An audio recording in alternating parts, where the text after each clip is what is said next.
მშვიდობისა, საქმე დილას ვიწყებთ BMG-ის გუნდის წევრებთან ერთად და პირველზე დღეს 6 თებერვალია ზუსტად 7 საათი და 25 წუთი შესრულდა ამ დროისთვის.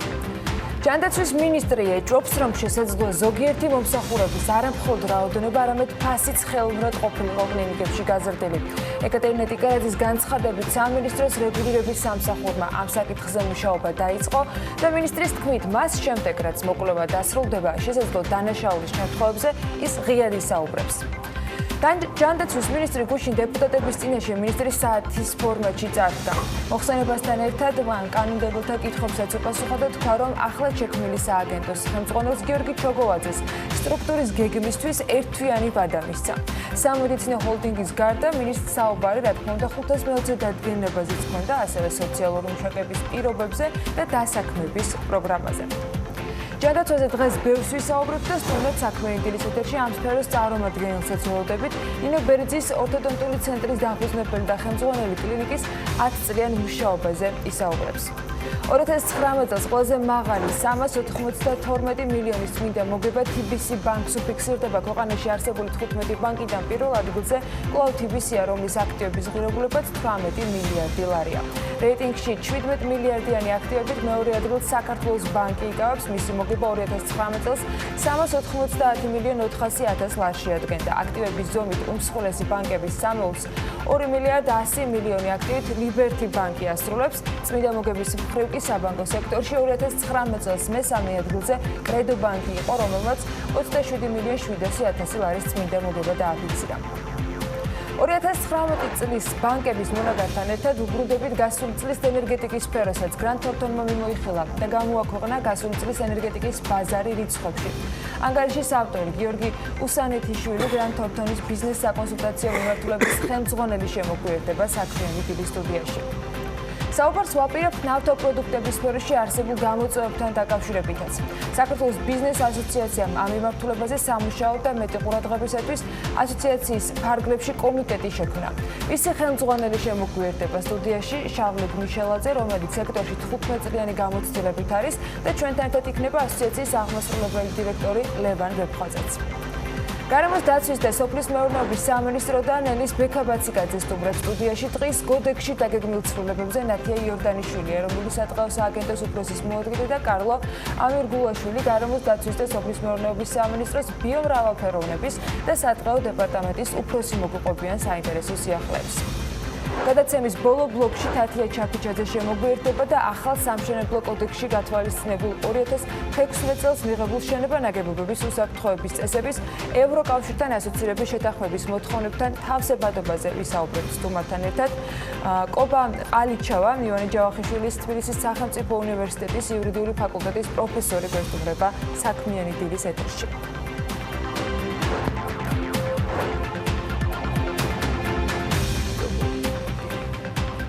Ყველა დილამშვიდობისა ყველას. ბედნიერ ბარაქიან დღეს გისურვებთ. დღეს 6 თებერვალია. ანა ლაპიაშვილთან ერთად ტრადიციულად წარმოგიდგენთ ჩვენს საქმიან დილას. მადლობა ყველა ჩვენს პარტნიორს, BMG-ის გუნდის წევრებს, იმ არაჩვეულებრივი შრომისთვის, რომელიც ყოველ დღეს სისხამდილად იწყება და მთელი დღის განმავლობაში TV პირველზე გრძელდება ჩვენი სხვადასხვა საქმიანი ეთერების სახით. დღევანდელ ეთერსაც გამომდინარე ჩვენი ერთგვარი ტრადიციისა, სურს დავიწყო უცხოეთის ამბებით. მერე დავუბრუნდებით უბრალოდ სამამულოს გამომდინარე იქიდან, რომ ანამ ძალიან კარგად შეათავსა ამ შემთხვევაში წინარე ისტორიები, ეგრეთ წოდებული headline-ები, სამამულო ამბების მერე უკვე უფრო დეტალურ ჩაშლასთან. მაგრამ ადგილობრივი თუ საერთაშორისო, ასე ვთქვათ, კორონავირუსების ფონზე მაინც კიდევ ერთხელ ვესწრები, რომ მოვხასიათდეთ და უფრო შემართებით მომიმზადოთ მორიგი საქმიანი დღისთვის თან იმ ფონზე, რომ მე მან რაიმე არ გამოგვეპაროს, რადგან შესაძლოა ეს დღეც თქვენთვის მორიგი შესაძლებლობების ხელიდან გაშვების თემა იყო. ასეთად აღმოჩნდა სულ რამდენიმე დღის და კვირის წინ მოვხდარი ორი ფაქტი, რომელზეც დღეს მსურს რომ მოგიყვეთ. ახლა პრინციპს თეთრ ცხენზე თუ რაშზე ამხედრებულს ხმლით თუ მის გარეშე ფაქტია რომ დაგაგვიანდათ, არ ვიცი ახლა როგორ ხდება ეს ამბავი ისე მიიღეთ. Facebook-ის მთავარი ოპერაციული დირექტორი შერილ სენდბერგი დაინიშნა, ანუ თხოვდება ჩემო ბატონო პროცესია. სად უნდა გამოეცხადებინა ახლა მას ამ სიახლის შესახებ თუ არა Facebook-ზე 50 წლის შერილ სენდბერგმა სოციალურ ქსელში თავის რჩეულთან ერთად გადაღებული შავ-თეთრი ფოტოც გამოაქვეყნა და დაწერა. დავინიშნე თომ ბერნთალ, შენ ჩემი ყველაფერი ხარ, უფრო მეტად არც შეიძლება მიყვარდე. თომ ბერნთალი 46 წლისაა და ლოს-ანჯელესში მდებარე სტრატეგიული საკონსულტაციო კომპანია Kelton Global-ის აღმასრულებელი დირექტორია და როგორც ცნობილია წყვილი გასული წლის გაზაფხულის შემდეგ ერთმანეთს ხვდებოდნენ. შერილ სენდბერგისთვის ეს პირველი ქორწინება არ იქნება. Facebook-ის მთავარი ოპერაციული ოფიცრის ყოფილი მეუღლე დევიდ გოლდბერგი გახლდათ. იგი 2015 წელს გარდაიცვალა. სენდბერგი Facebook-ში მთავარი ოპერაციული დირექტორის პოზიციას 2008 წლიდან იკავებს. იგი ერთ-ერთი წამყვანი პერსონაა, საკმაოდ ცნობილიც საერთაშორისო ბიზნეს და საფინანსო წრეებში. მანამდე ის Google-ში მუშაობდა და შერილის ქონება არც მეტი და ნაკლები Forbes-ის მიხედვით დაახლოებით $1.6 მილიარდად არის შეფასებული. ხო, საერთოდ უკვე აქვს Forbes და მე მგონი დაამთხვია სენდბერგმაც ეს ყველაფერი. მის ოპერაციულ დირექტორსაც და თავად Facebook-საც ეს კვირა ძალიან მნიშვნელოვანი ჰქონდა. ასაკით ჯერ მსხვილ ფინანსურ ძლიერ კომპანიას მაინც არასრულწლოვანთა კატეგორიას აკუთვნებს, მაგრამ ისტორია ნამდვილად შთამბეჭდავია. ფილმი და შეიძლება ბევრიც გახსოვდეთ. მიზეზი მშვენიერია და Forbes-ისთვის ბესო ნამჩავდის მორიგი ბლოგი როგორ გამდიდრდნენ, აუცილებლად დღეს უნდა მოუყვეთ მაყურებელს. ჯერ იყოს ასე და ვიდეო ვერსიებსაც ძალიან მალე შემოგთავაზებთ ძალიან საინტერესო კოლაჟების სახით. არა მხოლოდ ამ თემაზე. 2012 წლის დასაწყისში, როდესაც აქციები პირველად გამოიტანეს გასაყიდად, კომპანიის ღირებულება $72 მილიარდი იყო. ვინც Facebook-ის აქციები თავიდანვე შეიძინა, დღეს 8-ჯერ მეტ სიმდიდრეს ფლობს და ამასთან ერთად წილს იღებს კომპანიის სოლიდური მოგებისაგან. 2018 წელს Facebook-მა $46 მილიარდი შემოსავალი მიიღო და მოგებამ $22 მილიარდი შეადგინა. ეს Facebook-ის ისტორიაა, რომელიც ჯერ კიდევ 2003 წელს ჰარვარდის უნივერსიტეტის მეორე კურსის სტუდენტის მარკ ზაკერბერგის ვებსაიტის FaceMesh-ის შექმნით იწყება, რომლის მეშვეობითაც ორი ადამიანის ფოტოების ერთმანეთთან შედარება და მოწონების მიხედვით არჩევანის გაკეთება იყო შესაძლებელი. ამ საიტმა ძალიან დიდი პოპულარობა მოიპოვა სტუდენტებში, მაგრამ რამდენიმე დღეში ჰარვარდის ადმინისტრაციამ ეს საიტი დაბლოკა საავტორო უფლებების დარღვევის და სხვების პირად ცხოვრებაში ჩარევის გამო. 2004 წლის იანვარში ზუკერბერგმა ახალი ვებსაიტის კოდის დაწერა დაიწყო. ვებსაიტის სახელი იყო The Facebook. მარკმა და ჰარვარდის კიდევ ერთმა სტუდენტმა, ედვარდ სავერინმა კი საიტის განვითარებაში $1,000 ჩადეს. მათ ეხმარებოდა ასევე დასტინ მოსკოვიცი, რომელიც სტუდენტურ საცხოვრებელში მარკთან ერთად ცხოვრობდა. 2014 წლის თებერვალში საიტი უკვე გაეშვა მისამართზე thefacebook.com. პირველ დღესვე საიტზე სულ 15,000-მდე ადამიანი დარეგისტრირება მხოლოდ ჰარვარდის სტუდენტებს შეეძლოდეს. მაშინდელი პირობა იყო. მომდევნო თვეებში კი რეგისტრაციის საშუალება ამერიკის სხვა უნივერსიტეტების სტუდენტებსაც მიეცათ. შემდეგ უკვე სხვა ქვეყნების სტუდენტებსაც და არა მხოლოდ სტუდენტებს. 2004 წლის ზაფხულში Facebook-ში პირველი ინვესტიცია გამოჩნდა. ბიზნესმენმა პიტერ ტილმა $500,000 დააფინანსა კომპანიის 10.2% წელის სანაცვლოდ ეს კომპანია და 2005 წლის aprilში Ascel Partners-მა Facebook-ში $12,700,000 ინვესტიცია განახორციელა. ამავე წელს Facebook-ი ახალ დომეინზე facebook.com-ზე დარეგისტრირდა, ანუ The ჩამოშორდა. 2005 წლის დეკემბერში საიტს უკვე 6 მილიონი მომხმარებელი ჰყავდა. 2006 წლის 26 სექტემბრიდან კი მასზე დარეგისტრირების უფლება ყველა 13 წლის და მეტი ასაკის მქონე ადამიანს მიეცა. კომპანიის კაპიტალი მაშინ იმ დროისთვის $28 მილიონ-მდე იყო. Yahoo-ს Facebook-ის ყიდვა $1 მილიარდ სურდა, მაგრამ მაშინ არ მიყიდეს. ალბათ სწორადაც მოიქცნენ. 2007 წელს საიტზე უკვე 100,000 კომპანიის გვერდი იყო გახსნილი, რომლებიც რეკლამებში ფულს იხდიდნენ. 2008-ში კომპანიამ პირველი ოფისი გახსნა ქვეყნის გარეთ, ირლანდიაში. 2007-ში Facebook-ის ყიდვა შეეცადნენ Microsoft-ი და Google-ი, მაგრამ უშედეგოდ დასრულდა ეს მცდელობები. საბოლოოდ Microsoft-მა კომპანიის 1.6% შეიძინა $240 მილიონ. ამ გარიგების შედეგად Facebook-ის ფასი $15 მილიარდამდე გაიზარდა. 2008 წლის ზაფხულში უკვე Facebook-ს ყავდა 100 მილიონი მომხმარებელი, 2009-ში 300 მილიონი მომხმარებელი, 2010-ში 500 მილიონი, 2012 წელს კი მილიარდ მომხმარებელს გასცდნენ. კომპანიის მოგებამ $1 მილიარდი შეადგინა. კომპანია შემოსავლებს რეკლამიდან იღებდა, რომლის 56%-ით შეერთებულ შტატებზე მოდიოდა. 2012 წელს Facebook-მა $1 მილიარდ უკვე თავად იყიდა Instagram-ი და 2014-ში WhatsApp-ით შეიძინა, ამისთვის კი $19 მილიარდი გადაიხადა. 2012 წელს საფონდო ბირჟაზე გასვლის და აქციების გაყიდვის შედეგად კომპანიამ დაგეგმილი $5 მილიარდი ნაცვლად $16 მილიარდი მიიღო. ზუკერბერგის წილი 22%-მდე შემცირდა, თუმცა ხმების წილის 57% შეინარჩუნა. 2018 წლამდე კომპანია წარმატებულად იზრდებოდა და მდიდრდებოდა, მაგრამ 2018 წელს ის სკანდალში გაეხვა. ეს იყო Cambridge Analytica-თან დაკავშირებული სკანდალი, რომლის მიხედვითაც Facebook-იდან მილიონობით მომხმარებლის პერსონალურმა ინფორმაციამ გაჟონა. Cambridge Analytica პოლიტიკის საკონსულტაციო ცენტრი გახლავდა და მილიონობით ადამიანის მონაცემებს მათი ნებერთვის გარეშე იყენებდა. ამ სკანდალის გამო Facebook-ის აქციების ფასი მაშინ 37%-ით დაეცა. Facebook-ზე ამ დროისათვის 2 მილიარდი ადამიანია დარეგისტრირებული. კომპანიის ერთი აქცია $206 ღირს. 2012 წელს აქციებით ვაჭრობის პირველ დღეს აქციის ფასი მაქსიმუმ $38 იყო. კიდევ ერთ ისტორიას მოგიყვებით, ამ შემთხვევაში კიდევ ერთ გაშვებულ შესაძლებლობაზე. ეს ამ შემთხვევაში აღარ უკავშირდება ისეთი ცნობილი პიროვნების გათხოვებას, როგორც შეილ სენდბერგია.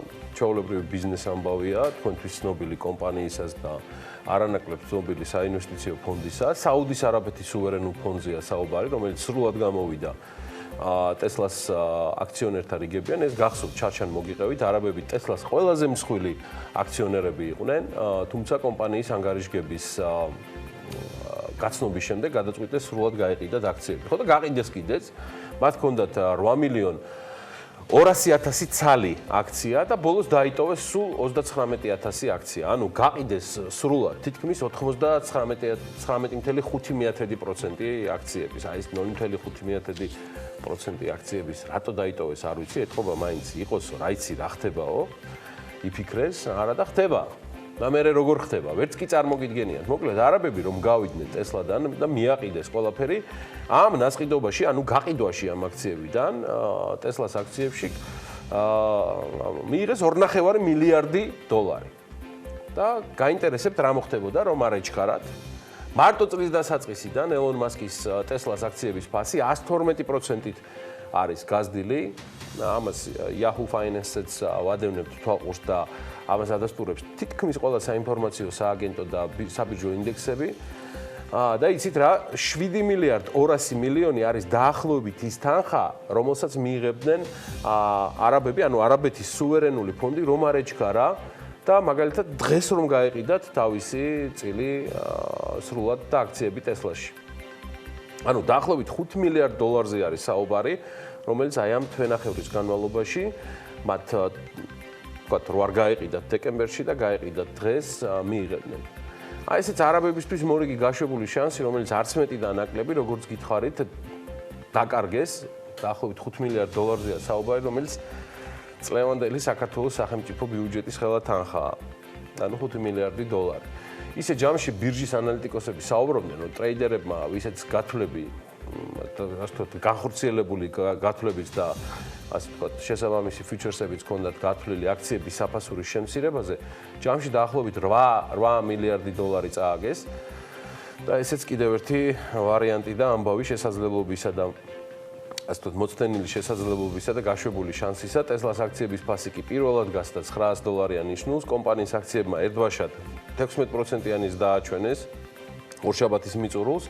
Forbes-ი წერდა, რომ ბირჟაზე ფასის მკვეთრმა მატებამ მონეტიზაციით და აქციების შესაბამისი საფასურით 5 მილიარდიანის დამისცა ილონ მასკის ქონებას და ისიც ცნობილია, რომ მასკმა ჯერ კიდევ შარშან აგვისტოში დატვიტა, რომ საკმარისზე მეტი თანხა მოიზიდა ინვესტორებისგან და ეხლა ისევ კერძო კომპანიის სტატუსით აპირებს განაგრძოს საქმიანობა და ამისთვის მაშინ ილონ მასკი $20 მილიონი დააჯარიმეს და კომპანიის დირექტორთა საბჭოს ხელმძღვანელის თანამდებობიდან მიაბრძანეს. ეს ფასიანი ქაღალდების კომისიის გადაწყვეტილება იყო, მიზეზი ცრუ განცხადების გავრცელება გახდათ. წარმოგიდგენიათ, ეს რომ საქართველოში მუშაობდეს ეს ტრადიცია სრულ განცხადების გავრცელებაზე, რამდენი ბანკროტი და მათხოვარი იქნებოდა ოფიციალური პირებიდან, გულისხმობ, რომლებიც დღეს ტირაჟირებას უკეთებენ საკუთარ მოსაზრებებს. მოკლედ, ტესლას კაპიტალიზაცია გაცილებით მშვიდად არის, ვიდრე სხვადასხვა ცრუ მოლაპარაკეთავები საქართველოში, მისი კაპიტალიზაცია 140 მილიარდ დოლარს აღწევს და ის მხოლოდ იაპონურ გიგანტს, ავტოგიგანტს Toyota-ს ჩამოუვარდება ავტოინდუსტრიაში, ავტოინდუსტრიის რეიტინგით Toyota-ს ღირებულება მყარად 200 მილიარდი დოლარია. აქვე კიდევ ერთი სიახლე მაქვს გუშინდელი Forbes-დან, ქართული Forbes-ის სხვათაშორის წერდა, რომ Ford-ის საოპერაციო შემოსავლები 2/3-ით არის დაცემული. ეს კომპანიაში განაცხადეს გასული წლის ოქტომბერ-დეკემბრის პერიოდში კომპანიის საოპერაციო შემოსავალი 485 მილიონი იყო, მაშინ როდესაც ეს მაჩვენებელი წლის დასაწყისში 1,5 მილიარდს შეადგენდა. მიმდინარე წელს კომპანიის დიდი დანახარჯები იქნება, გამომდინარე იქიდან, რომ აპირებს F150 პიკაპების და Mustang Mach-ის ახალი მოდელების გამოშვებას. Ford-ი აგრძელებს მილიარდების ხარჯვას თვითმართვადი ავტომობილების წარმოებისთვისაც, ხოლო 2021 წლისთვის გეგმავს მაინც ჯიუტად გააცოცხლოს თავისი ერთ-ერთი ელიტარული Ford Bronco-ს მოდელი. კარგი, კიდევ ერთი ამბავია, საკმაოდ რეალისტური სხვათა შორის და სურვილიც აქვს და ესეთი ამბავია ოფიციალურად გაცხადებული, რომ ნიუ-იორკის საფონდო ბირჟის მფლობელ კომპანიას eBay-ს ყიდვა სურს და ამის შესახებ მათ ოფიციალური განცხადება გააკეთეს. დარწმუნებული ვარ, არც იცით, ან ნაწილმა შეიძლება იცით, რომ მსოფლიოს წამყვან საფონდო ბირჟასაც ყავს მეპატრონეები, ცოცხალი ადამიანები, ისე როგორც ყავს მეპატრონეები, რა ვიცი მე, Ferraris, Maseratis, Mercedes თუ Louis XIII-ს.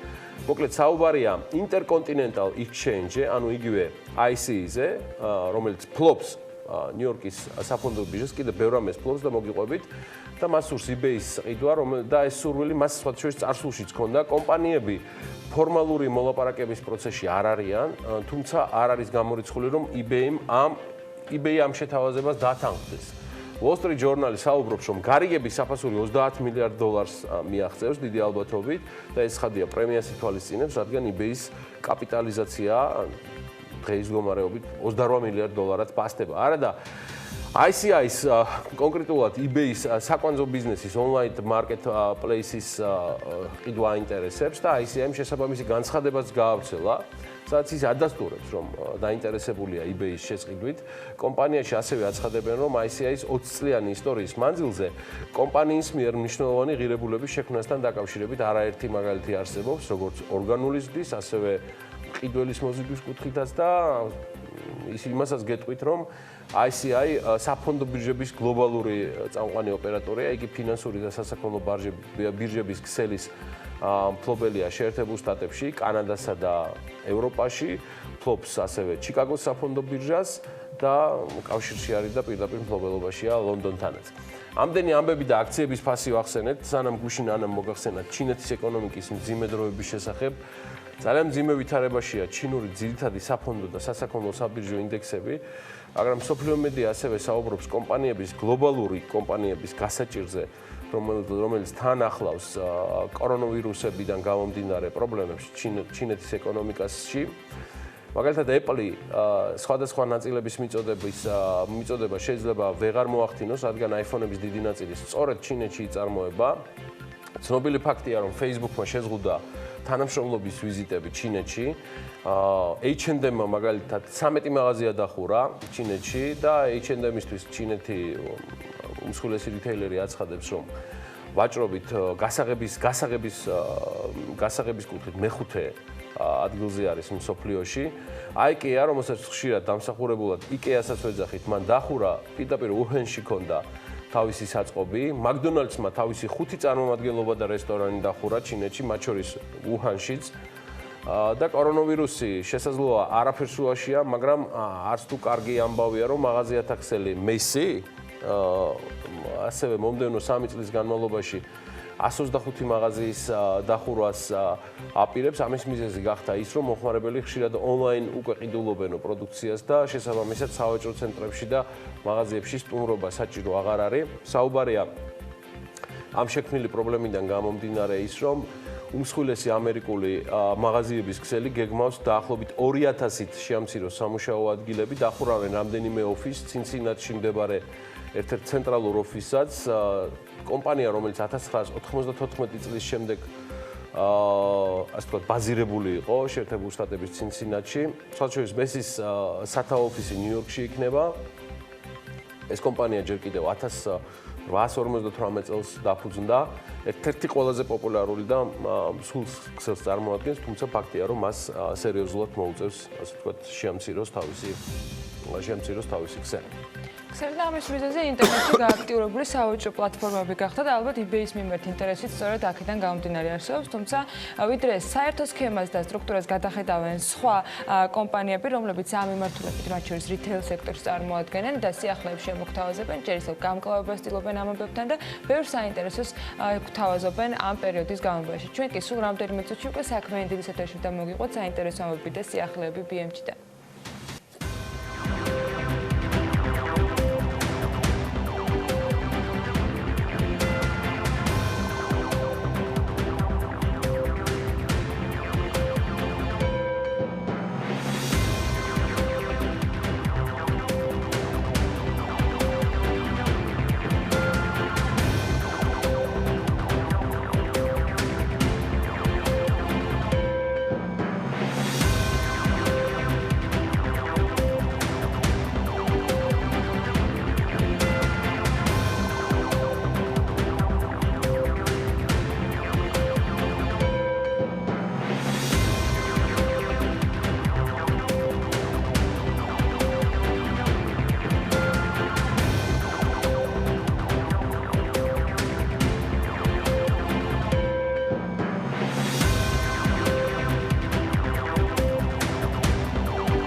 გადაცევის მინისტრის განცხადებით, საქართველოს სამედიცინო ჰოლდინგის ძირითადი მიზანი მენეჯმენტის ეფექტურობის გაზრდა და ხარისხის გაუმჯობესებაა. ამის შესახებ ეკატერინე დიკარაძემ პარლამენტში მინისტრის საათის ფორმატში სიტყვით გამოსვლისას განაცხადა.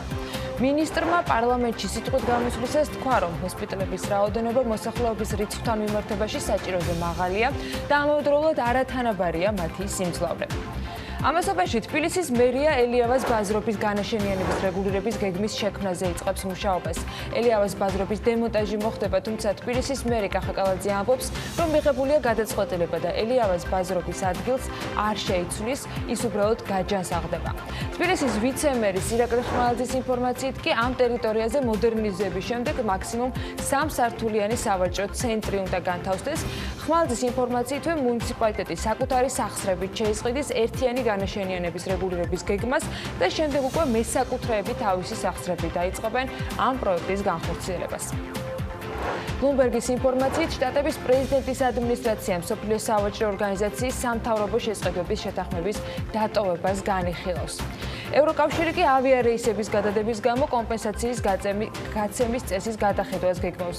როიტერის ინფორმაციით, კომპენსაციის რაოდენობა მართალია უცვლელი დარჩება, თუმცა დიდი ალბათობით გაიზრდება ფრენების გადადების დრო, რომლის გასვლის შემდეგაც მგზავრებს უკვე კომპენსაციის მოთხოვნის უფლება ექნებათ. ნიუ-იორკის საფონდო ბირჟის მფლობელმა eBay-ის კომპანიის შესაძენად 30 მილიარდი დოლარი შესთავაზა. ამის შესახებ ინფორმაციას Wall Street Journal და Financial Times-ი ავრცელებენ. ამ ახალი ამბის ფონზე eBay-ის აქციები 34.39 მიასედი დოლარიდან 38 დოლარამდე და 73 ცენტამდე გაიზარდა.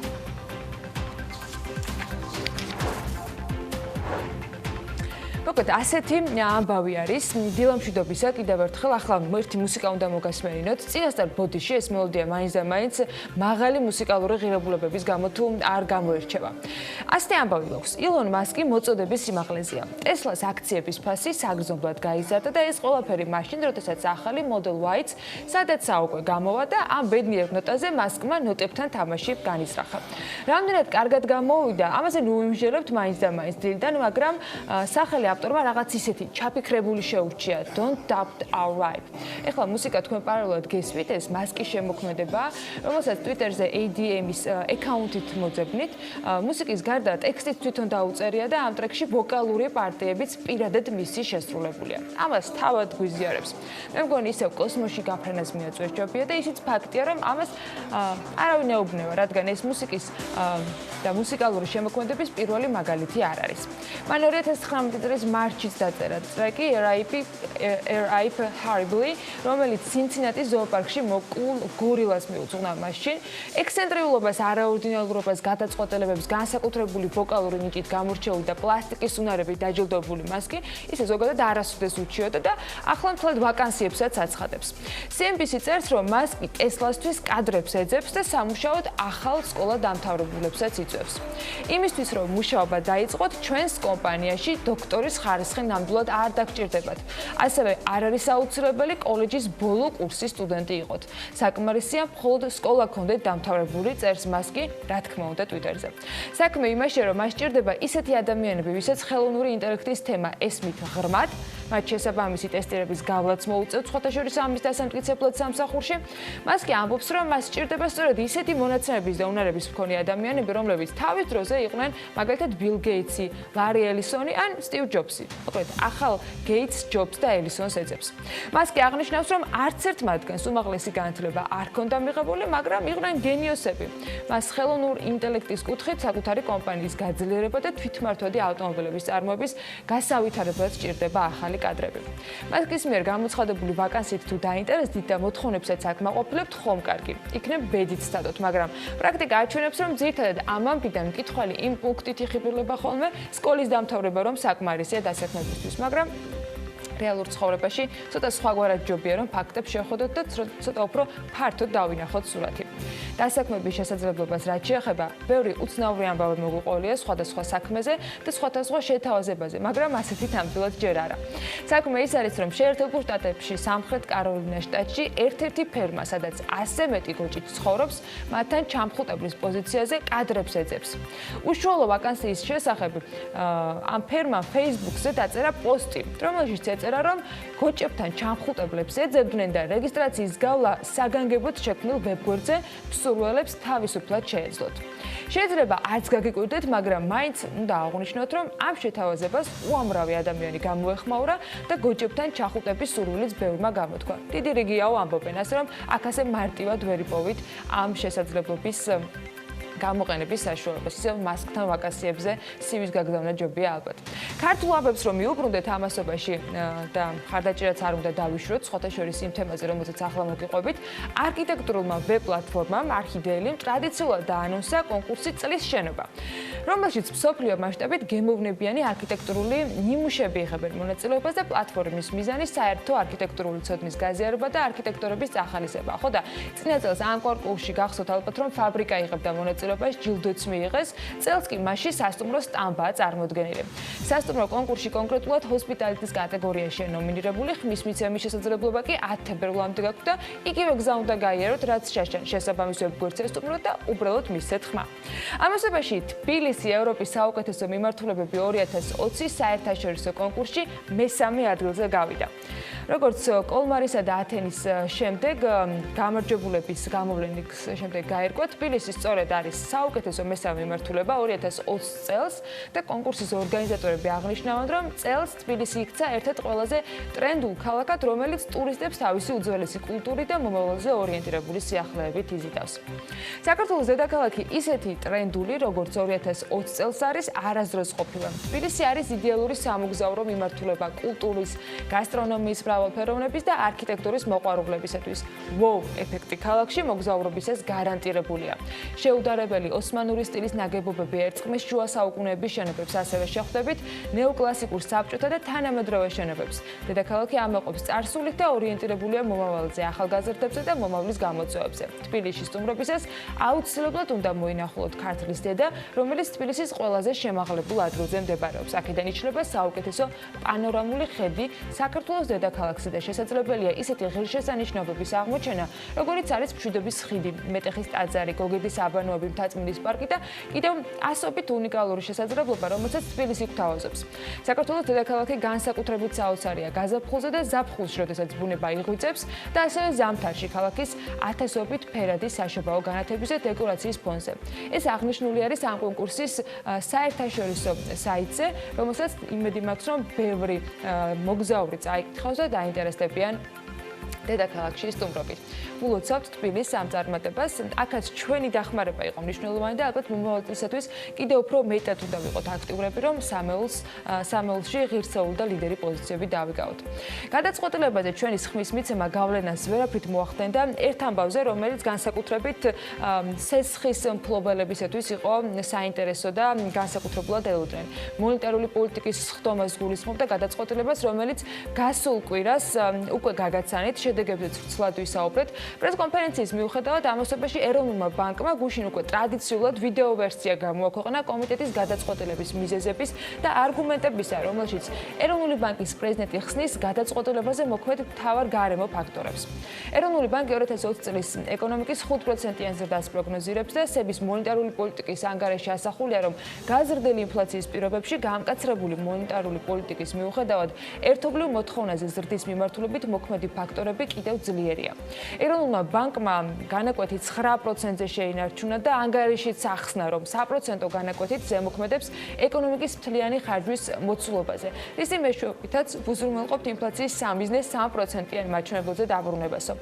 დაბალი და სტაბილური ინფლაცია კი ხელს უწყობს დასაქმებას და ეკონომიკურ ზრდას, აღნიშნავს კობა გონეტაძე მათ შორის ვიდეო მიმართვაში. ნომინალური ეფექტური კურსის გაუფასურებიდან ინფლაციაზე მომდინარე წნეხის გასანეიტრალებლად მონეტარული პოლიტიკის განაკვეთი გასული წლის მეორე ნახევარში 6.5%-დან 9%-მდე გავზარდეთ. ამასთან აღნიშნავდით, რომ ჩვენი შემდგომი გადაწყვეტილებები დამოკიდებული იქნებოდა იმ გარემოებაზე, თუ რამდენად სწრაფად ამოიწურებოდა გასვლითი კურსის გაუფასურების ეფექტი ფასებზე. პოლიტიკის გამკაცრებამ ინფლაციაზე წნეხის შენელებას შეუწყო ხელი. ამის გათვალისწინებით 29 იანვრის სხდომაზე პოლიტიკის განაკვეთი უცვლელად დავტოვეთ.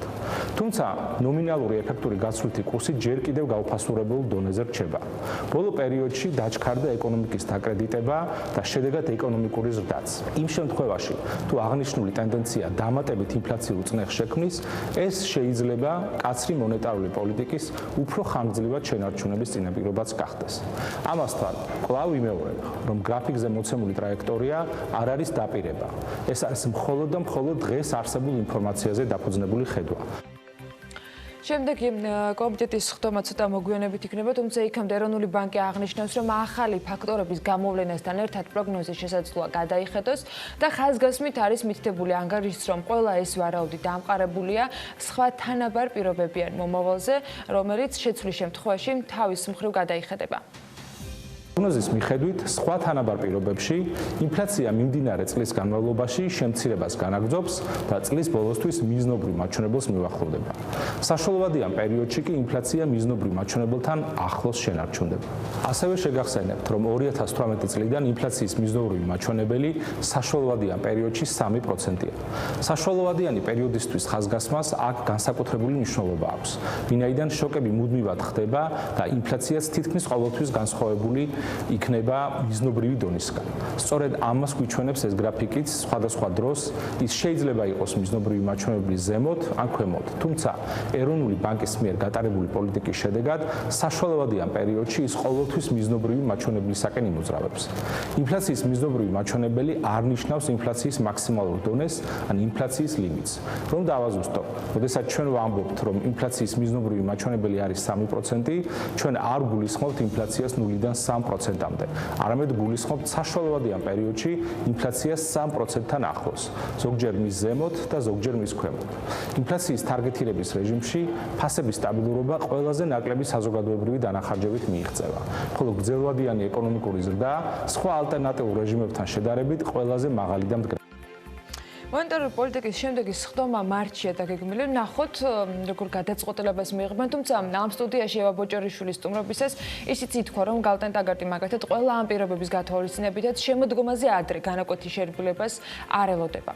ეროვნული ბანკის განახლებული მონაცემებით კი 2019 წლის მეოთხე კვარტალის ფინანსური შედეგების წარდგენის შედეგად ქვეყანაში არსებული 15 ბანკიდან პირველ ადგილზე კვლავ TBC ბანკია, რომლის აქტივების ღირებულებამაც 18 მილიარდი ლარი შეადგინა. წმინდა მოგების მხრივ პირველ ადგილზე TBC-ია, რომლის მოგებაც 2019 წელს 392 მილიონი ლარი იყო, რეიტინგი სულ 17 მილიარდიანი აქტივებით მეორე ადგილზე საქართველოს ბანკით არის წარმოდგენილი. ამ ბანკის მოგება 2019 წელს იყო 390 მილიონ 400 ლარი. აქტივების ზომის მიხედვით უმსხვილესი ბანკების სამეულს 2 მილიარდ 100 მილიონი აქტივებით ლიბერთი ბანკი ასრულებს, წმინდა მოგების მხრივ კი საბანკო სექტორში 2019 წელს მესამე ადგილზე კრედო ბანკი იყო, რომელმაც 27 მილიონ 700 ლარის წმინდა მოგება მიიღო. ახლა ნახოთ უფრო დეტალური ამბავი ამ თემისა. ეროვნული ბანკის სტატისტიკიდან ირკვევა, რომ მაგალითად ფინანსურ ზარალზე მხოლოდ 2 Silk Road და პაშა ბანკები იყვნენ. პაშა ბანკის ზარალი 2019 წელს იყო 8 მილიონი ლარი, Silk Road ბანკის შემთხვევაში კი ზარალი შეადგენდა 210,000 ლარს.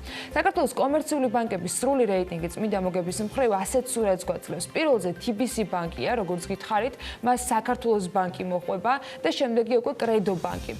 ლიბერთი ბანკი მეოთხე ადგილზე არის, მეხუთეზე ბაზის ბანკი არის, პროკრედიტ ბანკი მეექვსე პოზიციაზეა, ქართულ ბანკი მეშვიდე, ტერა ბანკი მერვე ადგილზეა და მეცხრეზე VTB ბანკია. სრულ საბანკო სექტორს თუ ჩავხედავთ, მეათეზე ხალიქ ბანკი იქნება, მე-11-ზე იჯ ბანკი საქართველოს, მას ზირაად ბანკი მოხვება, შემდეგია უკვე ფინკა ბანკი საქართველოს და Silk Road ბანკი. პაშა ბანკი არის მე-15 პოზიციაზე, როგორც გითხარით, 8 მილიონიანი ზარალით. აქტივებს თუ ვნახავთ, აქ ბანკების თანმიმდევრულობა პრაქტიკულად უცვლელი არის. პირველ პოზიციაზე კვლავ TBC ბანკია წარმოდგენილი, როგორც გითხარით, მას მოყვება უკვე საქართველოს ბანკი და შემდეგია ლიბერთი, ბაზის ბანკი, VTB, პროგრედიტ ბანკი, ქართულ ტერა ბანკი, კრედო და ასე შემდეგ. ეს ეროვნული ბანკიდან განახლებული მონაცემები, თუმცა ბევრი სხვა საინტერესო სიახლეც გვაქვს. BMG-ის მკითხველებისათვის მათი ნაწილი შესაძლოა უკვე ნაცნობიც იყოს, თუმცა მოდით გადავხედოთ ერთგვარ კოლაჟს BMG-სგან, რა ბიზნეს და ეკონომიკური ამბები ჰქონდა გუშინდელი დღიდან. გლდანში ახლად რეაბილიტირებული 2 ქუჩის საფარს, რაზეც 1,174,364 ლარი დაიხარჯა, დემონტაჟი ჩაუტარდება და კომპანია სამუშაოებს თავიდან შეასრულებს. 2019 წლის 31 დეკემბრის მდგომარეობით საქართველოში 1,824,610 ფიზიკური პირი ჯამში 19 მილიარდ ლარზე მეტი ოდენობის აქტიური სასაზღვრო ვალდებულებით არის, და გადაცილება კი 472,013 ფიზიკურ პირს უფიქსირდება. ისრაელსა და საქართველოს შორის თავისუფალი ვაჭრობის შეთანხმება დაჩქარდება, ეს ამოცანა ისრაელის ელჩმა ეკონომიკის მინისტრთან შეხვედრაზე მნიშვნელოვან გამოწვევად დაასახელა. გუშინ ჯანდაცვის მინისტრის პარლამენტში სტუმრობა და მოხსენება იყო მთელი დღის ერთ-ერთი გამორჩეული თემა. ეკატერინე ტიგრაძის მთავარ გზავნილებს ვერც საქმე ენდილის მაყურებლებს მოვაკლებთ, თუმცა დილიდან ჯერ თბილისის მერიის ამბებით უნდა დავიწყოთ. თვალის ასაცილებელი ამბები არც სხვათა შორის დედაქალაქის მთავრობის სხდომაზე იყო. დილიდან გუშინ კახა კალაძემ ჩვეულად უხთემიანი და აქტიური შეხვედრა გამართა მთავრობის წევრებთან. გუშინაც ფოტოებით შეიარაღებული იყო მერი, კონტრაქტორი კომპანიებისათვის მზა გზავნილები ჰქონდა და ოპოზიციის ქილიქსაც უპასუხა. ბევრმა ნახა ალბათ სოციალურ ქსელში გავრცელებული ფოტო დანგრეულ გზაზე გადადებული ასფალტისა, რომელიც მოკლე მონაკვეთზეა დახაზული. ამას გამოეხმაურა კახა კალაძე და თქვა, რომ ეს ფოტო არის პოლიტიკური манипуляცია და ამ ადგილზე უახლოეს მომავალში გზის საფარის სრული გამოცვლა იგეგმება.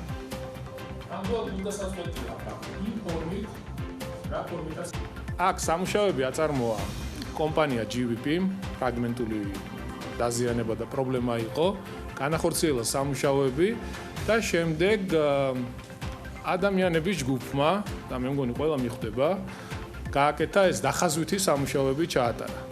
რომ ესე იგი გამოეყვანათ როგორი უნიათოა დედაქალაქის მთავრობა სამგორის რაიონის გამგეობა როგორ დახაზვებს აკეთებს. აი ხო ხედავ რა დონეზე არიან დასულები და სად არიან. უფრო პრობლემური თბილისის მერისთვის საზოგადოების და კონკრეტულად ავტომობილის მფლობელთა მხრიდან ტროტუარებზე სიარული და პარკირება. კახაკალაძემ შენიშვნა და წუხელი ფოტოდოკუმენტაციით წარმოდგენილ შემთხვევებზე გამოთქვა და თქვა, რომ ერთ დღეღამეში დაახლოებით ვაგის რაიონში ასეთი ჯებირები, რომელიც მანქანების ტროტუარებზე პარკირებას ზღუდავდა, რამდენიმე ათეულია დაზიანებული. აი ეს მიდგომა და დამოკიდებულება არ ვიცი. უბრალოდ კატეგორიულად მიუღებელია. თუ ჩვენი ქალაქი გვიყვარს, თუ ერთმანეთს პატივს ვცემთ, თუ გვიხარია ის, რაც კეთდება, ეს ხომ ისევ ჩვენთვის, ჩვენი შვილებისთვის, მომავალი თაობებისთვის კეთდება. უბრალოდ არ ვიცი, ეს მიდგომა და დამოკიდებულება, რა გავაკეთოთ? კედლები ამოვაშენოთ? თუ როგორ მოვიქცეთ ტროტუარებზე, რომ ადამიანებმა თავისუფლად შეძლონ გადაადგილება და ავტომობილები არ შევიდნენ? ეს პასუხისმგებლობების თემა და დამოკიდებულების, რომელსაც იმედია გავაუმჯობესებთ და მივურჩევით. ჯებირებს კლდანში ამასობაში არ უნდა ველოდოთ, აქ გზა ცოტა ხნით კიდევ არ იქნება, არათუ ჯებირები. საფარი გამოცვალეს, თუმცა კიდევ ერთხელ მოუწევს სარეაბილიტაციო სამუშაოების ჩატარება კონტრაქტორ კომპანიაში, რომელიც კლდანში ხიზაბავრის ქუჩაზე ასრულებდა ასფალტის დაგების სამუშაოებს. ერთხელ ჩატარებული სამუშაოებისათვის თბილისის ბიუჯეტიდან 1,194,364 ლარი იყო გამოყოფილი, თუმცა ასფალტის ამ ფენას დემონტაჟი ჩაუტარდა და კომპანია თავიდან აკეთებს ამ სამუშაოს. თბილისის მერიაში განმარტეს, რომ თეიმურაზ ბოჭორიშვილისა და ხარაძის ქუჩებზე შესრულებული სამუშაო ნომრით გათვალისწინებულ სტანდარტებს არ აკმაყოფილებდა და განმარტავენ იქვე, რომ შესასრულებელი სამუშაოებისათვის განკუთვნილი თანხის გადარიცხვა სრულად კომპანიისათვის მხოლოდ მას შემდეგ მოხდება, რაც სარეაბილიტაციო სამუშაოები კიდევ ერთხელ შესრულდება. გუშინ გავიგეთ კიდევ ერთი ამბავი, რომ 25 მილიონი ლარი დაიხარჯება მოსწავლე ახალგაზრდობის სასახლის და კადეტთა კორპუსის სრულ რეაბილიტაციაზე, რომელიც კახაკალაძის ინფორმაციით ჯამში 2021 წელს უნდა დასრულდეს. მოსწავლე ახალგაზრდობის სასახლის შემთხვევაში მოწესრიგდება საინჟინრო ქსელები, გამაგრდება საყრდენი, არის მძიმე მდგომარეობაში, კედელი, საძირკველი, ოთახების სარესტავრაციო, სარემონტო სამუშაოებთან ერთად გათვალისწინებულია მხატვრულ, დეკორატიული დარბაზების საკონსერვაციო, სარესტავრაციო სამუშაოები. ასევე განახლდება კარპანჯრები, რესტავრირდება დიზაინირებული დეკორატიული ბავშვი, ანუ მთლიანად მოხდება მოსწავლე ახალგაზრდობის სახლის რეაბილიტაცია. როგორც გითხარით, ძალიან ბევრი თემა გვაქვს დღეს გუშინდელი მთავრობის ხდომიდან, რომელიც თბილისის მერმა გამართა. დედაქალაქის მთავრობის ხდომაზე კიდევ ერთხელ ელიავას ბაზრობის საკითხი იყო განსახილველი. თბილისის მერ კახაკალაძის განცხადებით მიღებულია გადაწყვეტილება, რომ ელიავას ბაზრობა ადგილს არ შეიცვლის, უბრალოდ ის გაჯანსაღდება. დამატებითი განმარტებები ამ თემაზე გააკეთა თბილისის ვიცე-მერმაც და ამბობს, რომ ელიავას ბაზრობის მოდერნიზაცია სავარაუდოდ რამდენიმე წლის განმავლობაში გაგრძელდება და მშენებლობა ეტაპობრივად განხორციელდება. ასევე ბაზრობის მთავარ ნაწილს 12 მესაკუთრე ჰყავს, აღსანიშნავი არის ეს და მერიას ყველასთან ჰქონდა შეხვედრა, როგორც თავად ამბობენ და მათთან მოხდება შეთანხმება ძალიან ბევრ საკითხზე. სალომე მეცხვარიშვილმა მოიკითხა მოსაზრებები ამ სიახლესთან დაკავშირებით. ელიავას ბაზრობა რჩება თუ გადადის? ამ კითხვაზე პასუხი დღეს უკვე დაზუსტებულად გვაქვს. დიახ, ელიავას ბაზრობა რჩება, თუმცა როგორი სახით ამას განაშენიანების რეგულირების გეგმა განსაზღვრავს, რომელზეც ურბანული საქალაქო სამსახური იმუშავებს. დაახლოებით 9 წელში ელიავას ბაზრობის მესაკუთრეებსაც და მოსახლეობასაც ზუსტად ეცოდინება, როგორი იქნება ეს სივრცე მომდევნო რამდენიმე წლის შემდეგ. რაც ზუსტად ვიცით არის ის, რომ მსგავსი ტიპის დახლები ელიავას ბაზრობაზე აღარ იარსებებს და უფრო თანამედროვე სახეს მიიღებს. მაღაზიები კი დაახლოებით 2-3 სართულიან შენობებში განთავსდება თავისი პარკინგითა და რეკრეაციული ზონით. ელიავას ბაზრობაზე დღეს 11 იურიდიული პირი ოპერირებს, რომლებსაც თავის მხრივ მეიჯარეები ჰყავთ. თბილისის მერი ამბობს, რომ მესაკუთრეებთან შეხვედრა შედგა და მუნიციპალიტეტისა და ბიზნესის ინტერესები ემთხვევა. ელიავას განვითარება ერთიანი ხედვით უნდა მოხდეს და არა ინდივიდუალური პროექტებით. ქალაქის განვითარების პარალელურად სავაჭრო ობიექტის არსებობა, რომელიც არანაირ სტანდარტს არ აკმაყოფილებს, და მისი ასეთი ფორმით შენარჩუნება პრინციპულად მიუღებელია. არც ბოქსები იქნება და არც მაღალსართულიანი, ეს იქნება 1-2, მაქსიმუმ 3-სართულიანი შენობები. ამას რა თქმა უნდა ბევრი წელი დაჭირდება. ძალიან მნიშვნელოვანი არის პროცესების, ეკონომიკური პროცესების შენარჩუნება თვითონ ტერიტორიაზე, იმიტომ რომ ეს პროცესები არის ადამიანებისთვის შემოსავლის წყარო. შესაბამისად მოხდება ეტაპობრივი გეგმარება. მერიის წინასწარი ხედვა და პროექტის კონცეფცია ასეთია, თუმცა ფაქტია, ელიავას ძველი ფუნქციის შესრულება გაუჭირდება, რადგან პარალელურად მერია კანონზე მუშაობს, რომელიც აქ აალებადი და ამტორებადი პროდუქციის გაყიდვას აკრძალავს. რა ბედიელით ადამიანებს, რომლებიც ბაზრობაზე მსგავს პროდუქციას ყიდიან ჯერჯერობით უცნობია. შესაძლოა მუნიციპალიტეტმა მათ სხვა სივრცე შესთავაზოს. რაც შეეხება ბაზრობის მესაკუთრეებს, ისინი მერიისგან გერგეს დამტკიცებას ელოდებიან. თითქმის ყველას ჰქონდა თავისი ხედვა და ყველას ჰქონდა პროექტი თუ არა, ესე ვთქვათ, რენდერი ნახაზი, როგორ შეიძლება როგორ მოიაზრებოდა მის ტერიტორიაზე, ვთქვათ, გარკვეული შენობა, სავაჭრო ცენტრი. მაგრამ შემდგომ მოხდა სითი ინსტიტუტის მიერ ქალაქის 11 არეალის შერჩევა, სადაც უნდა ყოფილიყო ერთიანი ხედვა დადებული. და რა თქმა უნდა, ხა ჩვენ მოვხვდით ამ არეალში და ხა ვისაც ქონდა, რა ვქნათ, ხა ქონდა და ქონდა. ქალაქი ესე მოითხოვს. ბაზრობა უნდა იყოს, მაგრამ რაღაცები არ უნდა იყოს. აი ეს მაზუტი და ნაგავი არ უნდა იყოს. რატომ როგორც ვერ შუნთქავ ამას და მე ჯერ სიცოცხლე მინდა, შვილები მყავს. ეგ ახალგაზრდა ბიჭები მუშაობენ. ამას ყველა ვარიანტი უნდა. მეორე და ქალაქის ცენტრში ეგეთ რაღაცები არ უნდა ხდებოდეს. просто ხალხს უჭირს და იმიტომ აკეთებენ მაგას თორება მართლა შეიძლება. როგორ ესეთი რამეებია ზოგი რომ არ შეიძლება ასე გაყიდო. როგორ არ შეიძლება. სხვაგან რომ შესთავაზონ სხვა ადგილი თქვენი აზრით გადავლენ ეს ადამიანები უღი. გავიდე, მეტი რა გზაა. თბილისის გენერალური გეგმის დამტკიცებამდე განიხილებოდა ელიავას ბაზრობისთვის რეკრეაციული ზონის სტატუსი მიენიჭებინათ, რაც სრულად გულისხმობდა ბაზრობის გაუქმებას. მოგვიანებით ეს გადაწყვეტილება შეიცვალა. როგორც შეცვლის ახალი ელიავას ბაზრობა თბილისის ხეთს, ამას განაშენიანების გეგმა და მომდევნო თვეები გვიჩვენებს. თბილისიდან ქუთაისისკენ ვინაცვლებთ, სადაც მერის გიორგი ჭიღვარიას გადაწყვეტილებით ლუქსემბურგში წარსადგირის საიმიჯო ვიდეოს დამზადებაში 50,000 ლარის დახარჯვას გეგმავენ. ვიდეო რგოლის ჩვენება 1-დან 3 აპრილის ჩათვლით არის დაგეგმილი. ორგანიზატორების სურვილია, რომ ამ ღონისძიებაზე სათანადოდ წარმოჩინდეს ქუთაისი, როგორც 2021 წელს ევროპის საბჭოს კულტურული მარშრუტების რიგით მე-11 ფორუმის მასპინძელი ქალაქი. დაგეგმილი ღონისძიების თარიღის გათვალისწინებით საჭიროა შემჭიდროებულ ვადებში მაღალი ხარისხის ვიდეოკლიპის დამზადება, რომელიც ხელს შეუწყობს ქუთაისის ცნობადობას, ტურიზმის ინდუსტრიის განვითარებას და მნიშვნელოვნად დაეხმარება იმერეთის რეგიონის კულტურული და ტურისტული პოტენციალის პოპულარიზებაში. ასეთი არის განმარტება ქუთაისის მერიის სამთახების ხარჯვასთან დაკავშირებით. ევროპის საბჭოს თავმჯდომარეობის ფარგლებში დაგეგმილი ღონისძიებისათვის სხვათა შორის თბილისშიც ამზადებენ ვიდეო რგოლს, ამ შემთხვევაში უწყება 120,000 ლარის დახარჯვას გეგმავს.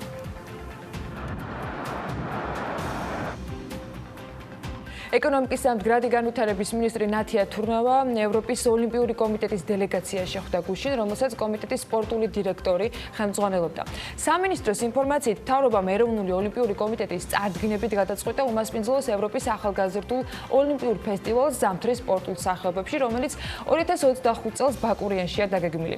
ევროპის ოლიმპიურ კომიტეტში განაცხადი გასულ წელს არის გაგზავნილი, შედეგად კომიტეტმა საქართველოს დაარეგისტრირა როგორც კანდიდატი ქვეყანა და ეკონომიკის მინისტრი ამბობს, რომ 2025 წლის ევროპის ახალგაზრდული ოლიმპიური ფესტივალის მასპინძლობა ძალიან კარგი შანსი იქნება ქვეყნისათვის, რომ კიდევ ერთხელ გავაცნოთ მსოფლიოს, საქართველოს კურორტები და მთლიანად ქვეყანა.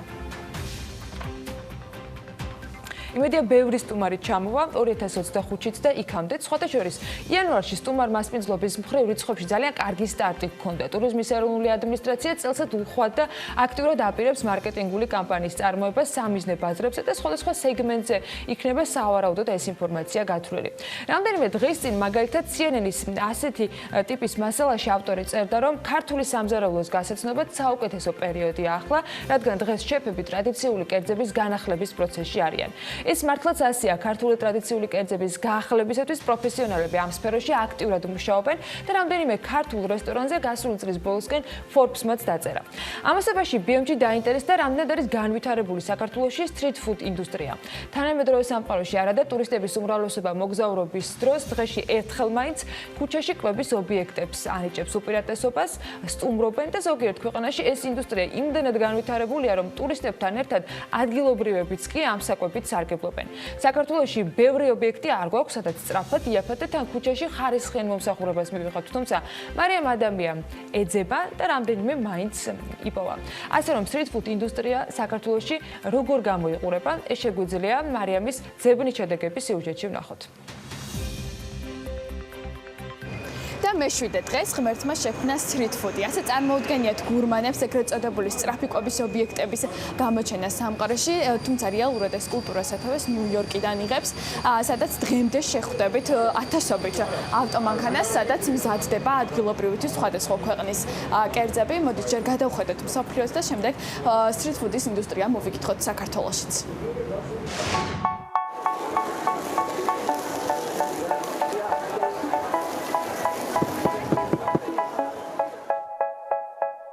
შუადღის შესვენება და ლანჩი ნიუ-იორკის მცხოვრებლების ყოველდღიურობის მნიშვნელოვანი ნაწილია, შესაბამისად ისინი კვირაში მინიმუმ 3-ჯერ ლანჩისთვის ქუჩაში გადიან და საშუალოდ $10 ხარჯავენ. ნიუ-იორკს street food-ის სამშობლოს ტიტულში კი ბანგკოკი ეცილება. შეიძლება ქუჩაში კვების კულტურა ტაილანდში არ ჩამოყალიბებულა, მაგრამ ბანგკოკს The World Street Food Capital-ი არაერთხელ უწოდეს. ალბათ იმიტომ, რომ ტაილანდის დედაქალაქში 9 მილიონის სწრაფი კვების სტენდი დგას. თითქმის ყოველი 3.5 მეტრის დაშორებით რაღაც იწვის, ან იხარშება, ამიტომაც სტენდთან საუზმეს სადილს ან ვახშამს არა მხოლოდ ტურისტები, არამედ ადგილობრივებიც ელოდებიან. ხოლო თუ ბანგკოკის street food-ის დედაქალაქია, მაშინ ლონდონის street food-ის სამშობლოდ არის აღიარებული. ინგლისის დედაქალაქში მინიმუმ 15 street food ბაზარია, მაგრამ ბანგკოკისა და სხვა ბევრი ქალაქისაგან განსხვავებით, ქუჩაში კვება აქ გაცილებით ძვირია, ისევე როგორც სავარაუდოდ სხვა დანარჩენი ყველაფერი. სტატისტიკის მიხედვით ყოველ შაბათს თითოეულ ასეთ ბაზარში სტუმრები 60,000 ფუნტზე მეტს ხარჯავენ. გადავინაცვლოთ ბერლინში, სადაც street food-ზე ზოგჯერ რიგი იმაზე გრძელია, ვიდრე რაიხსტაგის ან ბერგჰაინის წინ. ხოლო მექსიკაში ამბობენ, რომ მარტო ტაკოს გასასინჯედაც კი ღირს ჩასვლა, იმიტომ რომ არსად მას ისე არ ამზადებენ, როგორც სამშობლოში. პეპერონი თუ შეიძლება. ერთი ცალი. მადლობა. ტურისტების უმეტესობა, განსაკუთრებით ისინი, ვინც ბიუჯეტურად მოგზაურობენ, მათ შორის მეც, უპირატესობას სწრაფი კვების ობიექტებს, street food-ს ვანიჭებთ, რადგან პირველ რიგში ეს არის იაფი, მეორე მიზეზი კი ადგილობრივი სამზარეულოს შეცნობას უკავშირდება. ეს ქეთო და აჩუა წვილი, რომელმაც შექმნა ახალი ბრენდი პაცა და საქართველოში street food ინდუსტრია გამოაცოცხლა. მათ აბაშიძის ქუჩაზე შემთხვევით აღმოაჩინეს ფართი, რომელშიც იმალებოდა განძი, ქვიშისა და ქვის ღუმელი, რომლის დანახვისთანავე გადაწყვიტეს, რომ ადგილი იჯარით აეყოთ. ხოლო უკვე მეორე დღეს წვილი რეცეპტების მომზადება შეუდგა. პაცას მიზანია მომხმარებლებს სხვადასხვა street food შესთავაზოს, მაგრამ დასაწყისში მათ აქცენტი პიცაზე გააკეთეს. მრავალფეროვანი და გამორჩეული მენიუს შექმნის პროცესი ადვილი არ აღმოჩნდა. როგორც აჩუ ამბობს, პიცების რეცეპტების ერთპიროვნული ავტორი მისი მეწყვილია. ისეთი მოთხოვნა გაჩნდა, ეს დამსახურება არის, რა თქმა უნდა, კარგი პროდუქტი თავისას ყოველთვის ყიდის თვითონ, თუმცა მე დავაბრალებდი ამას თვითონ street food ინდუსტრიის განვითარებასაც, იმიტომ რომ მოთხოვნა ძალიან გაზრდილია, უკვე კონკურენცია იმხელად იმდენად გაიზარდა, რომ უკვე გინდა არ გინდა გიწევს ხარისხზე ზრუნვა. სულ არ გინდოდეს, გიწევს, იმიტომ რომ კონკურენციას ვერ გაუძლებს სხვანაირად. და ამასთანავე მე აღნიშნავდი, რომ ზოგადად მეგობრული ენა ხალხის მიმართ ან ძალიან მნიშვნელოვანია, როდესაც გაქვს street food-ი, როდესაც ყიდი ესეთ პროდუქტს, უნდა იყოს ძალიან უშუალო ხალხთან, როგორც ვართ ჩვენ, ანუ არ ვცდილობთ ვიყოთ ძალიან კონსერვატულები და ვესაუბროთ თქვა ჩვენს მომხმარებელს ისეთიანით, რაც მათ დაძაბავთ და ძალიან ოფიციალურს გახდის, ამას პირიქით ვესაუბრებით ქუჩურად, ესე ვთქვათ, მეგობრულად. ძალიან რა თქმა უნდა ჟარგონებსაც ვიყენებთ და ამაზე ძალიან ხალისობთ ხოლმე ერთად. აი ამას გამართლება ხო უნდოდა რაღაცას, აი ამ პატარა. და გადაწყვეტეთ რომ გავიკეთებინა ესეთი food camp-ი რაღაცნაირი და ძალიან იცავს ყურადღებას. აი ტურისტები, უცხოელები, ვინც არიან, ძირითადად, ну, თამამად შეიძლება ითქვას, რომ 10-დან 9 ჩერდება. აკვირდება, ათვალიერებს, ხდება რომ რაღაცა საინტერესო უნდა ხდებოდეს, მე რო იგებს რომ საერთოდ პიცაა და მე რო ხედავს როგორია, იმ ცხრიდან მინიმუმ 9 პიცით მიდის. აქედან. მართალია დღეს საქართველოში ბევრი street food ობიექტი არ გვაქვს, თუმცა რაც გვაქვს, თავარია რომ ხარისხიანი მოთამაშეები არიან. ბაზარი კი ნელ-ნელა ვითარდება, იზრდება და ხალხს პერიოდულად ხელმისაწვდომ და უფრო მეტად გემრიელ სიახლეებს თავაზობენ.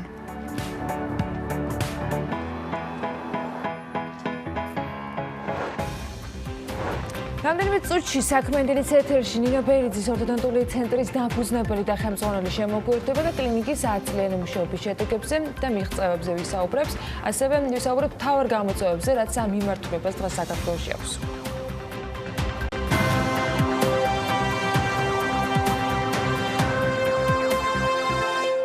მედიცინა შეიძლება იყოს ბიზნესი, ადამიანების ჯანმრთელობაზე ზრუნვა კი აუცილებლად მაღალი პასუხისმგებლობით და პროფესიონალურად უნდა ხდებოდეს. ეს ზოგად შესაძლებლად გამოდგებოდა, თუმცა შეგვიძლია ადვილად წარუადგინოთ ასეთ ჩვენი სტუმარის და ყველა ამ მახასიათებლით, რომელიც 2010 წელს დაარსებული კლინიკის ხელმძღვანელი და დამფუძნებელი გახლავთ. ნინო ბერიძის ორთოდონტული ცენტრის დამფუძნებელი და ხელმძღვანელი ნინო ბერიძე გვერდება საქმენდელის სტუდიაში და ამ სფეროს სიახლეებზე და გამოწვევებზე ვისაუბრებთ. მოგესალმებით, მადლობა რომ ხართ ჩვენთან ერთად. 10 წელი არის საკმაოდ მნიშვნელოვანი თარიღი, ასეთი გვარი თარიღი. და მოდი დავიწყოთ მაშინ ამ 10 წლით. როგორ იყო ეს პერიოდი, რა განვითარება გაიარა ამ კლინიკამ, რა ეტაპზე ხართ დღეს? ესე იგი კლინიკა დავაარსეთ 2010 წელს და დავიწყეთ სულ 6 ადამიანმა კლინიკის ფარგლებში მუშაობა. დღეს უკვე ყავს 55 თანამშრომელი და ამ 10 წლის განმავლობაში დაახლოებით 100 ადამიანი ყავდა დასაქმებული. და 100 დიახ და სტატისტიკურად თუ გადავხედავთ, დაახლოებით 12000 ადამიანს გავუწიეთ მომსახურება და მკურნალობა ჩავუტარეთ. 2018 წელს შევძელით გაფართოვება და გადავედით უკვე უფრო მაღალ ტექნოლოგიურად აღჭურვილ ძალიან კომფორტულ და თანამედროვე ოფისში და ვთავაზობთ ამ ახალ ტექნოლოგიებს პაციენტებს მკურნალობის ყველა ეტაპზე დაწყებული ეს დიაგნოსტიკიდან გაგრძელებული სხვადასხვა ჩარევებით. ჩვენთვის საამაყოა, რომ დიაგნოსტიკის ეტაპზე პაციენტებს ვთავაზობთ 3D ტომოგრაფიის განსაკუთრებულ კვლევას და 2019 წელს შევიძინეთ ბოლო თაობის ტომოგრაფიის აპარატი, რომელიც გამოირჩევა ულტრადაბალი დასხივების ულტრადაბალი დოზირებით. ეს ძალიან მნიშვნელოვანია თუ გავითვალისწინებთ იმას, რომ ჩვენი პაციენტების კონტინგენტი არიან დიდწილად პატარა ბავშვები და პატარა ბავშვებთან უფრო მეტად მნიშვნელოვანია, რომ დასხივების დოზირება იყოს დაბალი. ასევე ვთავაზობთ სხვადასხვა რთულ кейსებს მიკროსკოპის ქვეშ მკურნალობით, გადავდივართ ციფრულ ტექნოლოგიებზე და ვფიქრობთ, რომ 2020 წელს უკვე მთლიანად ციფრული იქნება ჩვენთან მკურნალობა საჭიროების შემთხვევაში. ნინო, რამდენად კონკურენტულია თავად ბაზარი? დიახ. მესმის რომ ცოტა ისეთ კითხვას ხო მოტრაფარეთულო სამ შემთხვევაში, მაგრამ მივხვდებით შინაარს გამომდინარე იქიდან, რომ თქვენმა ცენტრმა ამ შედეგებიდან გამომდინარე ხო არ შეიძლება ერთგვარად რაიმე ნიშის დაჭერა, რაც მას გამოარჩევს და რა კონკურენტულ უპირატესობაზე მიუთითებდით ამ ყველაფრის ფონზე? სტომატოლოგიაში კონკურენცია ძალიან დიდია, კი. და ყველა კლინიკა ცდილობს გააუმჯობესოს თავისი სერვისი, გააუმჯობესდეს ტექნოლოგიურად. ჩვენ სახელიდან გამომდინარე, მართალია ვართ საოჯახო ტიპის კლინიკა და აბსოლუტურად ყველანაირ სერვისს ვთავაზობთ. სტომატოლოგიური მომსახურების ყველა პროცედურა ტარდება ჩვენთან. მაინც ჩვენი ძირითადი ნიშა ეს არის ორთოდონტია და ჩვენი პაციენტების უმეტესობა ესენი არიან ორთოდონტიული პაციენტები და შემდეგ მათი ოჯახები, იმიტომ რომ პაციენტი რა იწყებს ჩვენთან სიარულს, როგორც წესი, ერთობა ხოლმე, მაგრამ მთლიანად მისი ოჯახი და ვფიქრობ, რომ ორთოდონტიაში განსაკუთრებული ნიშა გვიკავია, ვართ ძალიან ძლიერები. ამ 10 წლის განმავლობაში მე თვითონ 18 წელია აქტიურად მუშაობ და პრაქტიკოსი ექიმი ვარ და დაკავებული ვარ დიდწილად პაციენტების მიღებით და ამ წლების განმავლობაში ძალიან განვითარდი მე, ჩემი გუნდი მთლიანად. სხვანაირად კონკურენტული ვერ იქნები და ვფიქრობთ, რომ ანუ ჩვენი კლინიკა არის ერთ-ერთი საუკეთესო ამ მიმართულებით და აღსანიშნავია ის, რომ ჩვენთან მარტო პაციენტების რეკომენდაციით კი არ ხვდებიან, თქვათ, ახალი პაციენტები, არამედ გზავნიან ექიმები, კოლეგები, რაც კიდევ უფრო დიდი პასუხისმგებლობაა და როგორც წესი ჩვენთან მარტივი кейსები არ ხდება ხოლმე და გვიწევს საკმაოდ რთული ჩარევები. თუ იცი, ერთგვარად ახლა გამოგვჩა ვერ ვიტყვი, მაგრამ მხოლოდ გაკვირით ახსენა თავად ნინომ შესავალში მაინდა-მაინც ჩვენს მოვისაკრისეთ ეს თემა ნინო ბერიძე გარდა იმისა, რომ თავად ამ ორთოდონტულ ცენტრს ხელმძღვანელობს და დამფუძნებელია, იგი გახლავთ ბავშვთა სტომატოლოგიის ასოციაციის პრეზიდენტი. ეს აუცილებლად უნდა იცოდეს ჩვენმა საქმიანმა მაყურებელმა და აქვე არის ცნობილი თქვენ იმავდროულად გახსენით ბავშვებისთვის სპეციალიზირებული სტომატოლოგიური კლინიკა. უკვე რთულად ჟღერს მშობლებისთვის და პაციენტებისთვის თავად ეს ამბავი, ესეც ნიშურის გაგრძელება მგონია მე პირადად ერთგვარად, იმიტომ რომ აქ არ არის სულად არ გამიგოთ ხოლმე თქვენს სპეციალიზაციაზე საუბარი, აქ დარწმუნებული ვარ, რომ ამაზე ფიქრისას მთელი მიდგომები, ფსიქოლოგია და 1000 გვარი თემა იყო ჩართული. როგორ მიხვედით ამ გადაწყვეტილებაზე, რომელიც ჩემთვის პირადად თქვენ ცენტრს მართლა გამოარჩევს ბაზარზე არსებული სხვა კლინიკებისგან? ზოგადად ბავშვთა სტომატოლოგიას განსაკუთრებული ადგილი ეკავა ჩემს პრაქტიკაში ყოველთვის და პრობლემა იყო ბავშვთა სტომატოლოგები და ინფორმაციის ნაკლებობა ზოგადად ბავშვთა სტომატოლოგიის შესახებ და ყოველდღიურ პრაქტიკაში მიწევს იმ პატარების და უკვე დიდების მართვა, რომელიც არის გართულებული ბავშვთა სტომატოლოგია და თუ ბავშვობის პერიოდში მკურნალობა წარმატებული იქნებოდა, დღეს ჩემი ჩარევა შეიძლება პაციენტებს არ დასჭირებოდათ. ამიტომ თავიდანვე, როდესაც ჩვენ კლინიკა გავხსენით, მაშინვე ბავშვთა სტომატოლოგიაზე მაშინაც ჰქონდა აქცენტი და ამით გამოვირჩეოდით მაშინაც და 2016 წელს ბავშვთა სტომატოლოგიის პოპულარიზაციის მიზნით, იმიტომ რომ საქართველოში ეს დარგი არ არის დიდად პოპულარული სხვადასხვა მიზეზების გამო, გადავწყვიტე დამიარსებინა საქართველოს ბავშვთა სტომატოლოგების ასოციაცია და გაგვეზარდა ბავშვთა სტომატოლოგიის როლი როგორც ექიმებში, ჩვენს კოლეგებში, ასევე ზოგადად მოსახლეობაში და აგვემაღლებინა ცნობადობა ამ კუთხით. დღეს ეს ასოციაცია რა აქტივობებით არის დაკავებული და რას მოიცავს ეს პერიოდი, რაც განვლო ამ ასოციაციამ შესაძლოა ამ მიზნებისკენ სვლა. კი, ასოციაცია ვითარდება და ჩვენი ამ 3 წლის განმავლობაში მინდა ვთქვა, რომ ბავშვთა სტომატოლოგია გახდა უფრო მეტად პოპულარული, ვიდრე იყო 2000-ნამდვილად, ვიდრე იყო 2016 წლამდე. ვატარებთ ძალიან საინტერესო კონფერენციებს, საინტერესოს და რაც მთავარია ინფორმატიულ, სადაც ვიწვევთ ჩვენს კოლეგებს ძირითადად ევროპიდან. და 2019-ში ქონდა ესეთი მნიშვნელოვანი თარიღი, ჩვენი ასოციაცია გახდა მსოფლიო ბავშვთა სტომატოლოგების ასოციაციის წევრი და ნოემბერში ჩვენს კონგრესზე ჩამოსული იყო მათი გენერალური მდივანი, რომელმაც ჩამოიტანა სპეციალური პროგრამა, მან მოусმინა სხვადასხვა უნივერსიტეტების ლექტორებს, გაეცნო პროგრამებს, თუ როგორ ხდება სწავლება ბავშვთა სტომატოლოგიის საქართველოში და გასცა თავისი რეკომენდაციები, რაც ძალიან მნიშვნელოვანია ჩვენი ქვეყნისთვის და ამ დარგის მომავალი განვითარებისთვის. ზოგადად, რამდენად არის დღეს ბაზარზე მაქსიმალურ მას ვიყავ, რა თქმა უნდა, დიაპაზონს დიფერენცირებული ბავშვთა სტომატოლოგია ცალკე და ზოგადად მოზრდილების სტომატოლოგია, იმიტომ ხშირ შემთხვევაში იგივე თქვა პაციენტები ან მათი მშობლები ერთსა და იმავე კლინიკას აკითხავენ ხოლმე. რამდენად იყოფა ეს ნაწილი და რამდენად არის მათ შორის მომხმარებლის მხრიდან, თქვენი კლიენტების მხრიდან აღქმა იმის, რომ ბავშვთა სტომატოლოგიას ცალკე მიმართულება ჭირდება, ცალკე მიდგომები ჭირდება, შესაბამისად ექიმების მხრიდან ცალკე მომზადება ჭირდება. ზუსტად ჩემი ოცნება იყო, რომ ცალკე გაგვეხსნა კლინიკა, სადაც მომსახურებას გაუწევდეთ მხოლოდ ბავშვებს. ესენი არიან ბავშვები და ახლობ წესით ბავშვი არის 18 წლამდე, მაგრამ იქ ისეთი გარემო გვაქვს შექმნილი, ფერადი, კადრებიც ნახეთ, რომ ფილმებს აყურებენ. ფერადი, სპეციალური მოსაცდელი ოთახი აქვს, სადაც ხდება კომუნიკაცია, უშუალოდ პირველი კომუნიკაცია ხდება ექიმსა და პაციენტს შორის ამ ოთახში, ანუ ამას ვეძახით ჩვენ ადაპტაციის ოთახს და როდესაც პატარა მოდის პირველად სტომატოლოგთან, ძალიან ხშირად ის არ ხდება სტომატოლოგიურ სავარძელში და გაცნობა ხდება აი ამ ოთახში, ხდება მისი ადაპტირება და სტომატოლოგი ხდება მისი მეგობარი, ვთქვათ, აი როგორც მშობლები, ჩემი დიდი სურვილია, რომ ოდესღაც მივიდეთ იქამდე, როგორც მშობელი ირჩევს პედიატრს, შეიძლება დაბადებამდე, ბავშვის დაბადებამდე ირჩევენ პედიატრს, ისე ირჩევდნენ ბავშვთა სტომატოლოგს, იმიტომ რომ აბსოლუტურად განსხვავებული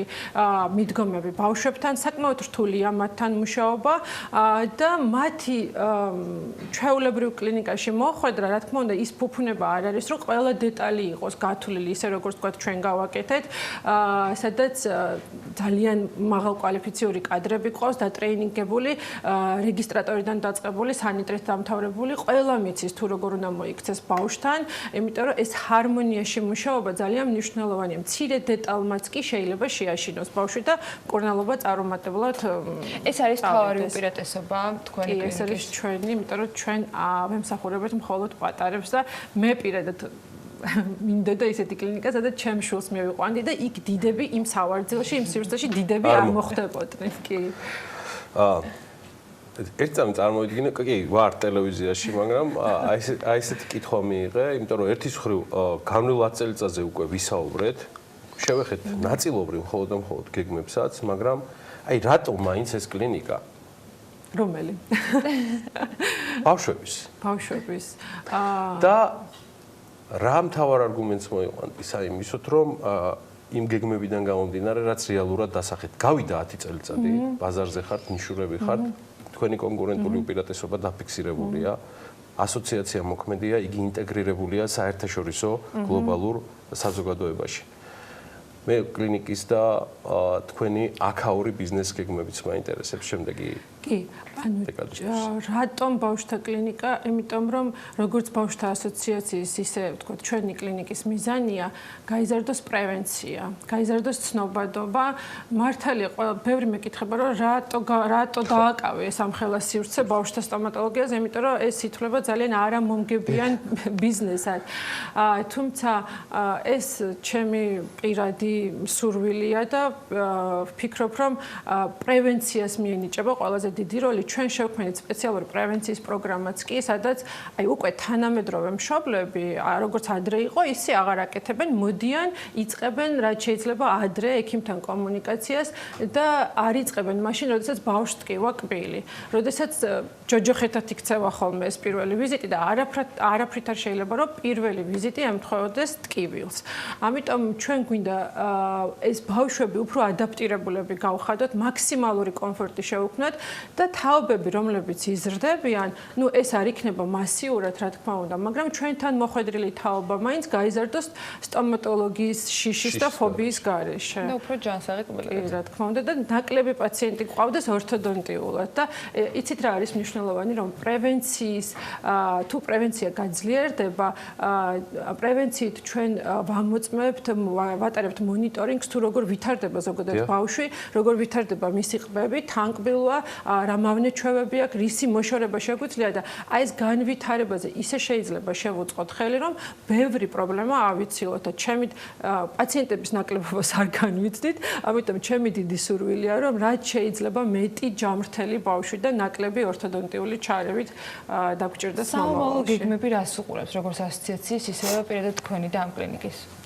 ასოციაცია გეგმავს უფრო მეტი მასშტაბების შეძენას, გვინდა ცნობადობა გავზარდოთ უფრო მეტად უკვე მოსახლეობაში, იმიტომ რომ ექიმებთან ჩვენ გარკვეულწილად ვმუშაობთ და რაც შეეხება ჩვენი სამომავლო გეგმები, მაინც პრიორიტეტად რჩება ორთოდონტია და ორთოდონტიაში, რასაც დღეს ვთავაზობთ, აბსოლუტურად თანამედროვე საერთაშორისო გაიდლაინებით მკურნალობას, გვინდა რომ ეს გაგრძელდეს, გვინდა ყველა თანამედროვე აპარატი, რაც თქვა შეიძლება პაციენტმა ევროპაში გაიკეთოს, ის ჩვენთანაც გაკეთდეს, რაც დღეს უკვე შესაძლებელია და პრიორიტეტია ბავშვთა სტომატოლოგია. ვფიქრობ, რომ მაინც ბავშვთა სტომატოლოგია არის მომავლის თემა.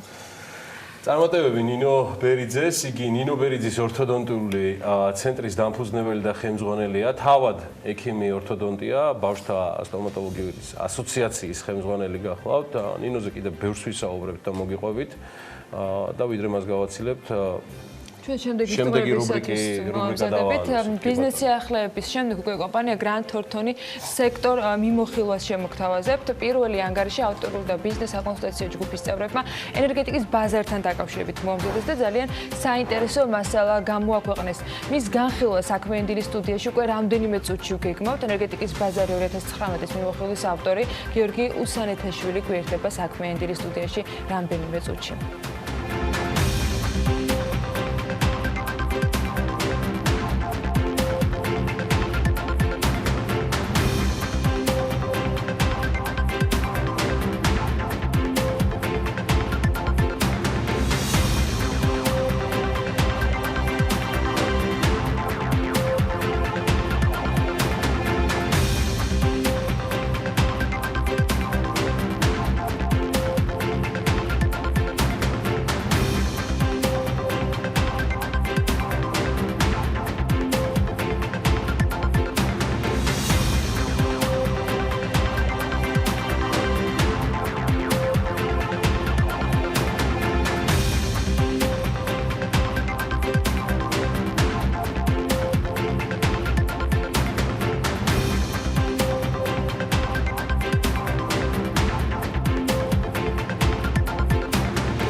ქალაქის მთავრობა მოსწავლე ახალგაზრდობის სასახლის და კადეტთა კორპუსის რეაბილიტაციას გეგმავს. კახკალაძის განცხადებით, ორივე კულტურული მემკვიდრეობის ძეგლია და ორივე ავარიულ მდგომარეობაში.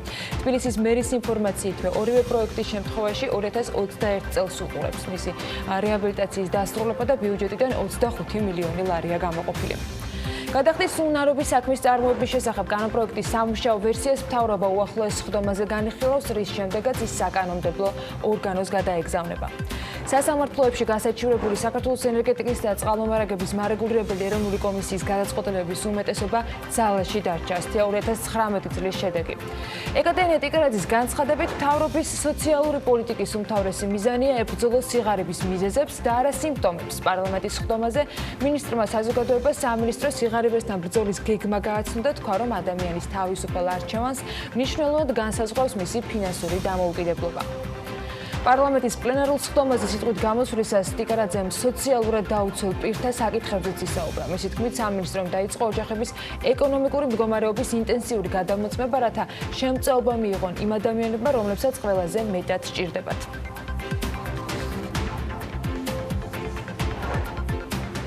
ბიზნესი ახლები დაუბრუნდით საქმე ინდირის ეთერში და ბევრს ვისაუბრებთ გუშინ პარლამენტში განვითარებულ პროცესებზე, როდესაც ეკატერინე ტიკარაძე მოხსენებით წარსდგა ჯანდაცვის მინისტრის რანგში, მინისტრის საათის ფორმატში დეპუტატების წინაშე. ნახევრად ცარიელ დარბაზში შედგა ეს შეხვედრა, ოპოზიციის ნაწილი ბოიკოტის რეჟიმშია, მეორე ნაწილი, რომელთა აბსოლუტური უმრავლესობა სხვადასხვა დროს ქართული ოცნების გაერთიანებაში იყო, კითხვებს აქტიურად სვამდა, მოქმედი უმრავლესობიდან კი უმეტესად ქება და კომპლიმენტები მოვისმინეთ. მინისტრმა თავად ვიდრე კითხვებს უპასუხა და დაახლოებით ნახევარ საათში ხედვებზე და გეგმებზე მოასწრო საუბარი. ეკატერინე ტიკარაძემ გუშინ კიდევ ერთხელ ისაუბრა სამედიცინო ჰოლდინგის შექმნის მიზეზებზე და მისი მთავარი დანიშნულება და მიზეზებიც დაასახელა. კონკრეტულ გეგმას რაც შეეხება, ამ ჰოლდინგის გეგმის შესადგენად გიორგი ჩოგოვაძეს მინისტრი ერთ თვეს აძლევს. როგორც სტრუქტურული, ასევე სამედიცინო სერვისების თვალსაზრისით სახელმწიფო სამედიცინო ჰოლდინგში რეგიონული სამედიცინო დაწესებულებებიც ეტაპობრივად ჩაერთვებიან, რაც ხელს შეუწყობს სამედიცინო სერვისების გეოგრაფიული ხელმისაწვდომობის პრინციპის დაცვას. ჰოლდინგის ძირითადი მიზანი მენეჯმენტის ეფექტურობის გაზრდა და ხარისხის გაუმჯობესებაა. განახლდება ინფრასტრუქტურა და იმ სერვისების ჩამონათვალი, რომელთაც მოქალაქეები სარგებლობენ. მინისტრმა მოხსენებაში თავად ისაუბრა 520 დადგენილებაზე. ეკატერინე ტიკარაძე ჯანდაცვის სექტორის წარმომადგენელთა პრეტენზიებს კვლავ უსაფუძვლოდ მიიჩნევს და ამბობს, რომ ამ ცვლილებების მიზანი ბიუჯეტის ეფექტურად ხარჯვაა. ამავე თემაზე კითხვებზე პასუხისას მან თქვა, რომ ჯანსაღი კამათისათვის და კრიტიკისთვის მზად არის. მისივე თქმით, თვითმიზანი, რომ დაპირისპირება გამოიწვიოს, არ არის და არც იმის პრეტენზია აქვს, რომ ნებისმიერ მის გადადგმულ ნაბიჯს დადებითი შეფასება მოჰყვეს. სასურველია, რომ მას მოჰყვეს კრიტიკა, ვინაიდან დროული კრიტიკა აზღავს ადამიანს შეცდომებისგან შესაბამისად. ეს არის ჩემთვის ძალიან მისაღები, რომ ეს დადგენილება არის ასეთი ხმაურიანი, მაგრამ მიუხედავად ამისა, ვთვლი, რომ ის აუცილებლად არის მისაღები, ამბობს ჯანდაცვის მინისტრი.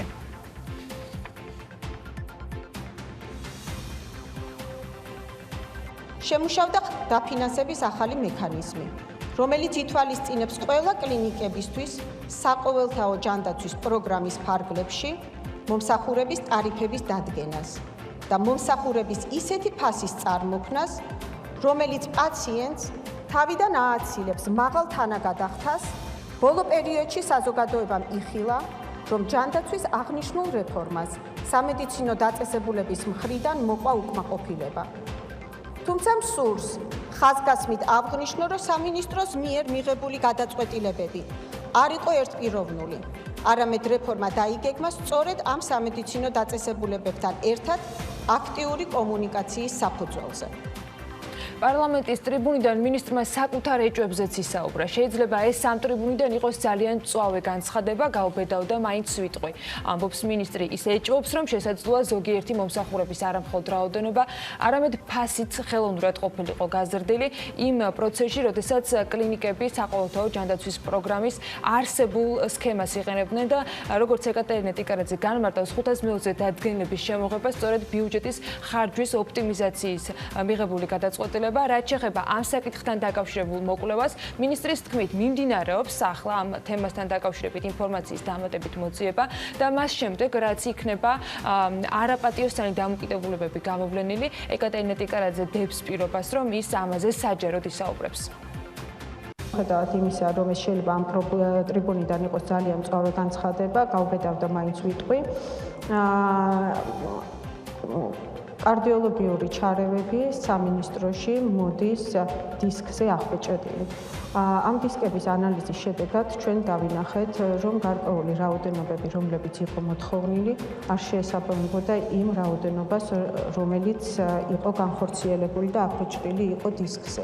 აქედან გამომდინარე, ჩვენმა რეგულირების სამსახურმა დაიწყო რა თქმა უნდა მუშაობა, ისინი ინტენსიურად მუშაობენ, ამის შედეგებსაც ჩვენ გავასაჯაროებთ.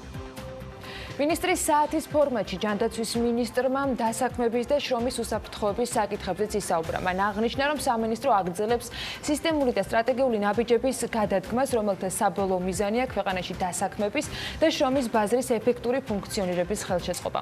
მოსახლეობის დასაქმების უკეთესი ხელშეწყობის მიზნით კი სამინისტრომ განახორციელა სისტემური ცვლილება და შექმნა დამოუკიდებელი მხოლოდ დასაქმების ხელშეწყობაზე ორიენტირებული უწყობა დასაქმების ხელშეწყობის სახელმწიფო სააგენტო, რომელიც მოქალაქეებს შესთავაზებს სრულ სერვის სამუშაო ადგილების მოძიების, პოტენციურ დამსაქმებლებთან კომუნიკაციის, პროფესიული უნარების შეფასების, განვითარებისა და სტაბილური დასაქმებისათვის. სახელმწიფო ამავდროულად მნიშვნელოვან აქცენტს აკეთებს საზღვარგარეთ დროებით ლეგალურად დასაქმების საკითხზე. ამ შესაძლებლობის განვითარების მიზნით ადამიანისა და შრომის უფლებების დაცვის უზრუნველყოფით ცირკულარული შრომითი მიგრაციის სფეროში მიმდინარეობს ინტენსიური დიალოგი ევროკავშირის წევრ და სხვა განვითარებულ ქვეყნებთან, განმარტავდა გუშინ მინისტრი. ამასთან დაკავშირებით ვრცელი განმარტებები სამინისტროს მხრიდანაც იქნა მედიისათვის მიწოდებული. სოციალური პრობლემები უმრავლესობის მხრიდანაც გაჟღერდა, რაც უნდა უცნაური იყოს, მინისტრს თხოვეს გუშინ დაედასტურებინა, რომ საქართველოში ბავშვები არ შიმშილობენ.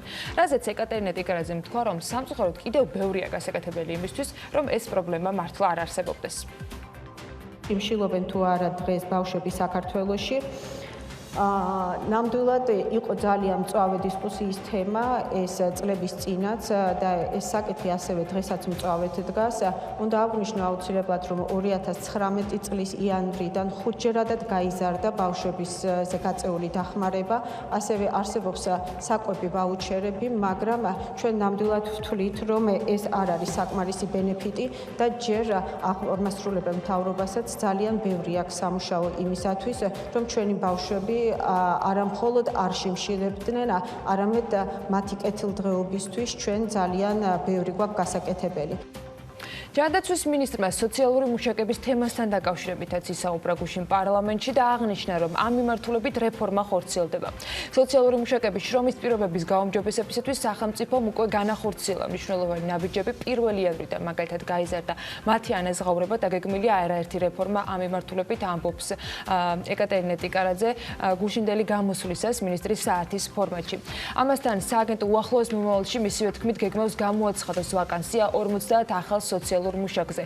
ამჟამად სამინისტროში კი ინტენსიურად მიმდინარეობს მუშაობა, რათა საბოლოო ჯამში სოციალური მუშაკების საშტატო რაოდენობა 271-დან 350-მდე გაიზარდოს. ჯანდაცვის სამინისტროს ინფორმაციით ამ რეფორმის ფარგლებში 2020 წლის 1 იანვრიდან სოციალური მუშაკების ანაზღაურება საწყისი ხელფასი 1200 ლარს შეადგენს. უფროსი სოციალური მუშაკის ხელფასი კი 1400 ლარით არის განსაზღვრული.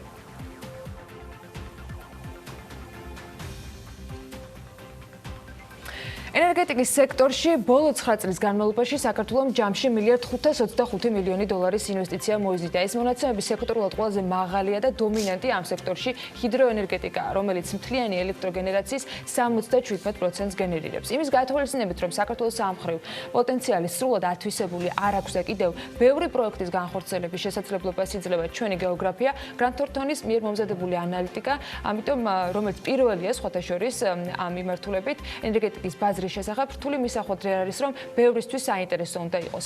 აუდიტორული და ბიზნეს საკონსულტაციო ჯგუფი სექტორულ მიმოხილვებს სხვა მიმართულებითაც შემოგთავაზებს, თუმცა დღეს ვიწყებთ სწორედ ენერგეტიკით და ამ დოკუმენტის ავტორი გვერდება სტუდიაში.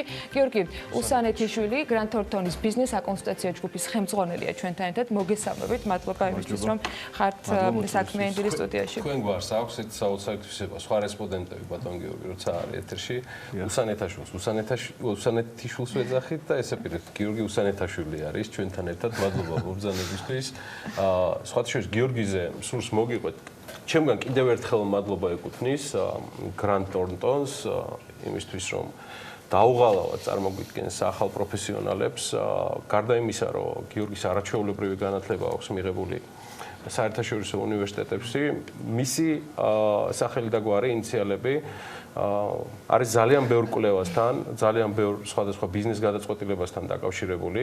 ეს ფიზიბილიტები ჩატარებულია სხვადასხვა კომპანიების და ორგანიზაციების მიერ უამრავი მიმართულებით, ინჟინერიიდან დაწყებული, რა გითხრათ ახლა იქ.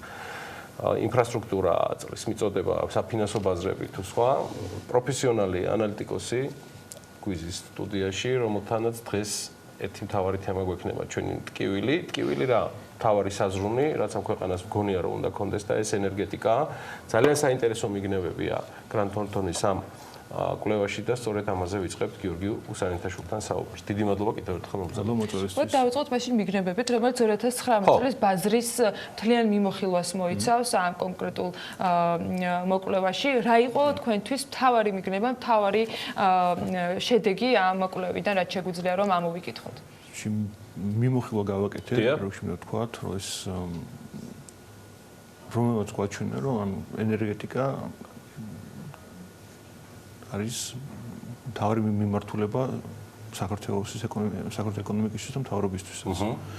რაც და აქვს კიდე ძალიან დიდი პოტენციალი განვითარებისთვის. მოგეხსენებათ სხვადასხვა ეკონომიკებში 5-8%-მდე არის ენერგეტიკის სექტორის წილი მთლიან მეშეპეში, ჩვენ არ ჩამორჩებით. ჩვენი მაჩვენებელიც ანალოგიურია, ხო? ჩვენი მაჩვენებელი ანალოგიურია. ანუ მოგეხსენებათ ენერგეტიკა არის მთავარი, რადგან ენერგეტიკაში წარმოებული პროდუქტი, ანუ ენერგია მოიხმარება ყველა სექტორში და ანუ ორი მთავარი სექტორი, ეს უნდა იყოს ენერგეტიკა, ინფრასტრუქტურა ქვეყნისთვის, რომ ანუ სხვა სექტორებმა შეძლონ განვითარება. ყოველთვის ენერგეტიკასთან მიმართებაში ბოლო პერიოდია, გიორგი, იხილებოდა და არის წუხილი ინვესტიციების შემოდინებასთან მიმართებაში. თქვენ აღნიშნეთ ერთი მხრივ წილი, რომელიც თანაბარზომადია სხვა ქვეყნებთან მიმართებაში, იგივე საქართველოსი, მაგრამ თქვენი კვლევიდან გამომდინარე და კოლეგების ვინც იყვნენ, ცხადია ამ კვლევაში ჩართულები. რამდენად არის ასახული და როგორ გამოიყურება FDI ამ სფეროში, რომელიც ყოველთვის მიმზიდველი იყო საქართველოსთან მიმართებაში? აი ზოგადად FDI-ს თუ შევხედავთ 2013 წლამდე, ანუ კონტრაქტირებს, ანუ დაახლოებით ერთნიშნულზე არის. შემდეგ 14-ში ვხედავთ ზრდას და შემდეგ ვარდნას. ოღონდ 17-ში ენერგეტიკა 17 წელს 2017 წელს ისე მოხდა, რომ ენერგეტიკა მიიღო ამ წლების განმავლობაში ყველაზე დიდი ინვესტიცია, 291 მილიონი. 2017-ში ხდება. კი, 2017-ში და ხოლო 2019-ს თუ შევხედო პირველ ნახევარში, ანუ კვლევას როცა ვატარებდით, არ ქონდა ეს ინფორმაცია. 2019 წლის პირველ ნახევარში ენერგეტიკა გავიდა პირველ ადგილზე. იგი იმას ნიშნავს, რომ ჯერ კიდევ ანუ არ არის პოტენციალი. ბაზარი არის saturated, ანუ და არის პოტენციალი გაჯერებული არ არის. თუ შევხედოთ ან ხარისხობრივ თუ შევაფასებთ, ანუ საქართველოში 300 მდინარეა, რომელსაც დიდი პოტენციალი აქვს ჰიდროელექტროსადგურების კიდე, ხო და ნახევარი არ არის ჯერ ათვისებული. ესე იგი ჩვენ შეგვიძლია თუ არა მაშინ გავამახვილოთ გიორგი ინვესტიციებთან დაკავშირებით აი ამ კუთხით ყურადღება. რამდენად მეგობრულია ის გარემო, გულისხმობ ცხადია კანონმდებლობიდან და რეგულაციებიდან გამომდინარე, რაც უზრუნველყოფს. ან მოდი ესე ვიტყვი თქვენი პასუხიდან გამომდინარე, რომ არის საკმარისი საფუძველი საიმისოდ, რომ ამ პოტენციალის ათვისება მოხდეს სრულად. ხა 300 მდინარე და ის პოტენციალი, რაც მარტო ჰიდრომიმართულებით თქვენ ბრძანეთ, ის ცოტა არ არის. რამდენად მზად არის ქვეყანაში სარეგულაციო და საკანონმდებლო ბაზა ამ კუთხით და არის თუ არა აქ პოტენციალი მსგავსად ინვესტიციებისა, როგორც თქვენ აღნიშნეთ, საიმისოდ, რომ ის უფრო მეგობრული და უფრო მიმზიდველი გახდეს ინვესტიციებისთვის. რაც დღესდღეობით რაც არის, ეს არის BOO's პრინციპი. Build on operate. ეს პრინციპი მე მგონი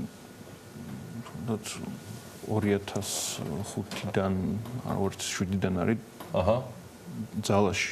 ნიშნავს იმას, რომ ნებისმიერ ინვესტორს შეუძლია შემოვიდეს, ააშენოს, მართოს თავის ბიზნესი და რამ აქვს უფლება არ გადასცეს რამდენი პერიოდის შემდეგ სახელმწიფოს თავის საკუთრება.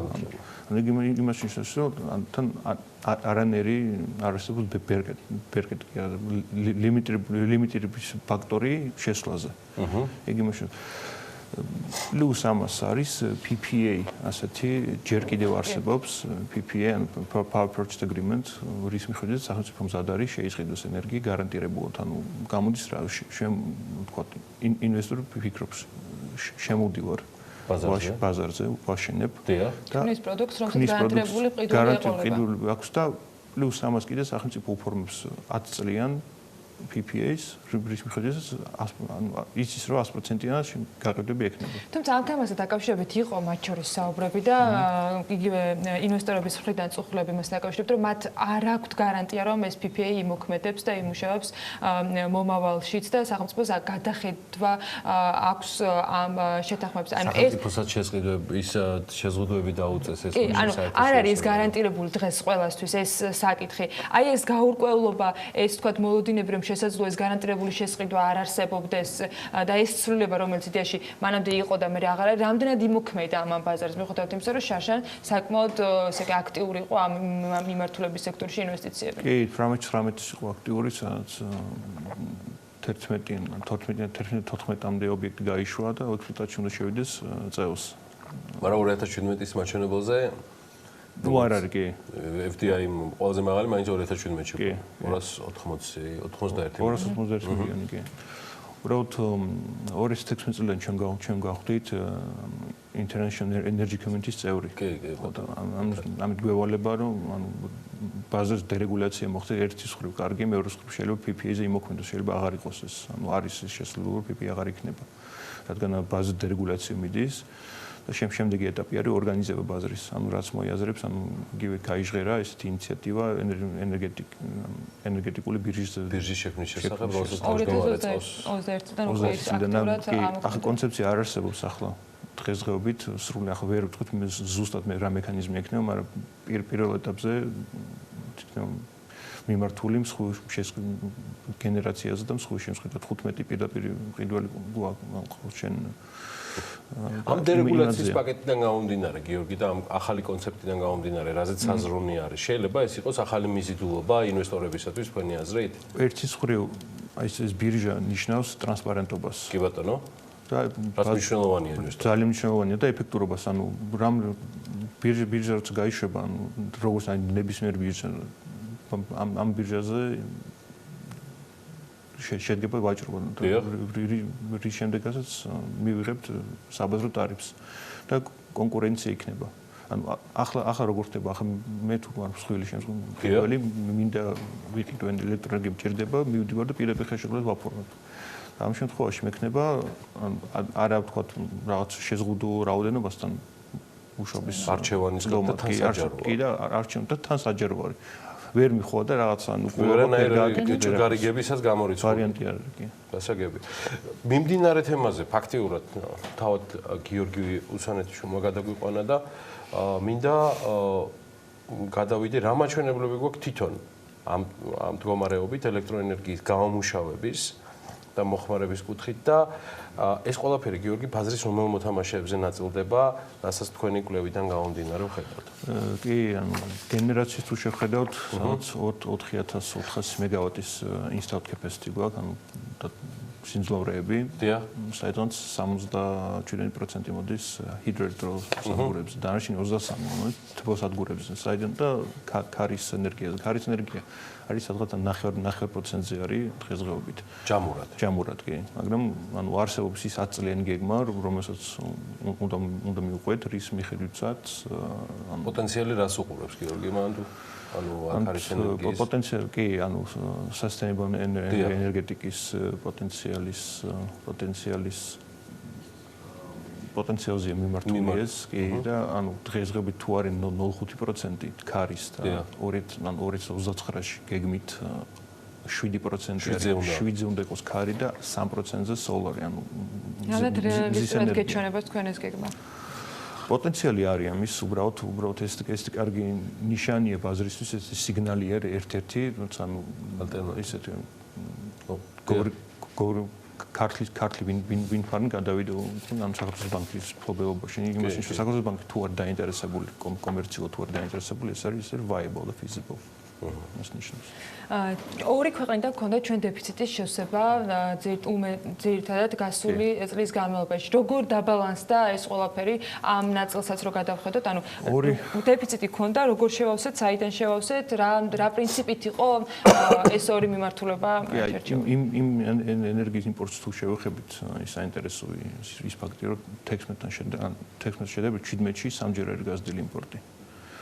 და 16-მდე ანუ რუსეთი იყო მთავარი მომწოდებელი კი და 16-ში და 17-ში დათრამ შეიცვალა სიტუაცია, აზერბაიჯანი გახდა პირველი. ანუ აზერბაიჯანმა მოგვაწოდა ამ მთლიანი იმპორტის 17-ზე 64% მიახლოებით და 18 წელს 82%. დააბალანსა რუსეთიდან რუსეთს თუ ქონდა 30% 17-ში, 18-ში 14% მხოლოდ.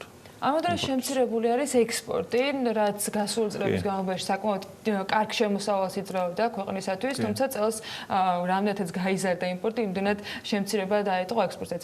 აი ამ დინამიკით და იმ მოლოდინით, რომ ჩვენ მოხმარება ყოველწლიურად გაგვეზრდება, იმიტომ რომ ეს ერთგვარად ეკონომიკური ზრდას არის მიბმული და იმედია რომ გაგვეზრდება კიდეც, რას უყურებს უახლოეს პერიოდში საქართველოს ენერგეტიკული ბაზარი, რა ძირითადი საჭიროებები და რა გამოწვევები ექნება მომდევნო აი 10 წლიანი ჭრილობა ვიყოთ. თან ბაზისური ელექტროენერგიის საფასურს რომ გადავხედეთ, ჩვენ მათ შორის ახლა თავარი საექსპორტო ბაზარი ჩვენთვის თურქეთი იყო. მიღმა იმისა, რომ თურქეთმა ბევრი სიმძლავრეები დააყენა ჰიდროელექტროსადგურის და თბოსადგურების სახით, რასაც ხედავთ ბატონ გიორგი, ელექტროენერგიის ღირებულების ტოლობა არის საქართველოსა და თურქეთს შორის და ბოლოს გვიფიქსირდება ისიც რომ თურქეთიდან მცირედი იმპორტიც კი ძალიან ცოტა მოახდინეთ ელექტროენერგიის. აი ამ კუთხით რა პერსპექტივებია? რამდენიმე სცენარი არსებობს დამოკიდებულია ეკონომიკის ზრდაზე. თუ ჩვენ გვექნება 3%-იანი ზრდა, მაშინ იმპორტის შემცირებას დავინახავთ, რადგან ახალი სიმძლავრეები შედის ექსპლუატაციაში და დაგეგმილია, ანუ 2010 წლამდე თქვათ გაორმაგება ჩვენი სიმძლავრეების 2029-მდე. სამი სცენარი არსებობს, ანუ 3%-იანი ზრდა, 5% და 7%-იანი ზრდა. 7%-იანი ზრდა არის ოპტიმისტური სცენარი. 7%-იანი ზრდა თუ გვექნება, მაშინ იმპორტის შემცირებას ალბათ დავილოდებით მეხუთე ან მერვე წელს წლისთვის. თუ 5%-იანი ზრდა გვექნება რეალურ ზრდაზე საუბარი და პლუს ამას დაგეგმილად შევა ექსპლუატაციაში სიმძლავრეები, რაც არის დაგეგმილი. მაშინ იმპორტის ზრდას არ ველოდებით. დღესდღეობით რო შევხედავთ იმპორტს გაიზარდა 16-17-მდე, მაგრამ 18-ის და 17-ის ნიშნული ერთზე არის. ანუ იმეჩნს რაღაცა ბიძგი მისცა იმაზე, რომ ადგილობრივი მოხმარება გაიზარდა რაღაც დონეზე და შემდეგ უკვე ისე ნელა აგზელებს ზრდას. 10 წლიან პერსპექტივაზე თქვენ მათ შორის სოლარის ქარის გამომუშავებიდან გამომდინარე საუბრობდით, ის თქვა გათვლები რაც არსებობს. მეორეს მხრივ ეკონომიკის მინისტრის განცხადებას თუ მოვიშველიებთ, იქ იყო საუბარი იგივე პერიოდში 10 წლიან წრეში თუ არ ვშტებით 14 ახალ ჰესზე არის განაცხადი გაკეთებული. იმავდროულად ჩვენ არაერთხელ გვისაუბრია საქართველოზე ამ შემთხვევაში როგორც ელექტროენერგიის ვაჭრობის ერთგვარ ჰაბზე. თქვენ ახსენეთ სიმძლავრეების აუცილებლობა, რა პერსპექტივებია საიმისოდ, რომ ჩვენ იმ რეფორმის ფარგლებში და მეორეს მხრივ აი ამ სიმძლავრეების აშენების ფარგლებში გამოგვივიდეს რომ საქართველოს ვაჭრობის კუთხით მაინც იყოს ელექტროენერგიისა ერთგვარად რეგიონის ჰაბი. რეგიონის ჰაბი პრინციპში დამოკიდებულია პირველ რიგში ინფრასტრუქტურაზე. თუ ჩვენ შევძლებთ ინფრასტრუქტურის იმ დონეზე მიყვანას, ანუ წარმოგიდგენთ ჩვენ გაქვს რაღაცა არხი, რომლის გაფართოება არის საჭირო. იმიტომ რომ ჩვენ ვიყოფებით ანუ სამი რეგიონის დამაკავშირებელი ქვეყანა ვართ. საერთოდ არა მარტო ელექტროენერგია, არამედ უფრო სხვა ენერგორესურსებზეა საუბარი. იგივე ანუ გაზსადენი გვაქვს, ნავთობსადენი გვაქვს და ახლა ელექტროენერგიაზე საუბარი. თუ შევძლებთ ინფრასტრუქტურის აყვანას იმ დონეზე, რომ თქვათ სტაბილურად და ეფექტურად მივაზრდით თქვათ სასახლიდან თურქეთში, რუსეთიდან თურქეთში, თურქეთიდან აი ეს ტრანზიტული ხაზი თუ ავამუშავეთ, მაშინ თეორიულად არის შესაძლებელი. პრაქტიკულად ბევრია საშრომი ინფრასტრუქტურული თვალსაზრისით. თუმცა ამის წინაპირობები არის. დანარჩენს გრანტ-თორთონის კვლევაში ნახავთ აუცილებლად გიორგის ხშირად შეხვდებით. მე დარწმუნებული ვარ ჩვენთან ეთერში. მადლობა კიდევ ერთხელ გრანტ-თორთონს, რომ წარმოგვიდგინა გიორგი უსანეთაშვილი, იგი გრანტ-თორთონის ბიზნეს საკონსულტაციო მიმართულების ხელმძღვანელი და დირექტორი გახავთ. გიორგი, გმადლობთ მობრძანებისთვის. ველოდებით სხვა მიმართულებითაც მსგავს ანალიტიკებს და მიმოხილვებს გრანტ-თორთონისგან. მადლობა თქვენ ამ მიმოხილვისათვის. საქართველოში ჩვენ ახლა სხვა სიახლეზე უნდა გადავინაცვლოთ, რამდენიმე წლის წინ ჭკვიანი კამერები დამონტაჟდა, თუმცა დღეს არასამთავრობო ორგანიზაციები მათი გამართულობის საკითხს უკვე ეჭქვეშ აყენებენ და აღნიშნავენ, რომ გარკვეული ექსპერიმენტების შედეგად დადგინდა, რომ რეგიონებში კამერები მაგალითად გაუმართავია და არ ფუნქციონირებს. ლევან თაღიაშვილმა მოიკითხა ეს საკითხი და ნახოთ მისი სიუჟეტი ამ თემაზე. როგორც ჩინაგა საქმეთა სამინისტროს ოფიციალურ ვებგვერდზე ვკითხულობთ, ამჟამად საქართველოში 4467 ვიდეოკამერა მოქმედებს. აქედან ნაწილი ზოგადი ხედვისაა, ნაწილი კი ნომრის ამომცნობი და ჯამში 861 კილომეტრის სიგრძის საგზაო მონაკვეთია დაფარული. კამერების ფუნქცია ავტოსაგზაო წესების დამრღვევი ავტომობილების აღრიცხვა და საჭიროების შემთხვევაში მძღოლისთვის ჯარიმის გამოწერაა. თუმცა როგორც რამდენიმე არასამთავრობო ორგანიზაცია ამტკიცებს, მათი დიდი ნაწილი გაუმართავია და სათანადოდ საკუთარ მოვალეობას ვერ ასრულებს. მათი ინფორმაციით ეს უკვე 3 გრძელდება და საქართველოს სხვადასხვა რაიონსა თუ ქალაქში გზებზე განთავსებული ეგრეთ წოდებული ჭკვიანი კამერები არ ფუნქციონირებს.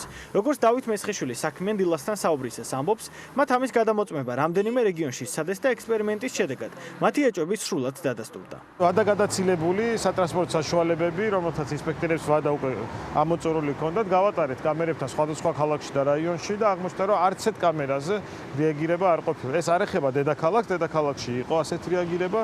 თუმცა სხვადასხვა მუნიციპალიტეტებში პრაქტიკულად ყველგან სადაც ჩვენ გადავამოწმეთ რეაგირება არ მოყოლია სამართალდარღვევას. კამერა არის თითქმის ერთადერთი საშუალება, რომ ადმინისტრირება მოხდეს ამ დარღვევებზე და თუ ის არ ფუნქციონირებს, გაცილებით მწვავე იქნება კიდევ პრობლემა და ეს არის ზუსტად სამწუხარო და მოუწოდებ ჩინაგა სამინისტროს დაუყოვნებლივ გამოასწოროს.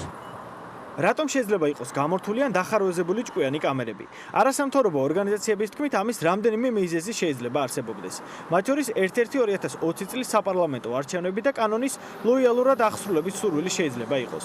რაც შეეხება ჭკვიანი კამერების მუშაობაზე, შინაგან საქმეთა სამინისტროს განმარტებას, მათ ჩვენთან ამ თემაზე ღიად საუბარი არ ისურვეს. შესაძლოა ეს იყოს პროგრამული ხარვეზი, ანუ პროგრამულად არ არის გამართული, რაც შინაგან საქმეთა სამინისტრომ უნდა თქვას აუცილებლად რა პრობლემასთან გვაქვს საქმე და მეორე საკითხი, რომლის ეჭვით სულ ჩდება, როდესაც არის არჩევნების წელი, რომ ხომ არ არის ეს პოლიტიკური გადაწყვეტილება, რომ გახდეს, ასე ვთქვათ, კანონის აღსრულება ლოიალური და მინდა ვთქვა, რომ კანონის აღსრულება ლოიალური ნიშნავს უფრო მეტ ავტოსაგზაო შემთხვევას, უფრო მეტ დაშავებულს და გარდაცვლილს.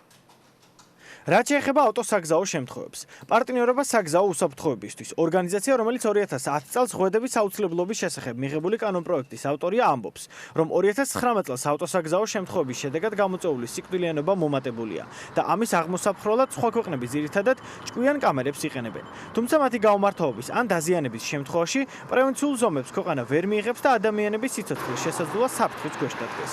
2019 წლის მონაცემებით გაიზარდა საგზაო სატრანსპორტო შემთხვევები დაახლოებით 22 ადამიანით არის გაზრდილი, ანუ ჯამში 491 ადამიანი გარდაიცვალა წინა 2018 წელთან შედარებით. შესაბამისად, უკვე მძიმე შედეგთან გვაქვს საქმე. ჯერ ისედაც სავალო მდგომარეობაშია ქვეყანა საგზაო საფრთხების კუთხით. ბოლოდროინდელი მონაცემებით და გარკვეული, ესე რომ ვთქვათ, ექსპერიმენტებით ჩვენ დავადგინეთ, რომ არ ხდება კამერებით სრულფასოვანი აღსრულება, არა ძალიან ცუდი არის. ქვეყნები, რომლებმაც საგზაო საფრთხების პრობლემა ასე თუ ისე მოაგვარეს, ყველაზე დიდი რესურსი ჩადეს ზუსტად ამ ვიდეო კამერების დამონტაჟებაში, მათ გავრცელებაში, ანუ ადამიანური ფაქტორი თითქმის ნულამდე არის დაყვანილი, ამიტომ მნიშვნელოვანი არის კამერების გამართულობა. საბოლოო ჯამში ნებისმიერ მატერიალურ ღირებულებაზე უფრო მნიშვნელოვანი, რა თქმა უნდა, თქვენი ჯანმრთელობა და სიცოცხლეა, ასე რომ უბრალოდ დაიცავით საგზაო მოძრაობის წესები პატიოსნად და საერთოდ არ მოგიწევთ იმაზე ფიქრი და ნერვულობა, მუშაობს თუ არა ქალაქში ჭკვიანი კამერები.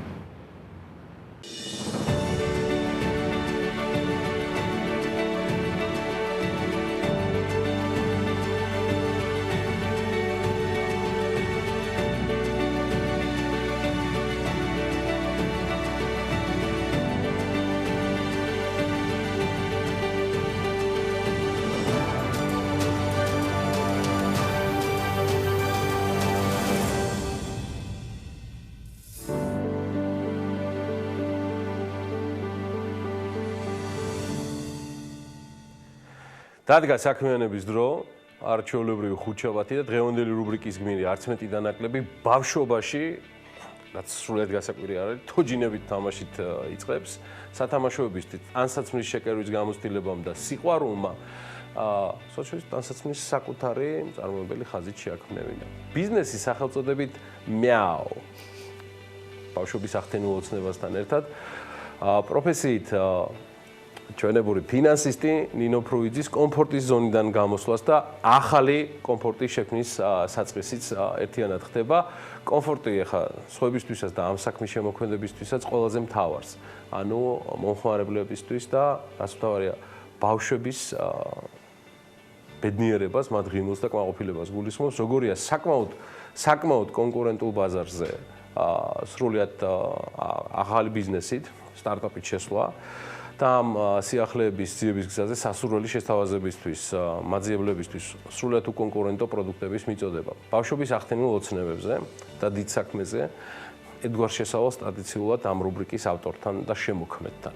საქმიანობის ავტორს გულისხმობ მანა მანჯგალაძესთან ერთად გავაკეთებ ის წარმოგვიდგენს არჩეულებრივ ადამიანს, ვიზეც მომზადდა დღევანდელი სიუჟეტი. დილომშვიდობის. შენი წარდგენა და ჩემი წარდგენა სხვადასხვანაირი იქნება. სხვანაირის კუთხით აგანახებთ ახლა.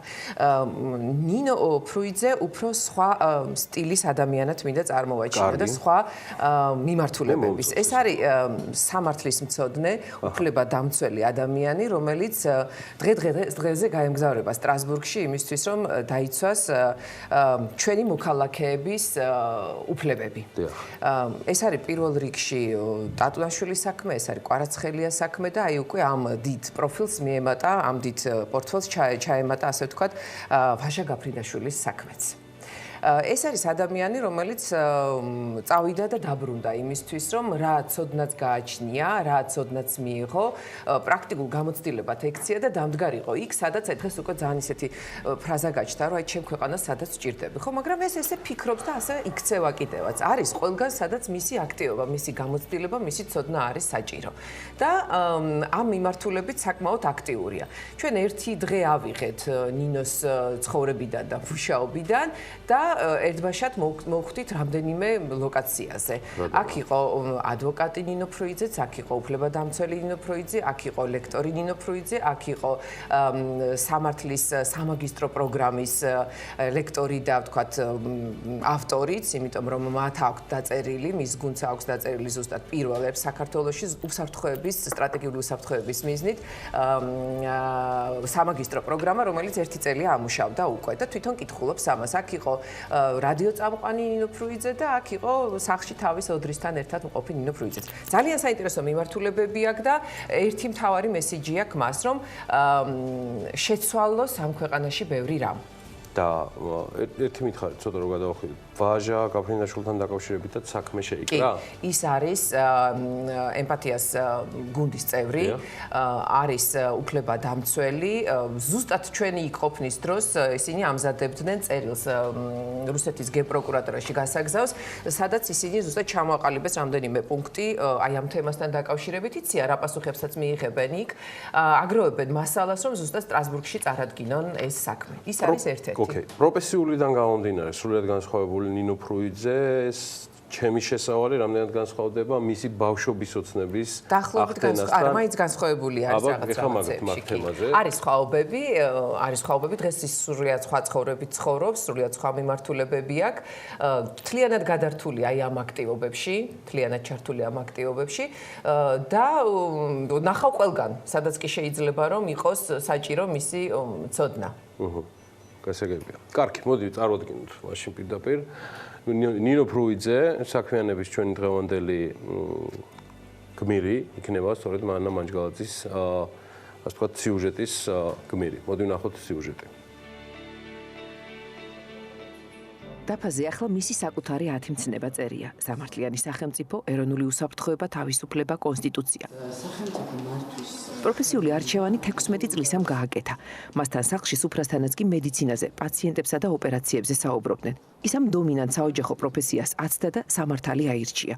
ახლა მოსწონს, რასაც აკეთებს.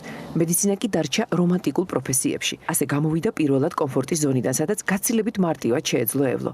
თავს ლაღაც სხვა განგზნობს და კიდევ მისთვის მთავარია უცხოეთში სწავლობდი, ჩამოვედი იმ განწყობით, რომ მინდა რომ რაღაცა კარგი გავაკეთო ქვეყნისთვის და არ მომწონს სადაც ვართ და როგორც ვართ, ეს არის ყველაზე მნიშვნელოვანი და ვცდილობ რომ რაღაცა ჩემი კონტრიბუცია შევიტანო, არ ვიცი. როგორ გამომდის სხვა თემა, მაგრამ ყოველ შემთხვევაში ჩემთვის ის ძალიან საინტერესო.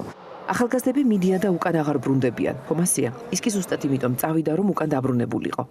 შეცვალოს, დაეხმაროს და ყველგან სადაც საჭიროებას ხედავს, იქ დადგეს. უფლებადამცველიც არის სამართლის სპეციალისტიც, ლექტორიც, აქტივისტიც. ცოტა ხნის წინ მისმა ორგანიზაციამ StateCraft-მა საერთაშორისო უსაფრთხოების სამაგისტრო პროგრამა დაწერა საერთაშორისო არასამთავრობო ორგანიზაციების დახმარებით. როგორც აღმოჩნდა, ასეთი პროგრამა ჩვენერი გამოწვევების მქონე ქვეყანაც არც გქონია. აკრედიტაციაც გაიარა და უკვე რამდენიმე თვეა ღია უნივერსიტეტში ამ კურსს კითხულობს. საქართველოში ეს არის პირველი პროგრამა, ანუ მსგავსი პროგრამა საქართველოში არ არსებობდა, მიუხედავად ასეთი ალბათ მოთხოვნადობისა, რაც უნდა იყოს. აი ხა სწორედ მაგაზე მუშაობდით, რომ საერთაშორისო აკრედიტაციაზე გადავსულიყავით. წარმოდგენას ხშირ შემთხვევაში არ აქვს იმაზე, რომ თქვა ეროვნული უსაფრთხოება არ გულისხმობს მხოლოდ ტანკს, არ გულისხმობს რაღაცა მხოლოდ იარაღის და ჯარისკაციან ადამიანს, ეს გულისხმობს თუნდაც სწორ გათვლას, სწორ სტრატეგირებას, არა რაღაც პრობლემის ლოკალურ გადაჭრას, არამედ დაგეგმვას, მდგრადი განვითარების თქვა როგორ შეიძლება ესა თუ ის საფრთხე ავირიდოთ. სად არის ქვეყანა, რა უნდა და რას ირჩევს, ვინ და რა არის მთავარი საფრთხე, როგორ უნდა მართოს სახელმწიფო. ამ პროგრამის წერისას სხვა ქვეყნების გამოცდილებას იზიარებდა, მაგრამ ყველაზე ახლოს ბალტიისპირეთის გამოცდილება დააყენეს. იდენტური პრობლემების საფუძვლიანი ცოდნა გამოადგათ. საერთაშორისო кейსებთან ერთად პროგრამაში ილია ჭავჭავაძე როგორც პოლიტიკოსი ისე შეიყვანეს. როცა ევროპულ ღირებულებებსა და ქვეყნის მართვაზე ლაპარაკობენ, მაინც ყველაზე მეტად ილიას უსმენენ. მხოლოდ მოისმენენ თუ გაითვალისწინებენ, ეს უკვე მალე გამოჩნდება. кейსზე დაფუძნებულია ამის სწავლება, ანუ кейს ბაი кейს სწავლობ, როგორი არსებობს, როგორიც არის მანდელა, როგორიც არის ობამა და როდესაც შენ ქვეყანაში ჩამოდი, შენ გაქვს პირდაპირ ვალდებულება, რომ შენი რაღაცა კონკრეტული кейსის ჩადო. და რა თქმა უნდა, ჩვენ ჩავდეთ ილია ჭავჭავაძის кейსი, როგორც ძალიან დიდი, რა თქმა უნდა, ადამიანის და პოლიტიკოსის პირველ რიგში და თქვა არა მხოლოდ წერლის.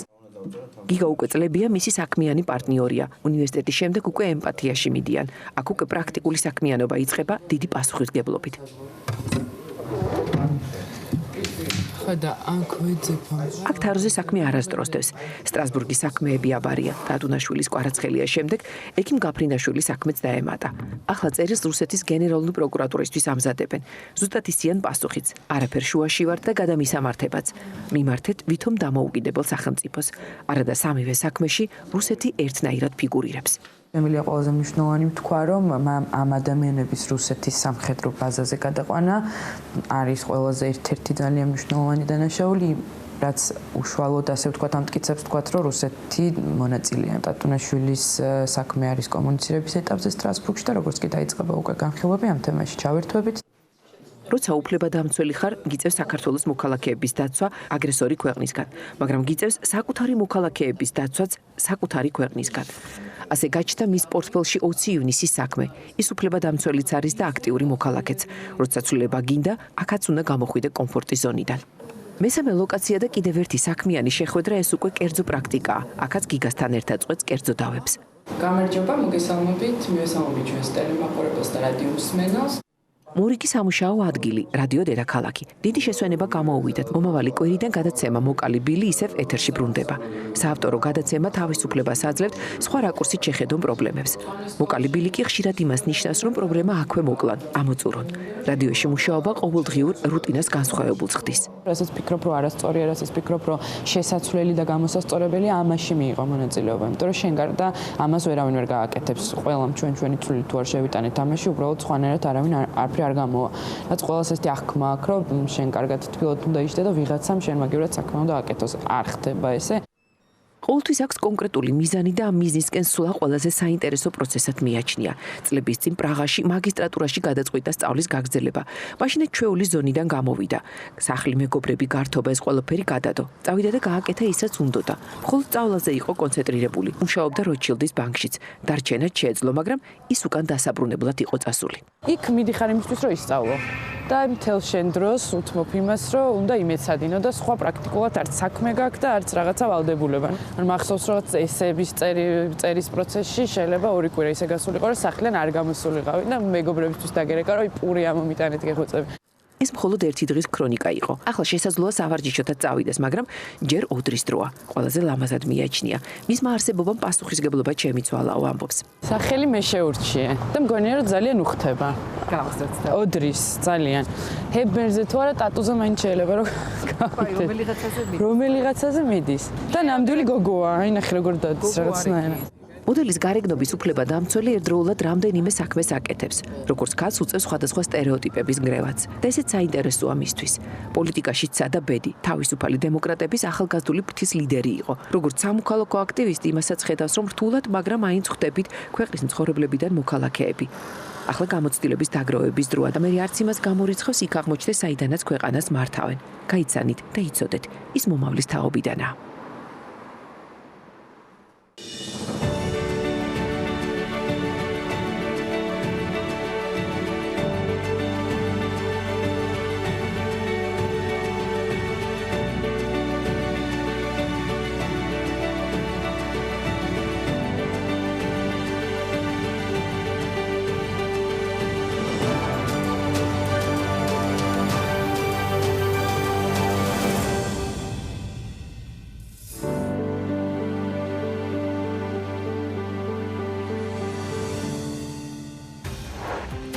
საქართველოს ბიზნეს ასოციაციაში კიდევ ერთი კომიტეტი შეიქმნა. ნავთობპროდუქტებისა და გაზის კომიტეტის ხელმძღვანელი შავლეგ მიშველაძე და ბიზნეს ასოციაციის აღმასრულებელი დირექტორი ლევან ვეფხვაძე შემოგვიერთებიან რამდენიმე წუთში. საქმე ენდილის ეთერში და ვისაუბრებთ ნავთობპროდუქტების ბიზნესის ბოლო პერიოდის თუ ტრადიციულ გამოწვევებზე.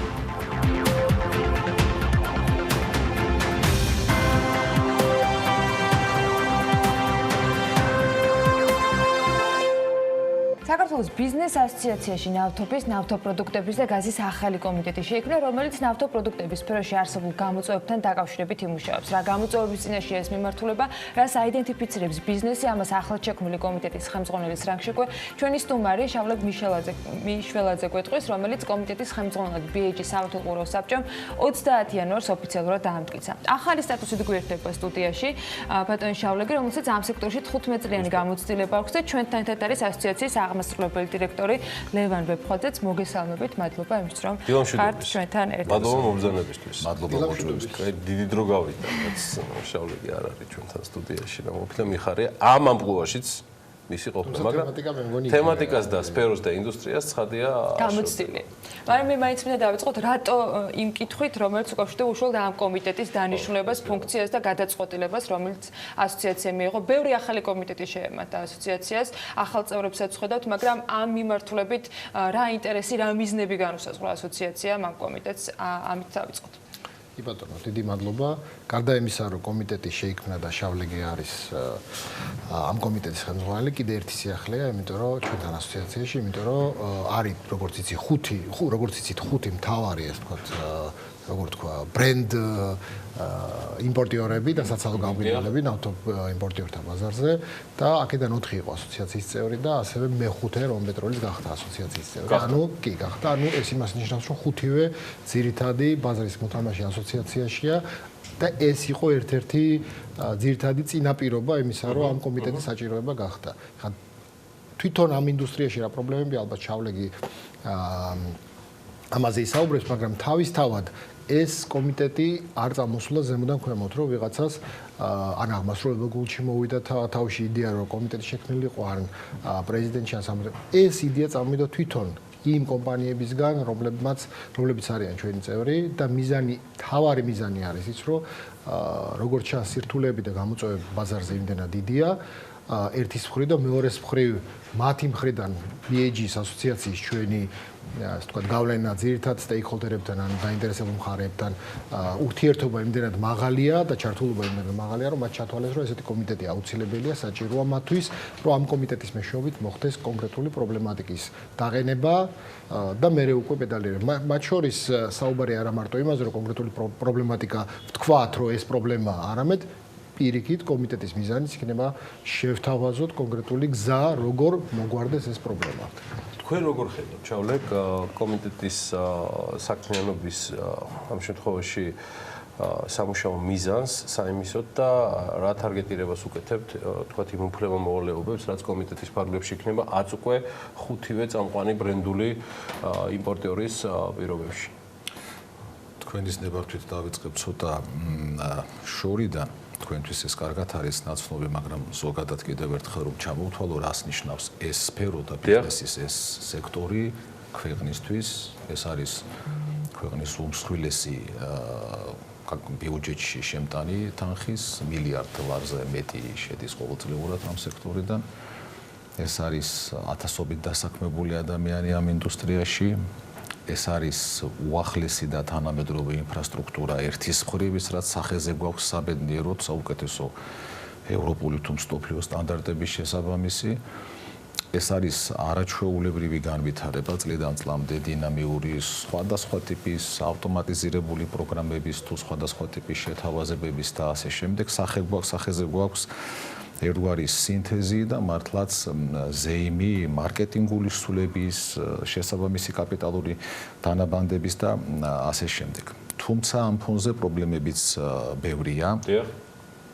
პრობლემები ბევრია თუნდაც იმ შესაშური სტატისტიკის ფონზე, რომ წლიდან წლამდე იზრდება ტრანზიტული მანქანების რიცხვი საბედნიეროდ ჩვენმა სამშობლომ დაიმკვიდრა ადგილი ტრანზიტულ რუკაზე, მათ შორის მაგალითად თუ ავიღებთ 19-ის და 18-ის შედეგებს და შევადარებთ, თითქმის ორჯერ არის გაზრდილი ტრანზიტული მანქანების რაოდენობა, ზოგადად იზრდება ავტოპარკი, ეს სხვა საკითხია, რამდენად კარგი მიმართულებით და რამდენად ხარისხიან ავტოპარკზე ვსაუბრობთ. შესაბამისად მივიწევთ ეტაპობრივად ხარისხიანი საწვავისკენ, ევროპული ინტეგრაციის პირობების შესრულებისკენ და ასე შემდეგ, მაგრამ ამ ფონზე არის პრობლემატიკაც. ის პრობლემები, რაც თუნდაც იგივე ინფრასტრუქტურულ საკითხებს უკავშირდება, რომ იმ საოცარი მართლაც და მასშტაბური სადგურების გვერდით, რომელიც მულტიფუნქციურია, ვითარდება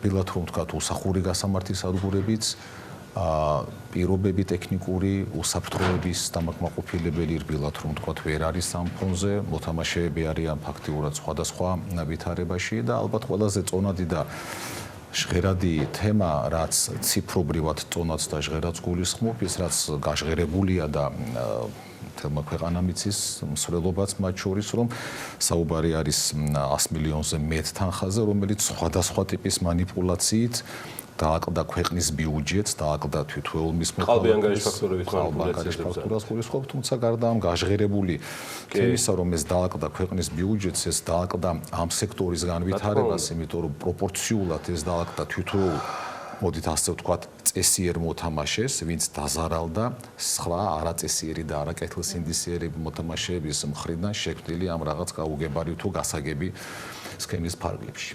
ჩვენი ამოცანაც ვფიქრობ, რომ არის არამხოლოდ ის, რომ ვიყოთ სადარაჯოზე თითოეული წევრი კომპანიის განვითარების და ზოგადად ინდუსტრიის განვითარების. ჩვენი ამოცანა არის ის, რომ დამკვიდრდეს ერთხელ და სამუდამოდ სამართლიანი თამაშის წესები ყველა მოთამაშისთვის. ჩვენი ამოცანა არის და იქნება ის, რომ ბიზნესის ამ დიდ მონაპოვარს, ამ სფეროს ჩრდილი არ მიადგეს და არ დაიკარგოს, იმიტომ რომ კიდევ ერთხელ გამეორდები და არ დავიღლები ამაზე საუბრით, რომ ეს ის ერთ-ერთი იშვიათ სფეროთაგანია, რომელიც წლიდან წლამდე მართლაც დიდი დინამიკით გამოირჩევა. აქვე, იმიტომ რომ მნიშვნელოვანი დეტალები ახსენა, შავლე მიშოლაძე, მე მინდა რამდენიმე გრაფიკა შემოგთავაზოთ, როცა 2018 წლის განმავლობაში საუბარია საქართველოში მოქმედ უმსხვილეს ნავთობ კომპანიებზე, მათ დაახლოებით კი არა უკვე დაზუსტებულია 2 მილიარდ 900 მილიონის ლარის ღირებულების საწვავი გაყიდეს. ჩვენ საუბრობთ 2018 წლის მონაცემებზე და შემოსავლების კუთხით პირველი გრაფიკა, რომელსაც ჩვენ ახლა წარმოვადგენთ, ჩვენ საუბრობთ ახლა შემოსავლების მიხედვით არის რეიტინგი დალაგებული 2018 წლის, რომელზეც არის წარმოდგენილი 10 მოთამაშე. ეს Forbes-ის მიერ მომზადებული რეიტინგია, თუმცა ყველა მიცით Forbes-ის სტანდარტი ეხლა უკვე მსხვილად გამოჩნდება. Forbes გადაგზავნილი აქვს ეს ყველაფერი თავის პარტნიორთან, Grant Thornton-თან დასადასტურებლად. ამ მონაცემების მიხედვით პირველ ადგილზე Sokar Petroleum Georgia არის, იგი 655 მილიონი ლარის შემოსავალზე არის საუბარი, რეიტინგში მეორე ადგილს 538 მილიონით რომ პეტროლი იკავებს, მესამე ადგილზე 454 მილიონით არის San Petroleum Georgia, ანუ იგივე კომპანია Gulf-ი. კიდევ ერთხელ ვამბობ, ჩვენ ვერიფიკაციას როგორც კი გავაკეთებთ Forbes-ის სტანდარტიდან გამომდინარე, შემოგთავაზებთ ამ რეიტინგს უფრო დეტალურად და ჩაშლილად, თუმცა აქვე იკვეთება კიდევ ერთი მნიშვნელოვანი დეტალი, რაც დარწმუნებული ვარ ნებისმიერი ეკონომისტისთვის და ფინანსისტისთვის გასაგებია, რომ რა თქმა უნდა განსაზღვრელი და ერთ-ერთი მთავარი რეიტინგის კომპონენტი შემოსავლიანობაა, მაგრამ ამის მიღმა არის მომგებიანობა. და ახლა გადავალთ შემდეგ რეიტინგზე, რომელიც 2018 წლის მონაცემების მიხედვით ასახავს უკვე მომგებიანობას ამ კომპანიებისა და აი ამ სიტუაციაში სწორედ იმ დათქმიდან გამომდინარე, რაც ასოციაციის აღმასრულებელმა დირექტორმა და რაც უკვე კომიტეტის თავმჯდომარემ განაკეთეს, აი ესეთი ვითარება 2018 წლის მდგომარეობით. პირველ ადგილზე არის გასული კომპანია Petrocas Fuel Service Georgia 9.263.000 ლარის მოგებით, ეს 2018 წელზეა საუბარი. მეორე ადგილზე არის კომპანია Gulf-ი 8.751.000-ით და მას უკვე მოყვება Georgian Petroleum-ი, პორტალი, Iberoil-ი და უკვე შემდეგი მე-6, მე-7, მე-8 და მე-9 ადგილზე მყოფი კომპანიები არიან ზარალით დასრულებული აქვთ წელი. ამის მიზეზები არის ძალიან ბევრი, თუმცა მე კიდევ ერთი კითხვა მაქვს შავლეკთან, რომელიც ეხება უკვე საწვავის ხარისხსაც. ჩვენ ასოციაციის პრეზიდენტის წერილობითი კომენტარიც ვნახეთ საწვავის ხარისხთან დაკავშირებით. ზოგადად ეს თემა ყოველთვის მწვავედ იდგა და არის თუ არა ამ ეტაპზე კიდევ ეს კომენტარი თავისი სიმწვავით ძალაში, რამდენად ასე ვთქვათ აქვს კვლავ ადგილი სტანდარტების დარღვევას, შავლეკ ამ ყველაფრიდან გამომდინარე და აპირებ თუ არა ამაზეც მიაყროთ ყურადღება კომიტეტისა. პირველ რიგში დიდი მადლობა უაღრესად საინტერესო რეიტინგისთვის. ჩვენთვის ახლა ჩემთვის განსაკუთრებით ვინაიდან წლების განმავლობაში ნავთობ კომპანიებში ვმუშაობდი და შიგნიდან ვიცნობ ასე ვთქვათ ამ სამზარეულოს, ხშირად მსმენია ჟღერადი ციფრები სხვადასხვა მხრიდან შემოსავლებთან დაკავშირებით და სულ სხვა სურათი დგება ხოლმე, როდესაც საუბარი არის იმ მოგებებზე, რაც ვნახეთ. იმ შემდგომი 8 კომპანია, რის მერე უბრალოდ თქვენ რაც ბრძანეთ, იქ ესეთი სოლიდური სახელებია ამ კომპანიების და ციფრებიც ესეთი სოლიდურია, გაწითლებული ზარალიდან გამომდინარე.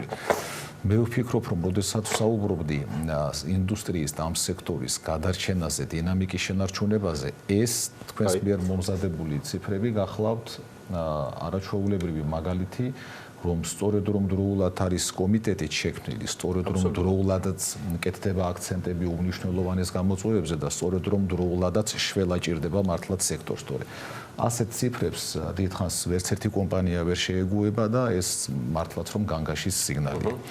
ხარისხი უმთავრესად გახლავთ ჩვენი აქელევსის ქუსლი, ჩვენი ქვეყნის აქელევსის ქუსლი წლიდან წლამდე. მე მახსოვს ჩემი პირველი ნაბიჯები ნავთობ კომპანიაში, ეს შორეულ 2004 წელს იყო.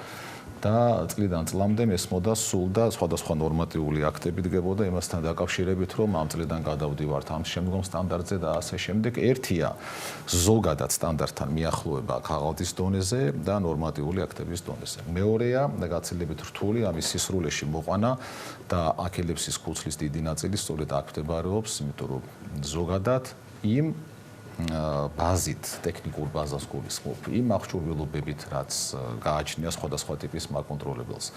იმ ზოგადად გნებავთ დაფინანსებით და იმ ინფრასტრუქტურით, რაც არსებობს, ხარისხის კონტროლი რბილად რომ ვთქვათ, ძალზე რთულია და ხშირ შემთხვევაში ისევ იმ მოთამაშეების იმედზეა, იმედის ანაბარად არის, ვისაც საკუთარი ლაბორატორიები აქვს და ვინც სხვადასხვა ტიპის პორტატული თუ მოძრავი ლაბორატორიით თვითონ ამოწმებს ხარისხს, რომ მომხმარებელი არ შეიყვანოს შეცდომაში და თავისი რეპუტაცია არ დააზარალოს. მე ვფიქრობ, რომ ის შესაძლებლობაც უმეტესად მსხვილ იმპორტიორ კომპანიებს აქვს და ბრენდირებულებს, რომლებიც დღეს საკმაოდ ძვირადღირებული სიამოვნება გახლავთ, მაგრამ გარდა ძვირადღირებულისა და გარდა მატერიალური ფაქტორისა, აქ არის ნების არსებობის თემა, იცით?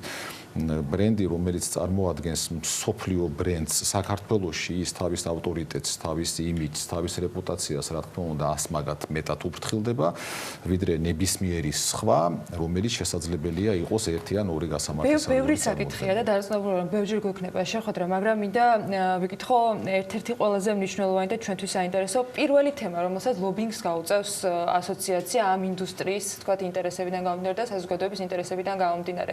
რა იქნება და ორივეს პასუხი მინდა მოვისმინო, რაზე იქნება, თქვათ, პირველი კომუნიკაცია მთავრობასთან, აღმასრულებელ ხელისუფლებასთან, საკანონმდებლო ხელისუფლებასთან, რაშიც ასოციაცია საკმაოდ აქტიურია ხოლმე. პირველ თემას ჩემი გადასახედიდან ზოგადი სახელი ერქმევა. ეს ზოგადი სახელი არის არსებული, უკვე არსებული რაც არის. აი ამ საკანონმდებლო გამოწვევების და ამ საკანონმდებლო ბაზის სავალდებულო ნებისმიერი მოთამაშისთვის ბაზარზე სისრულეში მოყვანა რაც შეიძლება სწრაფად.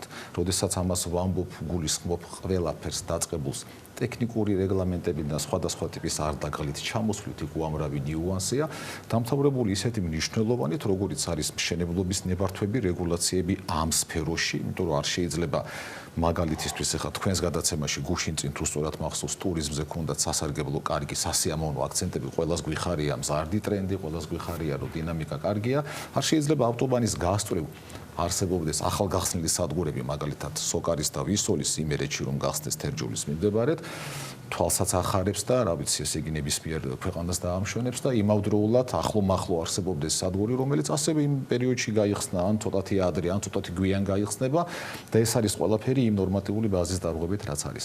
შესაბამისად, პირველ ნაბიჯს ქვია, რაც გვაქვს, ის მოვიყვანოთ სისრულეში ჩემი გადასახედიდან.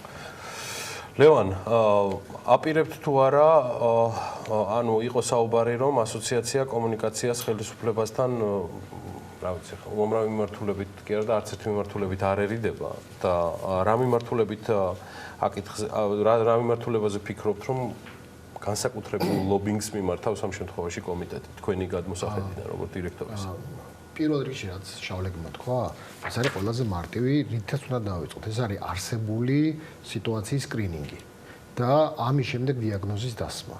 ბუნებრივია თუ კი დიაგნოზი გვეცოდინება, მერე უკვე მთავრობასთან კომუნიკაცია გამარტივდება იმ კონკრეტულ რეცეპტებზე, რომელიც ამ დიაგნოზისთვის აუცილებელია რომ უმკურნალოთ, ხო? შესაბამისად, პირველი რაც შავლეგი ალბათ უახლოეს ერთ თვეში კომიტეტი წარმოადგენს ასოციაციის წევრებთან, განსაკუთრებით იმ კომპანიებთან, რომლებიც არიან ამ ინდუსტრიაში ჩართული, იქნება სწორედ აი ამ ტიპის სკრინინგი და კონკრეტული სავარაუდო შეთავაზებები, რომელიც მე ვფიქრობ აუცილებელია, იმიტომ რომ აქ ეს ბაზარი ორი კომპონენტისგან შედგება, ერთი არის იმპორტი და მეორე უკვე საცალო გაყიდვები. ამ კუთხით ორივე მიმართულებით არის პრობლემები, ახლა შავლეგი ლაპარაკობდა საცალო გაყიდვებზე, სადაც არანაირი სტანდარტი არ არის, უბრალოდ სტანდარტი როგორ არის, უბრალოდ ვიღაცა იცავს და ვიღაცა არ იცავს. არსებობს ასევე იმპორტის საკითხები, იმიტომ რომ ამ იმპორტმა თქვენ გახსოვთ რა გამოიწვია 2019-ში და ჩვენ 2018 წლის რიცხვები ნახეთ 2019-ში ეს რიცხვები თავიდან ბოლომდე გადმოყირებული იქნება და 2019-ის რიცხვები რო ნახოთ ალბათ თქვენ ობიექტურ სურათი ვირას აკეთებდა როგორ აკეთებდა ვერ შეგექნებათ გამომდინარე იმ სქემებიდან თაღლითური სქემებიდან რაზეც შავლეგი საუბრობდა და რაზეც ჩვენ ყველამ კარგად ვიცით შესაბამისად აქაც იმპორტთან დაკავშირებით რომ მომავალში მსგავსი სქემები არ განმეორდეს რაღაცა გარკვეული შეთავაზებები იქნება. და მე ვფიქრობ, რომ ეს ორივე მიმართულება არის მოსაწესრიგებელი, რაზეც კომიტეტი იმუშავებს. თავარია მეორე მხრიდან რა დონეზე იქნება მზაობა. მე მგონია, რომ 2019 წელმა იმპორტის კუთხით აჩვენა, რომ ყველამ დაინახა მათ შორის მთავრობამ დაინახა, რომ ამ სფეროში, იმპორტის სფეროში გარკვეული წესრიგი ალბათ დასამყარებელია, რაც შეეხება მეორე მხარეს.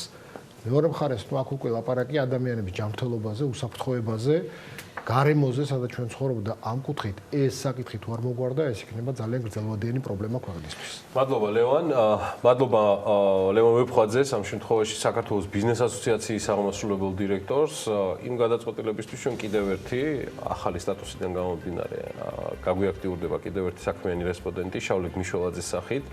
დარწმუნებული ვარ ის ამ არენასაც აქტიურად დაუბრუნდება. მადლობა წინასწარ შავლექს, საქართველოს ბიზნეს ასოციაციის ამჟამად უკვე ნავთობის, ნავთობპროდუქტების და გაზის კომიტეტის ხელმძღვანელის სტატუსით. ჩვენ კი ახლა რაჭისკენ უნდა გადავინაცვლოთ, სადაც გასულ წელს საერთო ჯამში გამოყოფილმა თანხამ, რომელიც რაჭა ლეჩხუმსა და ქვემოსვანეთზე გადანაწილდა 13.710.719 ლარი შეადგინა. როგორც გასულ კვირას ყვებოდით, რაჭოელებმა ლეჩხუმელებთან და სვანებთან ერთად თანხის თითქმის სრულად ათვისება მოახერხეს. საერთო ჯამში ბიუჯეტიდან დახარჯული თანხა 30 პროექტის განხორციელებისთვის იყო გამიზნული. თანხის ძირითადი ნაწილი კი საგზაო ინფრასტრუქტურის მოწესრიგებას მოხმარდა. რა გეგმები აქვს 2020-ში რაჭოელებს, რა მიმდინარე თუ სამოვლო პროექტების განხორციელება მათ ხედვებში, ამ რეგიონში, რა თქმა უნდა, ანუკა ჯოხაძე მოიკვლია ინფორმაცია, რომელიც ამბროლაურის მერს ზვიად ფხეიძეს ესაუბრა და მოდით ახლა მოვისმინოთ როგორი არის შედეგები იუბილარი ანუკა ჯოხაძეგან, ანუკა გილოცავ დაბადების დღეს პირველ რიგში. ანუკა, კაი, ბარემ მეც ჩავერთვები ამ თემაში, გეგმოდი და იცოდა თუ არა გუშინ, როგორ ეცოდინებოდა? გუშინ ჩაწერეთ, ხო? ამბროლაურის. კი, გუშინ ჩავწერეთ. გამორჩეულად გილოცავ, წარმატებულ ყველაფერს საუკეთესოს გისურვებ და მიხარია რომ BMG-სთან ერთად ისე გამორჩეულად იზრდები და ხარ ჩვენი სიამაყე, ყველაფერს საუკეთესოს გისურვებ. ძალიან დიდი მადლობა და მოგესალმებით. გასულ კვირას ჩვენი ეთერის საშუალებით კერძო სექტორის აზრი მოვისმინეთ უშუალოდ რაჭაში არსებულ გამოწვევებთან დაკავშირებით. როგორც სასტუმრო გარემოს ერთ-ერთი დამფუძნებელი გასულ კვირას ამბობდა, რაჭა ზამთარში ტურისტებს მომზადებული ვერ ხვდება. უფრო მეტიც, თუ სხვა ზამთრის კურორტები მათ სხვადასხვა ტურისტულ ატრაქციებს, სათხილამურო ტრასებსა და საბაგიროებს თავაზობენ, რაჭაში სასტუმროები მხოლოდ ბუნების ამარ არჩებიან. რადგან ადგილზე ტურისტული ატრაქციების სიმცირეა. თუმცა წელს თუ გუდაური და ბაკურიანი სხვა პრობლემებთან ერთად უთოლობასაც უჩიოდნენ, რაჭაში ეს პრობლემა ნამდვილად არ ყოფილა, მაგრამ ამ პოტენციალს ნაკლებად იყენებს რეგიონი. უკვე წლებია აქტიურად მიდის საუბარი, რომ რაჭა 4 სეზონიან კურორტად უნდა გადაიქცეს. შესაბამისად, ადგილზე პოტენციალიც არის, რომ სათხილამურო ტრასები მოეწყოს. საუბარია ლენტეხისა და ამბროლაურის საზღვარზე 40 კილომეტრიანი სათხილამურო ტრასის მოწყობაზე. როგორც ამბროლაურის მერი ზვიად მხეიძე ამბობს, ადგილზე სათხილამურო ტრასას ერთდროულად 10,000 მოთხილამურის მომსახურება შეუძლია. როგორც მხეიძე განმარტავს, მთავრობას ამ მიმართულებით დიდი ინტერესი აქვს. იყო კერძო ინვესტორების მხრიდანაც დაინტერესება, თუმცა კონკრეტული შეთავაზებები ჯერ არ ყოფილა. ამბროლაურის მიწვედები შეიძლება გახდეს 4 სეზონიანი ტურისტული ადგილი, სადაც შეგვიძლია 20 წუთში სიამაყის შემდეგ ჩავიდეთ ხვანჭკარის ზონაში, დავაგებულოთ ჩვენი ბრენდული ღვინო, ასე 20 წუთში მოხდეთ შაორის ულამაზეს ტბაზე, ასე რომ ძალიან მნიშვნელოვანია ეს პროექტი ჩვენი მუნიციპალიტეტის რომ განხორციელდეს. გაინტერესება, როგორც ესეთი კონკრეტული წინადადებები ჯერ არ წამოსულა ჩვენთან და თვითონ მთავრობაც არის გაინტერესებული, რომ რაღაც ინვესტიცია ჩაიდოს მთავრობის მხრიდან, რომ შესაბამისად ინვესტორებსაც დაუწეს ჩემო სურვილი. კიდევ ერთი პროექტი, რომლის შესახებაც პირველად სწორედ ჩვენი ეთერის საშუალებით გაჟღერდა, ამბროლაურში ბულვარის მოწყობის იდეა იყო. მოვიკითხეთ, რა თქმა უნდა, ეს თემაც. როგორც აღმოჩნდა გენგბის მიხედვით, სამუშაოები ადგილზე 2021 წლის ბოლოს დასრულდება. თუმცა მანამდე ამბროლაურის მუნიციპალიტეტი კრიხულას სანაპიროს რამდენიმე ლოკაციას აუქციონზე გაიტანს, რათა ადგილზე კერძო ინვესტორმა ტურისტული ატრაქციები მოაწყოს. ანუკა, რაჭის სასტუმროები მნიშვნელოვან პრობლემებში ტურისტული ატრაქციების ნაკლებობასთან ერთად გაზიფიცირებაზე ტრანსპორტის პრობლემასაც ასახელებდნენ ხოლმე. რა იყო ამბროლაურის მერის პასუხი ამ თემასთან დაკავშირებით? რაც შეეხება ტრანსპორტის თემას, სანამ გაზიფიცირებაზე გადავალთ, მინდა ამ თემით დავიწყო. ზვიად მხეიძის განმარტებით, შიდა ტრანსპორტი ამბროლაურის ყველა სოფლის გავლით მოძრაობს, თუმცა ის თავად მაცხოვრებლებზეა მორგებული. შესაბამისად, სწორედ ამ გრაფიკით გადაადგილდება ადგილზე ტრანსპორტი. ხოლო რაც შეეხება უკვე რაჭის მიმართულებით სხვა რეგიონების გადაადგილების საკითხს ამ კუთხით ზვიად მხეიძე პრობლემას ვერ ხედავს. რა თქმა უნდა, ტრადიციულად გაზიფიცირების ამბავიც მოვიკითხეთ, რომელიც ამბროლაურის მუნიციპალიტეტისთვის ნამდვილად პრობლემატური საკითხია. რადგან არაერთ სოფელში გაზიფიცირების მიწოდება დღესაც ვერ ხერხდება. როგორც ზვიად მხეიძე ამბობს, მომდევნო 3 წელიწადში ამბროლაურის მუნიციპალიტეტი სრულად გაზიფიცირებული იქნება. ამ ეტაპზე მხოლოდ 13 სოფელია გაზიფიცირებული, დამატებით კი წელს 5 სოფლის გაზიფიცირება იგეგმება. თუმცა ფაქტია, არაერთ სოფელში დღესაც არის გაზის მილები გაყვანილი, თუმცა გაზიფიცირებამ დღემდე არ მომხდარა.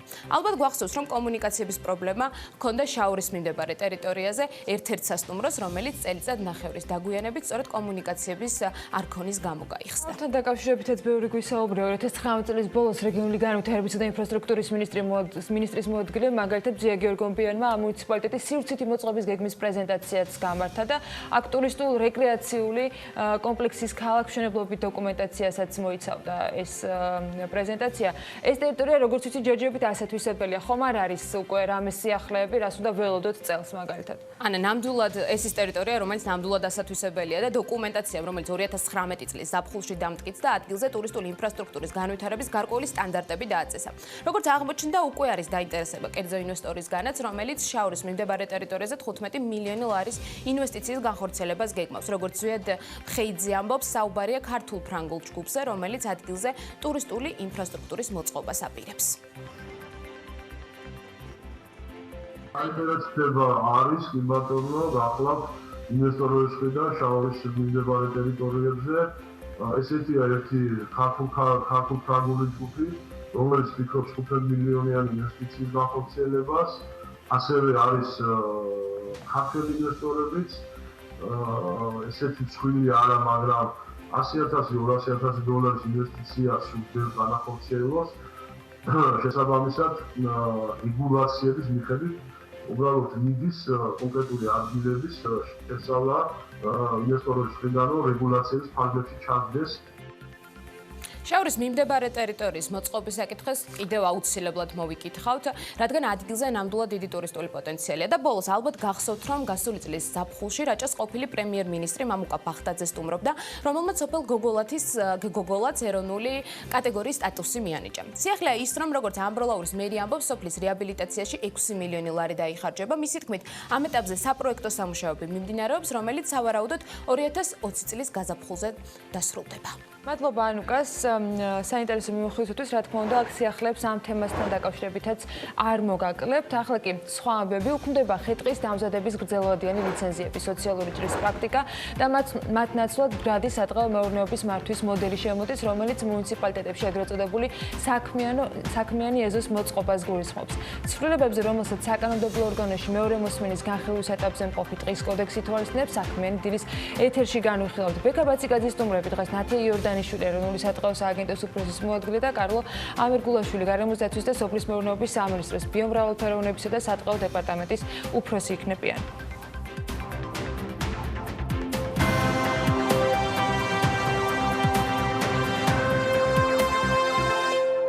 სოციალური მუშაკების შრომის პირობების გაუმჯობესებისთვის სახელმწიფომ უკვე განახორციელა მნიშვნელოვანი ნაბიჯები 1 იანვრიდან გაიზარდა მათი ანაზღაურება, ასევე დაგეგმილი არაერთი რეფორმა ამ მიმართულებით განცხადება ჯანდაცვის მინისტრმა მინისტრის საათის ფორმატში სიტყვით გამოსვლისას გააკეთა. მისი ინფორმაციით სააგენტო უახლოეს მომავალში გეგმავს გამოაცხადოს ვაკანსია 50 ახალ სოციალურ მუშაკზე.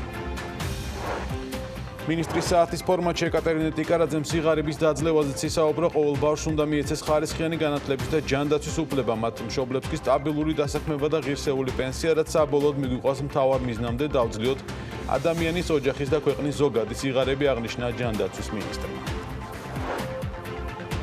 ელიავას ბაზრობა ადგილს არ შეიცვლის, უბრალოდ ის გაჯანსაღდება. ასეთი გადაწყვეტილება მიიღო თბილისის მერიამ. თბილისის ვიცე-მერის ირაკლი ხმალაძის განცხადებით, ელიავას ბაზრობის მოდერნიზაცია სავარაუდოდ რამდენიმე წელი გაგრძელდება და მშენებლობა ეტაპობრივად განხორციელდება. თბილისის ინფრასტრუქტურის საქალაქო სამსახურს გიორგი აბუთიძე უხელმძღვანელებს და დედაქალაქის მერის თქმით, აბუთიძის კანდიდატურა დასამტკიცებლად საკრებულოს გადაეგზავნა. 2019 წელს ყველაზე მომგებიანი TBC ბანკი იყო. TBC-ს წმინდა მოგებამ 392 მილიონი ლარი შეადგინა, მისი აქტივების ღირებულება კი 18 მილიარდი ლარია. 17 მილიარდიანი აქტივებით მეორე ადგილზე საქართველოს ბანკია. საქართველოს ბანკის მოგება 2019 წელს 390 მილიონ 400.000 ლარს შეადგენდა. საქართველოს ყველა კომერციულმა ბანკმა 2019 წლის მეოთხე კვარტლის ფინანსური შედეგები ეროვნულ ბანკს წარუდგინა. ყაზბეგში საბაჟოზე დიდი ოდენობით არადეკლარირებული სიგარეტი ამოიღეს შემოსავლების სამსახურის მებაჟე ოფიცრებმა ფინანსთა სამინისტროს საგამოძიებო სამსახურის თანამშრომლებთან ერთად საქართველოს მოქალაქეების კუთვნილი ავტომანქანის ასევე პირადი ბარგის და ფიზიკური დათვალიერების შედეგად ჯამში 7600 ღერი არადეკლარირებული სიგარეტი აღმოაჩინეს.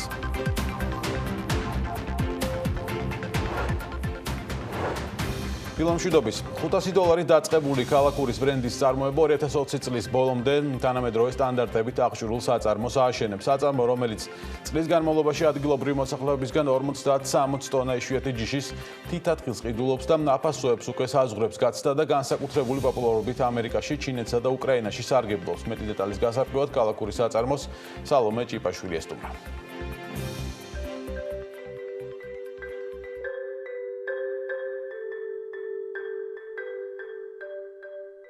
დიდი ამოგვივიდა რომ გაგვეკეთებინა ეს პროდუქცია 2007 წლიდან დავიწყეთ და 2008 წლიდან საქართველოს ბაზარზე სუპერმარკეტებში წარმოჩინებული იყო უკვე ჩვენი პროდუქცია. ჩვენი ინვესტიცია იყო დაახლოებით $500 ფარგლებში, რომელიც იდეიდან გამომდინარე საშუალება რაც იყო იმ პერიოდისთვის შევქმნით ბრენდი ქალაქური და შესაბამისად დავიწყეთ ოპერირება საქართველოს ბაზარზე. თავდაპირველად თორსა დავიწყეთ ამ პროდუქციის შექმნა დაახლოებით ქონდა 3 დასახელების პროდუქცია და შემდეგ ნელ-ნელა ყოველწლიურად რაღაც ეტაპზე ვამატებდით რამოდენიმე დასახელების პროდუქციას. 40-დან 50 დასახელებამდე პროდუქცია გვაქვს შექმნილი, რომელიც ქართულ თხილში გადის.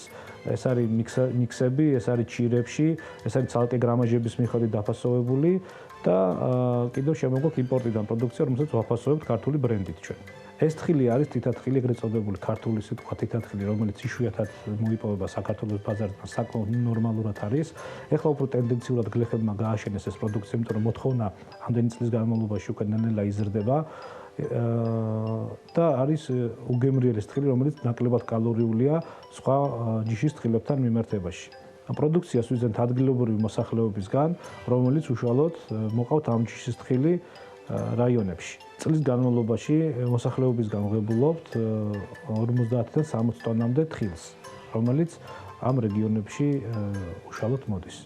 სუპერმარკეტებში საშუალოდ თხილის ფასი მერყეობს დაახლოებით ჩვენი შეფუთვებიდან გამომდინარე 2 ლარიდან 4 ლარამდე. რაც შეეხება კონკურენციას საქართველოს ბაზარზე, ოსა ჩვენ დავიწყეთ კომპანია ქალაქურის ბრენდის შექმნა და შემოვიდით ბაზარზე, იმ ეტაპისთვის არც ერთი კომპანია არ იყო წარმოჩინებული. მეტნაკლებად იყვნენ უფრო უცხოური კომპანიები წარმოჩინებული და ეტაპობრივად შემოვიდნენ ქართული წარმოების კომპანიები, რომელიც თხილს აფასოვებენ და ბაზარზე შემოვიდნენ თავად სახელწოდებით. ჩვენი თხილი გამოირჩევა ანუ კონკურენციის კუთხით და გემოვნური თვისებით, რომელსაც ვაფასოვებთ თითათხილს, ეს არის ქართული თითათხილი, რომელიც განსხვავდება იმ კომპანიებზე, რომელსაც აფასოვებენ გვალთხილს და მომხმარებელს ატომღაც ამდენი წლების განმავლობაში უფრო ჩვენ თხილზე აკეთებენ უპირატესობას. ჩვენი პროდუქცია გვაქვს ექსპორტზე ამერიკაში, ჩინეთში და უკრაინაში. საომავლოდ გეგმავთ სხვადასხვა ქვეყნებთან მოლაპარაკებას მოთხოვნის შესაბამისად. კომპანია ქალაქური გეგმავს 2020 წლის ბოლომდე ახალი სტანდარტებით ავაშენოთ საწარმო, რომელიც იქნება თანამედროვე აღჭურვილობით.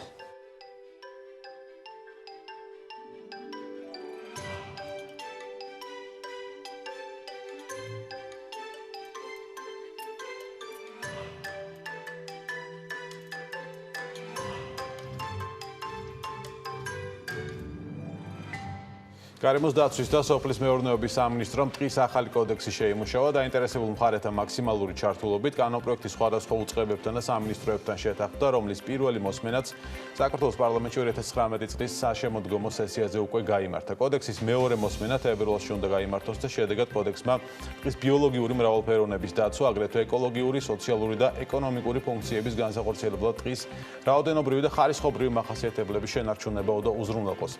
როგორ იქნება პროცესი ყოფილი და რა ცვლილებები შეიძლება შევიდეს და ველოდოთ მეორე მოსმენისას ამაზე ვისაუბრებთ ჩვენ სტუმრებთან ერთად ნათია იორდანიშვილი, ეროვნული სატყეო სააგენტოს უფროსი მოადგილე და კარლო ამირგულაშვილი, გარემოს დაცვის და სოფლის მეურნეობის სამინისტროს ბიომრავალფეროვნების და სატყეო დეპარტამენტის უფროსი არიან ჩვენთან ერთად. დილომშვიდობის მოგესალმებით, მადლობა გადაცემაში მომბრძანებისთვის.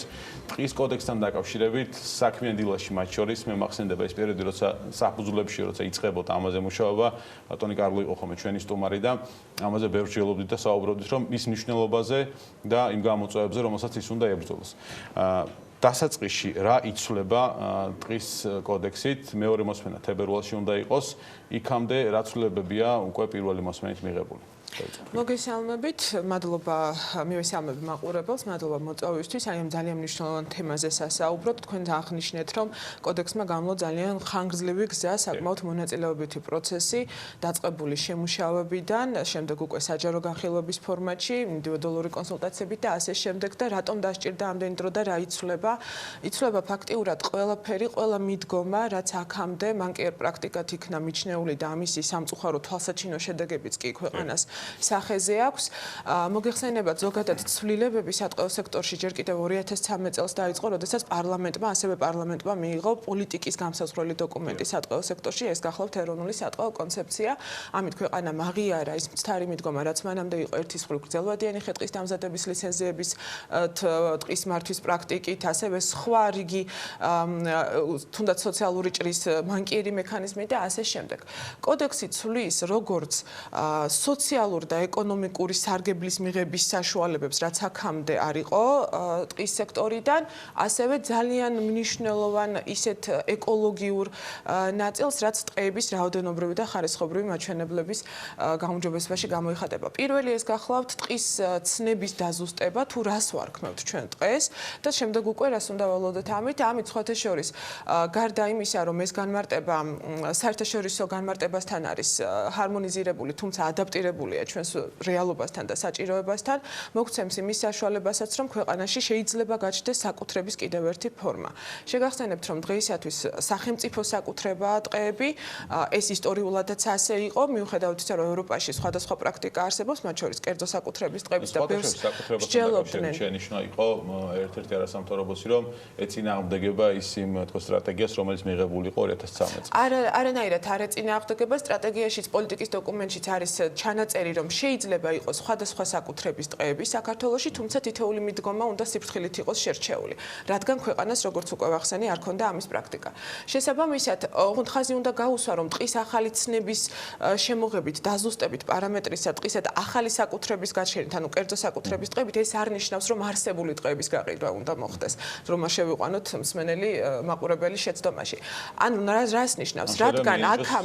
რადგან აქამდე ეს ტყის განმარტება და ცნება ცოტა უფრო ისეთ ბიოლოგიური და ზოგადი იყო, დღეს უკვე პარამეტრებია დაზუსტებული და შეიძლება კერძო საკუთრებაში არსებული ის მერქნიანი სახეობები, რომელიც ჩამონათვალია, რას შეიძლება ტყე დავარქვათ, მოიქცეს ტყის სტატუსში და თუ მესაკუთრეს ექნება, კი ბატონო, კერძო საკუთრებაზე არსებულ ნაკვეთზე და თუ მესაკუთრეს ექნება სურვილი, რომ ეს მართოს როგორც ტყე, სტატუსის მინიჭების წესსაც განსაზღვრავს კოდექსი და ის იმართება როგორც ტყე, ეს იქნება ძალიან კარგი ინსტრუმენტი დავაკვირდეთ, როგორ იმუშავებს საქართველოს პირობებში საკუთრების ფორმა. შეიძლება კონდეს მესაკუთრეს ტყის სტატუსი მიანიჭოს, ანუ რა წესები გავრცელდება შემდეგ მას ერასაკვირველია გავრცელდება ყველა ის დათქმა, რასაც კოდექსი გვთავაზობს ტყის მართვასთან მიმართებაში, მათ შორის შეზღუდვებიც რასაკვირველია, თუმცა ეს კიდევ ვიმეორებ, იქნება ძალიან კარგი ინსტრუმენტი იმისთვის, რომ საკუთრების და მართვის ფორმების დივერსიფიკაციას დავაკვირდეთ, როგორ იმუშავებს ჩვენს რეალობაში, ჩვენი ქვეყნის პირობებში. ეს არის ერთი ნაწილი, მეორე როგორც თქვი, ყველაზე მთავარი არის სოციალური ჭრის მექანიზმის გაუქმება, რომელიც აბსოლუტურად მიდგომასვლის და ორგანიზებულ ტყით სარგებლობაზე გადავდივართ, რაც ნიშნავს იმას, რომ ტყეში სამუშაოები მხოლოდ მეტყევე სპეციალისტების მიერ ან მათი ზედამხედველობის ქვეშ უნდა განხორციელდეს და კიდევ მრავალი, მათ შორის ტყეების ეკოლოგიურ მდგომარეობასთან მიმართებაში. სოციალურ შეგიკითხებთ აუცილებლად, მე ვთქვათ, როგორ უნდა მიიღონ ადამიანებმა, ვთქვათ, ის შეშა, რომელსაც სოციალურ ჭრის ფარგლებში თავად მოიპოვებდნენ ტყეში ლიცენზიის აფუძო და ცხადია და ანუ კანონთან შესაბამისობით რა მექანიზმები არსებობს, რომ ეს ვთქვათ საამერქნე მასალა მათ მოიპოვონ. კარლოსთან მექნება კითხვა, ამ წლების განმავლობაში ტყის ფონდი რამდენად კარგად არის, ანუ ჯამში ვიცით თუ არა კატეგორიზაციაც გაკეთებულია თუ არა საქართველოში არსებული ტყის რესურსის და ფონდის. მოგესალმებით, ჩვენ როგორც ახსენეთ, დიდი ხანია დავიწყეთ ამ თემაზე მუშაობა, უკვე 6 წელი გავიდა. და კარგია რომ ჩვენ ვიმყოფებით იმ ეტაპზე, რომ ვამტკიცებთ ფაქტობრივად ამ კოდექსს და შევქმნით სამართლებრივ საფუძველს, რომ ტყეები იყოს მდგრადად მართული. კატეგორიზაცია ჯერ არ ჩატარებულა, ჩვენ კატეგორიზაციის ცნება იმ სახით, რა სახითაც ახალ კოდექსში არის მოცემული, შემოვიტანეთ აი ამ რეფორმის ფარგლებში. თუმცა დაწყებულია ინვენტარიზაციის პროცესი მთელ ქვეყანაში ორი დონით. ერთი ეს არის მართვის დონის ინვენტარიზაცია, რომლის ფარგლებშიც ეროვნულმა სატყეო სააგენტომ და სხვა მართვის ორგანოებმა უნდა დაგეგმონ ყოველდღიური ქმედებები ტყეში და მეორე, თქვენ იცით რომ რეფორმის ფარგლებში 2019 წელს მთავრობამ დაიწყო დიდი პროცესი ეროვნული ტყის აღრიცხვის. აი ამის ფარგლებში ჩვენ სამი რეგიონი უკვე ჩავატარეთ, აღრიცხეთ და ეს არის გურია, სრულიად დამთავრდა აჭარა და ასევე დამთავრდა მცხეთა მთიანეთი. და ახლა მიმდინარეობს დამუშავება ამ დოკუმენტაციის და წელს უკვე გამოცხადებულია ტენდერები 7 რეგიონზე და გვაქვს იმის ამბიცია რომ საველე სამუშაოები მაინც ჩვენ ამ წლის ბოლოსთვის დავასრულოთ. აი ამ ინვენტარიზაციების საფუძველზე და ეს ინვენტარიზაცია შექმნის საფუძველს რომ ჩვენ მოვახდინოთ უკვე ეტაპობრივად კანონის ამოქმედების შემდეგ იმ 4 კატეგორიებად ტყეების დაყოფა, რომელიც მოცემულია, მათ შორის რეკრეაციული ტყეები თუ დაცვითი კატეგორიის ტყეები და მოხდეს სწორედ აი ამ დანიშნულების მიხედვით ჩვენი ტყეების შემდგომი მართვა. რაც შეეხება სოციალურ ჭრას, მნიშვნელოვანი ნაწილია თქვათ ეს ჯამში ამ კოდექსის ადამიანებისთვის სოციალური და ეკონომიკური ნაწილში რა იქნება, რა შეცვლის აი ამ სოციალურ ჭრას, რა ტიპის სამსახურსაც თქვათ და უწყებას ვერ დავარქმევდი, მაგრამ ქმნის ეროვნული სატყეო სააგენტო კანონში არის რომ საქმიანი ეზოები შეიქმნება, სადაც ადამიანებს შეეძლებათ რომ ისარგებლონ იგივე თქვათ რესურსებით, რითიც სარგებლობენ, როგორც თავად როდესაც მოიპოვებდნენ მას რა კონცეფციაზე იქნება ეს დაფუძნებული. თქვენ მოგეხსენებათ რომ სოციალური ჭრა იყო ერთ-ერთი მთავარი პრობლემა იმ მძიმე მდგომარეობისა, რაც ტყეებში შეიქმნა. თუმცა მეორე მხრივ სოციალური იმიტომაც ქვია რომ ამით სარგებლობდა მოსახლეობა და დღესაც სარგებლობს. და იმის გამო რომ ჩვენ გვინდა შევცვალოთ არსებითად ეს პროცესები, სწორედ ვიწყებთ რეფორმას არა მარტო საკანონმდებლო დონეზე, არამედ უკვე პრაქტიკულ დონეზე. ეს რაც მოიაზრებს რომ ჩვენ გვინდა რომ ეტაპობრივად გადავიდეთ და ეს ხაზგასაცმელია ეტაპობრივად, ვინაიდან ერთბაშად ეს იქნება შეუძლებელი და პრობლემად შეექმნება მოსახლეობას, ამიტომ ჩვენ ეტაპობრივად გადავიდეთ მეურნეობაზე და ამისთვის ჩვენ ვქმნით ეგრეთ წოდებულ საქმიან ეზოებს, რომელიც შეიძლება იყოს ერთი ან რამდენიმე თითოეული მუნიციპალიტეტის ფარგლებში განთავსებული, სადაც მოქალაქე შეიძლება რომ უფრო ხელმისაწვდომად და მარტივად შეიძინოს მერქნული რესურსი, როგორც საშეშე დანიშნულებით, ისე სამასალი დანიშნულებით. მუნიციპალიტეტი განსაზღვრავს რაოდენობას თუ თქვენ განსაზღვრავთ? ამას განსაზღვრავს უკვე ტყის მართვის ორგანოები, როგორც არის თქვა სატყეო სააგენტო, აჭარის სატყეო სააგენტო და სხვები, იმიტომ შეიძლება რამოდენიმე იყოს ქვეყანაში. ხაზი რომ გავუსვათ ეს ერთ გარემოებას, სოციალური ჭრის აკრძალვა და შეწყვეტა არ ნიშნავს იმას, რომ მოსახლეობას არ ექნება სათბობ შეშაზე ხელმისაწვდომობა. სოციალური ჭრის შეწყვეტა ნიშნავს, რომ ჩვენ ვცვლით მექანიზმს ტყეში შეშის შეგროვებისა. ანუ ეს ნიშნავს იმას, რომ ტყეში სამუშაობით შეგახსენებთ როგორ ხდება დღეს შეშით მომარაგება, თავად მოსახლეობა მიდის ტყეში და თავად ახდენს ხე-ტყის დამზადებას, რომელიც მოგეხსენებათ არ არის უსაფრთხო სამუშაოები და შესაბამისად არც ტყისთვის, არც თვითონ ადამიანისთვის საკმაოდ მაღალი რისკის შემცველია, ან არის ფორმირებული, ასე ვთქვათ, ჯგუფები, არაფორმალურად ესეთ ჩამოყალიბებული ჯგუფები, რომლებიც ახდენენ თავად მოსახლეობის მომარაგებას. იდეა ამ ყველაფრის არის ის, რომ ეს მხარე გახდეს ეკონომიკურ სარგებელს, რომელსაც მოდი დავარქვათ ჭრილოვანი ეკონომიკაც, იმიტომ რომ ეს დღეს აკრძალულია, ისინი ფაქტიურად არალეგალურად საქმიანობენ, იმიტომ რომ სოციალური ჭრის არსი მოიაზრება იმაში, რომ ბილეთს, რომელსაც განსაზღვრული ლიმიტით აძლევს სახელმწიფო მოსახლეს, მან თავად მხოლოდ თავისი მიზნებისთვის უნდა გამოიყენოს.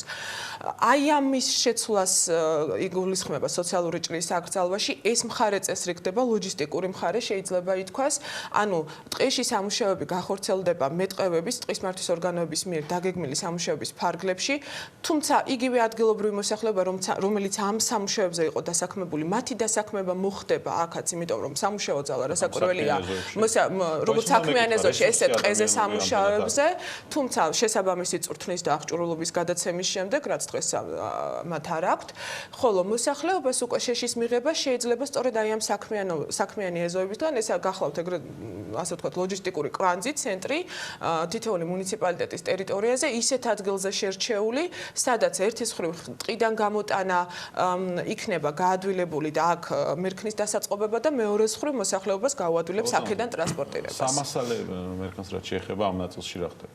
სამასალე მერქანი როგორც დღეს ისე მომავალშიც გაგრძელდება ისე რომ რომ მოხდება დახარისხება, რაც ძალიან მნიშვნელოვანია, სხვათა შორის, რაც 2018 წელს შევცვალეთ ჩვენ იგივე კატეგორიზაცია უკვე დამზადებული მერქნის რომ მოვახდინეთ და რა მოგცა ამან რომ შესაბამისი ხარისხის მიხედვით 4 ხარისხია ასეთი თვითონ მორის პირველი უმაღლესი კატეგორიიდან შემდეგ უკვე მეოთხე ხარისხამდე რომელიც შეიძლება უბრალოდ ეზოს ან ფიცრის ან საყოფაცხოვრებო ნაგებობის შესაკეთებლად სჭირდებოდეს და ადრე თუ მოსახლეობა ერთ ფასს იხდიდა ყველა ხარისხის მერქანში დღეს უკვე შეუძლია რომ შესაბამისი ფასი გადაიხადოს შესაბამისი ხარისხის მერქანში, ასეც გაგრძელდება და აი ამ საქმიანიებიდან არა მხოლოდ შეშის გაცემა მოხდება, არამედ სამასალე მერქნისაც, რომელიც დღეს აუქციონზეც იყიდება და კომერციული მიზნით დაინტერესებულ პირებს აუქციონზეც შეიძლება შეიძინონ და ასევე მოხდება ნარჩენი ბიომასის წახალისება, მოგეხსენებათ ალტერნატიული ენერგიების განვითარება ერთ-ერთი პრიორიტეტია სახელმწიფოსთვის, რომ ბუნებრივ ტყეზე ზეწოლა შეამცირონ და შეშის მოხმარება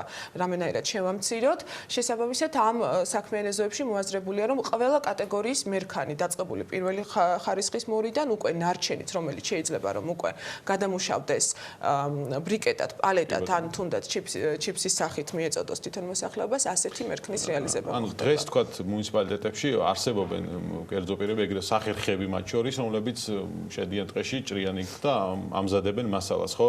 ეს პრაქტიკა შეიძლება თუ ეს პრაქტიკა გახლავთ ლიცენზიები შეიზღუდოს, ხო? ეს პრაქტიკა გახლავთ გრძელვადიანი ლიცენზიები, რომელსაც აღარ მოიაზრებს კოდექსი და ეს აკრძალული იქნება. მოკლევადიან ლიცენზირებას ეს არ მოიაზრებს, მოიაზრებს ის რომ ორგანიზებული ხე-ტყის დამზადების სამუშაოები იქნება, სადაც კერძო სექტორი როგორც მომსახურების მომწოდებელი ისე იქნება ჩართული, ანუ არავინ სამუშაოს გარეშე არ დარჩება, ასე ვთქვათ, და შემდეგ უკვე გადამამუშავებელ სექტორს, ანუ სახერხებს შეიძლებათ ლეგალური ხე-ტყის ყიდვა შესაბამისი ცივილიზებული გზებით. კანონში ასევე საუბარია რომ არამერქნული ასე ვთქვათ მასალის გამოყენება მაგალითად ტყეში რაც შეიძლება იყოს ვთქვათ ეს შეიყოს ფიჩე, შეიყოს სოკო, შეიძლება იყოს ხილი, აქ ეს არის უფასო ასე ვთქვათ და მოსახლეობა შეუძლია აქედან მიიღოს ეკონომიკური სარგებელი კოდექსის ამოქმედების შემდგომ. აქამდეც უფასო იყო მე მგონი ხო ამ სარგებლობა ასე ვთქვათ ტყის ფონდით არამერქნული მასალით, ანუ რა იცვლება ამ ნაწილში. საერთო სარგებლობაში ან უსასყიდლო სარგებლობაში ჩვენი მოქალაქეებისთვის დიდი ნაწილი ამ პროდუქტებისა იყო და დღესაც დარჩება. უფრო დრო დავკონკრეტდეთ, პირადი სარგებლობისთვის უსასყიდლო სარგებლობა იქნება სწორედ არამერქნული რესურსებით სარგებლობა, მათ შორის სოკო და ასე შემდეგ. მათ შორის ჩვენ დავამატეთ ფიჩქის სხვათა შორის, რომელიც განიმარტა უკვე იმისათვის რომ სამართლებრივად არ შეიქმნას პრობლემა, თქვა დაჯარიმების კუთხით, როდესაც მოქალაქეს ტყიდან მოაქვს ფიჩქი და ეს ჩვენ განვსაზღვროთ როგორც უსასყიდლო სარგებლობად მოსახლეობისთვის. განსაკუთრებით ის იქნება კარგი სოფლაცხოვრების მოსახლეობისთვის, რომელიც უფრო მეტად მომხმარებელია ამ პროდუქტის. თუმცა არის კატეგორია ფიზიკური პირების და კომპანიების, რომლებიც ასკილს და სხვადასხვა კენკროვან პროდუქტს მაყვალს კი აგროვებენ ტყეში, მათ შორის ფოთლებს, მცენარეებს სამკურნალო დანიშნულებით, ანუ ჩვენი გათვლებით დაახლოებით 100 მეტი სახეობა გროვდება საქართველოს ტყეებში, რომელიც ან შინამეურნეობებს ხმარდება, ან ადგილობრივ ეროვნულ ბაზარზე ხვდება და არის ასევე პროდუქტი, რომელიც გადის ექსპორტზე, ან დიდი პოტენციალი აქვს, რომ გავიდეს საქართველოსთან ექსპორტზე. ჩვენ ამისათვის შემოგვაქვს კომერციული დანიშნულებით სარგებლობაც, მიმდინარეობს მუშაობა, რომ როგორი ფორმატით დაუშვათ ეს, უფრო მოკლევადიანი ერთწლიანი ნებართვის საფუძველზე, რომელსაც ტყის მართვის ორგანო, ამ შემთხვევაში ეროვნული სატყეო სააგენტო თუ აჭარის შემთხვევაში მათი სატყეო სააგენტო უზრუნველყოფენ ფართობზე კონკრეტული რესურსის სარგებლობისთვის, იმისთვის რომ აი ამ მცირე მეწარმეებს ჰქონდეთ შანსი იმისა, რომ ლეგალურად მოახდინონ სარგებლობა კომერციული ამა თუ იმ არამერქნული რესურსის და მათ შორის მათ ჰქონდეთ დოკუმენტაცია იმისა, რომ ეს არის ლეგალური და მოახდინონ ამის ექსპორტი. ეს ვფიქრობ, რომ ხელშეუწყობს არა მარტო ტყეებში მდგომარეობას და არ იქნება ეს ქაოტური, არამედ გარკვეულ შიდა პროდუქტსაც შექმნის საქართველოს რეალობისთვის. ვინაიდან დიდია რესურსი. ანუ დღეისათვის ეს არ რეგულირდება. დღეისათვის ეს გახლავთ პრობლემა, ვისაც კომერციული წარმოება უნდა არამერქნული რესურსების და ამის პოტენციალი საკმაოდ მაღალია. შესაბამისად, კოდექსის შემდეგ ამ მეწარმეებს უკვე არსებულს ან ახალ მეწარმეებს გაუჩნდებათ საშუალება რომ ლეგალურად განახორციელონ ეს. კითხვები კიდევ არის, თუმცა სამწუხაროდ დრო არ გვაქვს რომ ისაუბროთ, მაგრამ მეც ვიტყოებ რომ ამ თემებზე გაგზავნება შეიძლება მათ შორის საქმე ინდილის ფორმატში და VMG-ის პლატფორმებზე. მადლობა რომ იყავით ჩვენი სტუმრები, ცვლილებები მართლაც მნიშვნელოვანია და არის ასე ვთქვათ, ამ 6 წლიანი სამუშაო შეჯამება უნდა მოხდეს. შემდეგ საინტერესოა როგორ მოხდება იმპლემენტაცია ამ ყველაფრის და ადამიანის რესურსის გადამზადება, მომზადება და ალბათ დამატებაც იქნება საჭირო კოდექსიდან გამომდინარე ეს ყველაფერს მოიაზრებს და აერთიანებს თავის თავში. მადლობა სტუმრობისთვის. ნათია იორდანიშვილი, ეროვნული სატყეო სააგენტოს უფროსი მოადგილე და კარლო ამირგულაშვილი, გარემოს დაცვის და სოფლის მეურნეობის სამინისტროს ბიომრავალფეროვნების და სატყეო დეპარტამენტის უფროსი იყვნენ ჩვენთან ერთად. ჩვენ კი რამდენიმე წუთში გავაგრძელებთ საქმიან დილას. ეწინააღმდეგება თუ არა საქართველოს მთავრობის მიერ 2016 წელს მიიღებული შენობა ნაგებობების უსაფრთხოების წესები, საქართველოს ახალ სამშენებლო კოდექსს და ევროკავშირთან ასოცირების შეთანხმების მოთხოვნებს. ჩვენი რეპორტიორი თათია ჩაფიჩაძე, გობა ყალიჩავას, ივანე ჯავახიშვილის სახელობის თბილისის სახელმწიფო უნივერსიტეტის იურიდიული ფაკულტეტის პროფესორს უმასპინძლებს რეკლამის შემდეგ.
საქართველოს მთავრობის მიერ 2016 წელს მიიღებული შენობა ნაგებობების უსაფრთხოების წესები, საქართველოს ახალ სამშენებლო კოდექსს და ევროკავშირთან ასოცირების შეთანხმების მოთხოვნებს ეწინააღმდეგება. ის ართულებს ნებართვების მიღების პროცედურებს და ქმნის დაუსაბუთებელი უარების დამაფიქრებელ სტატისტიკას. ივანე ჯავახიშვილის სახელობის თბილისის სახელმწიფო უნივერსიტეტის იურიდიული ფაკულტეტის პროფესორი გობა ყალიჩავა მიიჩნევს, რომ 51 დადგენილება ამერიკული სამშენებლო ნორმის უხარისხოდ ნათარგმნი ვერსია, რომელიც ყველა მხარეს აზარალებს.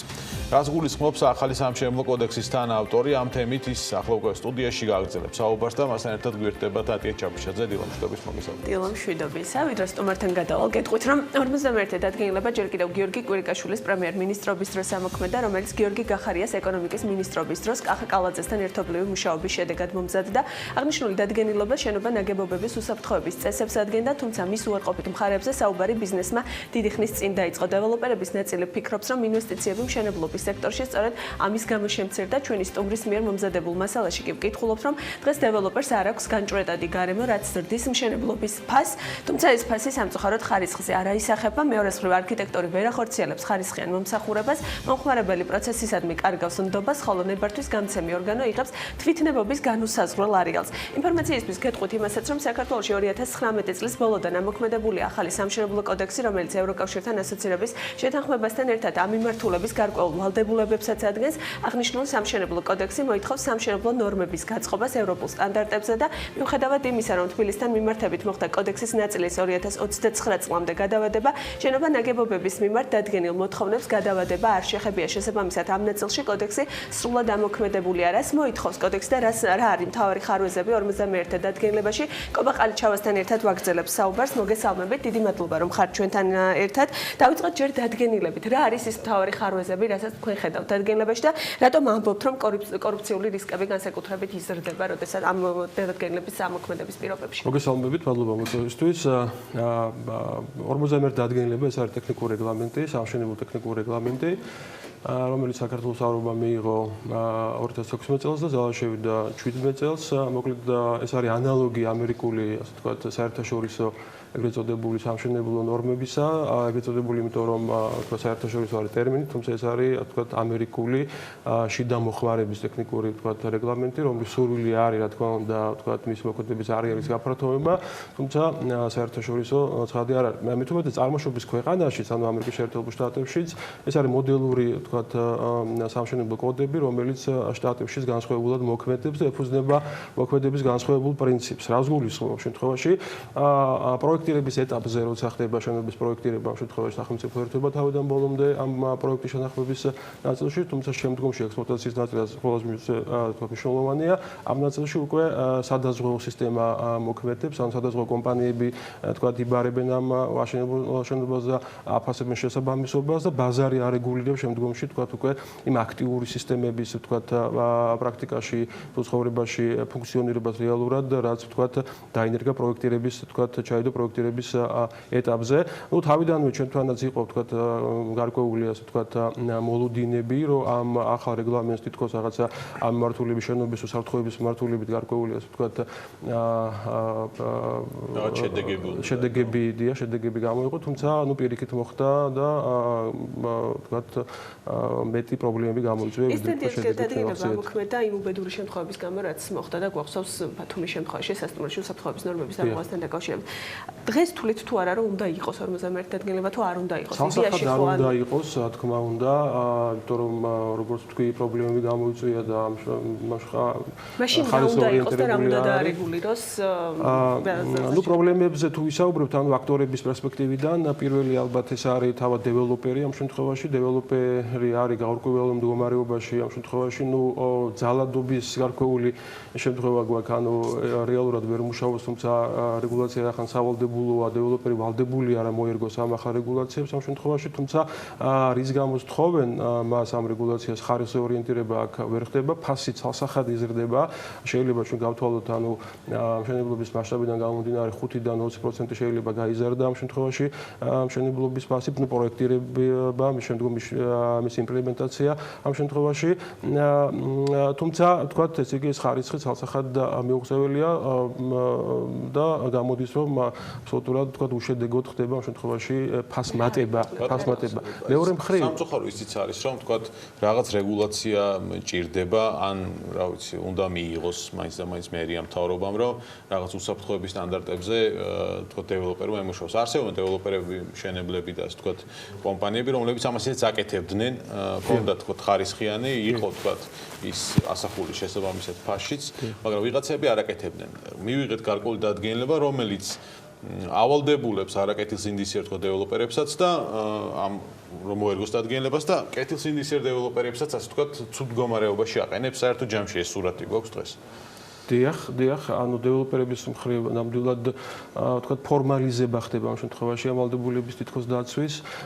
მეორე მხრივ მომხმარებელი არის ცუდ მდგომარეობაში, იმიტომ რომ შეიძლება ფორმალურად რაღაც სისტემები დავნერგოთ ჩვენ ამ შემთხვევაში 51 დადგენილების ფარგლებში, თუმცა მერე ექსპლუატაციაში მიღების მერე კონდომინიუმები, თქვა ამხანაგობები ამ შემთხვევაში ბუნებრივია ამ აქტიურ სისტემებს, ეს არის თქვა საშხაპე სისტემები, ეს არის ამ შემთხვევაში თქვა ცეცხლმაქრი სისტემები, საკაჩები, ხო, ანუ სენსორები ამ შემთხვევაში, იგივე თქვა პირიქით, ანუ ურთულდებათ მათ უსაფრთხოების მმართველობით სიტუაცია, იმიტომ რომ ჩვენ თუ აქამდე გქონდა გარკვეული ღია კიბის უჯრედები, რომელიც პასიურ სისტემაზე ორიენტირებული და ცეცხლგაშენ შემთხვევაში ბუნებრივად ებრძვის თქვა რაღაც უსაფრთხოების მმართველობით თქვა საფრთხეს, ამ შემთხვევაში გვაქვს აქტიური სისტემები, რომელსაც არ ყავს თქვა პატრონი ამ შემთხვევაში და უფრო უარეს მდგომარეობაში თქვა ვარდებით მმართველობით და ნუ მესამე თავარი ხა ერთი ვისაუბრეთ რომ ეს არის პირველი აქტორი დეველოპერი, მეორე მომხმარებელი, მესამე ეს არის თავად ორგანოები, ადმინისტრაციული ორგანოები, რომლებსაც განსაზღვრული უფლებამოსილება მიეცათ თქვა ამ 51 დადგენილების ფარგლებში. ეს არის დოკუმენტი უხარისხო თარგმნილი, რა თქმა უნდა და ძალიან ბევრ ასე თქვა ინტერპრეტაციის საშუალებას იძლევა არის შეიძლება კი და სწრაფად გააკეთეს და დრო არ იყო უცებ უნდა მომხდარიყო. მოხდა და ნორმის მიღებმა ორგანომ ეს არ გაიაზრეს საფრთხეები ჩვენთან ხდება ხოლმე ისე რომ ჩვენ გვინდა სამართლებრივი სახელმწიფო ავაშენოთ კანონებში, თუმცა რეალურად მის დანერგვაზე ნაკლებს ვფიქრობ და შედეგი მივიღეთ და ამ ფართო უფლებამოსილების ფარგლებში, რასაც ეს 51 დადგენილება იძლევა, ორგანოს აქვს ბევრი გვარი თქვათ მიდგომების გამოყენების საშუალება და რაზეც ვსაუბრობდი სწორედ რომ ამან შეიძლება კი არა და ბევრია საუბარი ხარ მინდა ფაქტებზე რა თქმა უნდა საუბარი შეიძლება გამოიწვიოს ასე ვთქვათ კორუფციული რისკები, იმიტომ რომ როცა ვთქვათ რეგულაცია შემოდის ამ ბუნდოვანი არათანაბარი ვთქვათ თამაშის წესებით იქ ორგანოს ყოველთვის აქვს ხოლმე ესეთი ვთქვათ თავაზობთ რა არის გამოსავალი? გამოსავალი არ შეიძლება იყოს, ნუ აქ ჩვენ გამოსავალი მიზანშეწონილობიდან რაც რომ გამოვიდეთ, რომ ეს არ არის თქვა ქართულ რეალობასთან მისადაგებული და ღირებულებით საფუძველშივეა რაღაცა მიუღებელი.